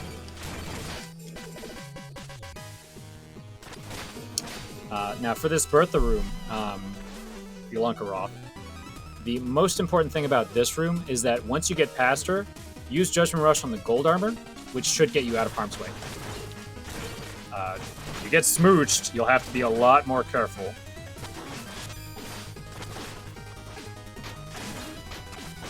But you should be able to get out without even taking more damage, if that's the case. For here, in this room, I do recommend that you grab this checkpoint, and then you can go and grab the food. You can, very quickly... Whoa! Again, this is a muscle memory thing, but... Yeah, that'll take you right here to grab this food. If you so desire, then you can clear that whole jump without anything else. And then we have the auto-scroller. So This will be a last moment to kind of breathe and collect your thoughts. For the Black Knight fight that's coming up, it'll be kind of similar to the way it was the first time around, where you're fighting Black Knight with Terrapin, but there's a very easy way to deal with Black Knight with the Bounding Soul. Normally, Black Knight would be up Easy in the way. air. It's the easiest way. This is the part of the game where you'd really want to have the extra health in the Will Skull. By using the Bounding Soul, we can knock Black Knight down. Oh yeah, and if you look where my health is right now, or Specter is above the boss icon. When Specter's hood is like right next to the health, you can do this where you, whoa, you can catch the lantern. I jumped a little bit too early, but you can catch these lanterns and grab this ladder as soon as possible. And that one's not too crazy, so I'm not gonna bother and reload the auto scroller for that. But yeah, the big focus at this point is Black Knight. I will show a specific spot where you want to be standing when you fire the soul. There is food here as well, if you really, really need it. If you look at the ground, you can see that there's it's kind of split up into chunks. I'm going to stand here and pause real quick. This is where you want to stand, turn around, and fire a soul. If you do that, then Black Knight will kind of get in a good spot. You want to make sure that Black Knight jumps, so you need to go under Black Knight. So you turn around, fire, and then move under Black Knight like this, and then Black Knight will get hit by the Bounding Soul. Now you can do the ground fight. All you need to know for this fight, because it's going to get out of hand, is if you are attacking when Black Knight is invulnerable between hits, you won't get a dash attack, so you can instead juggle him. 1, 2, 3. 1, 2, 3. And every 3 hits, Black Knight will try to backdash to get out of the way. You can then position yourself to where Black Knight would be. So because Black Knight's in the corner right now, Black Knight's going to dash to the left. When Black Knight gets free like that, just, again, keep in mind how many hits you've done. So he's doing the dash. I'll get to do 3 more hits. 1, 2, 3. And then from here on out, it's kind of however it goes, because Terrapin's going to get in the way. So I usually take a hit, try and juggle him as best as I can. If Black Knight gets up on Terrapin, it's a little annoying, but for the most part, you can just finish him off in the air. It's one of those fights that you really just need to sit down and practice it a lot, because Black Knight behaves pretty erratically. So again, you're moving to this little spot on the ground, fire, get under him. 1, 2, 1, 2, 3, 1, 2, 3, 1, 2, 3. And then you kind of need to do whatever you can to kill Black Knight at this point, because he will definitely be a bot. Once more, because this is something that I just have to urge you to practice again and again. 1, 2, 1, 2, 3, 1, 2, 3, 1. Come on. 2, 3. 1, 2, 3. 1, 2, 3. 1, 2. Okay. And on that last hit, you really want to make sure you have an attack active over Black Knight's full body. Otherwise, on half a hit, Black Knight will forcibly teleport to wherever Terrapin is, and that will extend the fight a lot longer. Yeah, there are some backups you can do if Black Knight did manage to jump onto Terrapin. 1 hit left. If you're quick, you can jump onto the turtle and do a dash attack right as Black Knight lands on it, and you can finish him off that way. But if he manages to get up and away from you and you have to spare, you can stand in the middle of the stage and throw out Bounding Souls left and right, all 4 of them. They will knock him into the center of the stage, and then he'll try to jump up, and a Bounding Soul will just hit him at the top of the middle. So now all that's left is the last stage, which is basically just 2 more bosses. What I will say for the beginning of the last stage is it's a block room. You can just turn left, 1, 2, 3, 4, bait this block to the top right, and then you can just chill up here. And I kind of really like this, because it does make the room a lot more trivial. The important thing to note, though, is that if you leave some blocks over here, then when you come over here, they'll still be there. And then it's a frame-perfect trick, but you can jump as soon as you enter the room to get up on that elevator. Going around the long way is only 1 second slower, if you happen to do that. And then that's about it for the stage itself. You do have the Enchantress to worry about, and Nightmare Reese, the last two bosses. They are honestly where most of your focus should be. Please grab this checkpoint when you're starting out on runs. I'm going to start by doing a super fast thing, but don't worry about rushing this part of the fight. You can run up, cut her off, 1, 2, 3, 4, and kind of pray that she cooperates. Now she has 4 full hearts right now. I'm going to try for it, but this is going to be a lesson to anyone who's trying this. It is not likely that you can kill her under the floor if she has 4 full hearts. 3.5 is like a comfortable enough bet. Unless if she dives into one of those souls, you die. So, when you're doing this fight, and now I will do the kind of slower approach, where you walk up to her, or you grind up to her, turn around, and then you take the damage boost, wait for her to do her attacks. I just went up immediately the first time, but if you want to be safer about it, take the damage boost. As soon as she starts her attacks, attack her, do 3 hits so that she is animation locked, and then fire your souls. 1, 2, 3, 4. You can see that I'm standing right next to this pillar. They will all travel up and hit her, then bounce through, and then you want to try and hit her as much as you can. Ooh, that's much better. Her dives are completely random, so you're going to have to really pray that she gives you good RNG. Wait for her to kind of wander into one corner before you Judgment Rush, like this. And if she has low enough HP, she'll die in the first dash attack, but sometimes you'll have to bounce a couple more times and fire a soul. You can kill her with a Wandering Bounding Soul, but it's not guaranteed. Basically 3.5 health or less, otherwise you're really risking dying. And that's the Enchantress fight. If you are getting any other version of that fight, I strongly suggest you practice doing it right again and again. Because if you let her get away from you, it takes a very long time. You're very likely to die and have to start over anyway. And so for the last fight, we have Nightmare Reese. This fight is arguably consistent. The fight Reese's patterns are always the same, but the rails are not. So you need to make sure that you're doing specific attacks to beat certain thresholds. I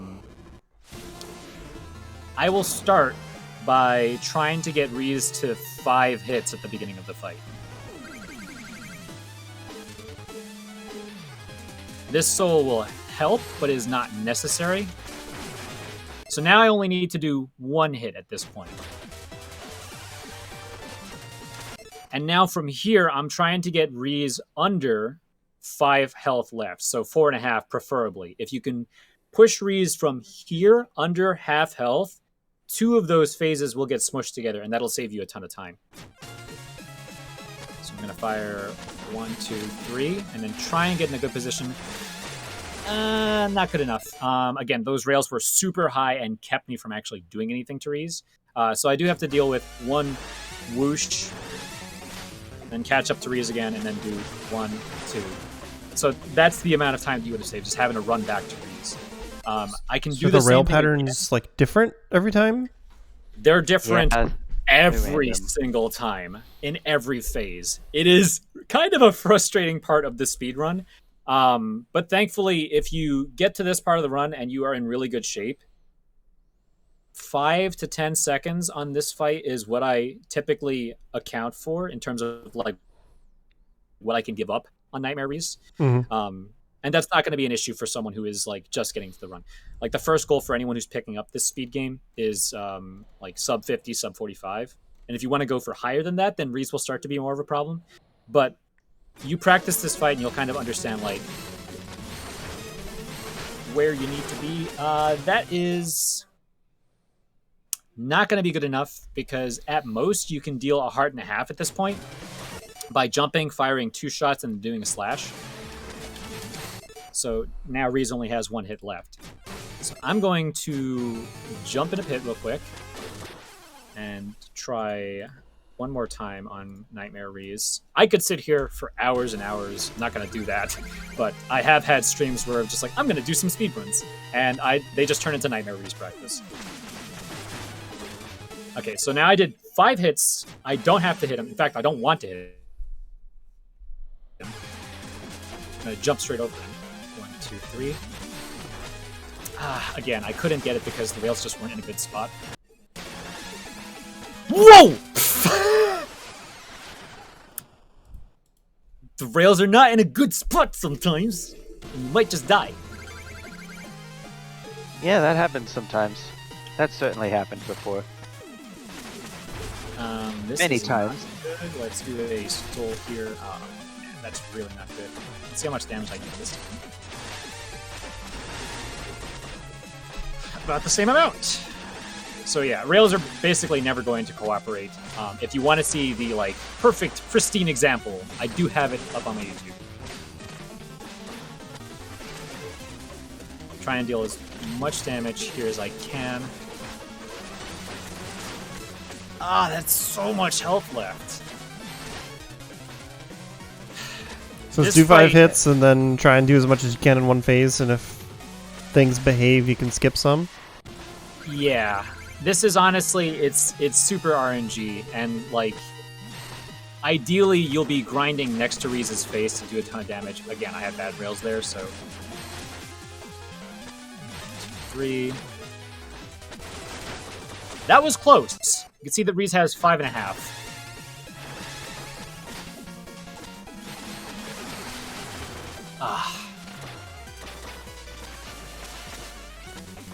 And then every time you get hit, it's honestly the worst thing ever, because these things deal a ton of damage. But they also knock you further away from him. Whoa! Yes, and they send you to the back of the room. So I will attempt to finish Reese off here once more, and then you just kind of have to, unfortunately, just live with it. That's the one big gripe that I have at the end of the campaign. Yes, that was a fine start. 5 hits. Nightmare Reese isn't a very hard fight, but it's really hard to get the optimal fight. That was really close. Now he's sitting on 5 HP. Okay. Got a couple hits there from the rail being in a good spot.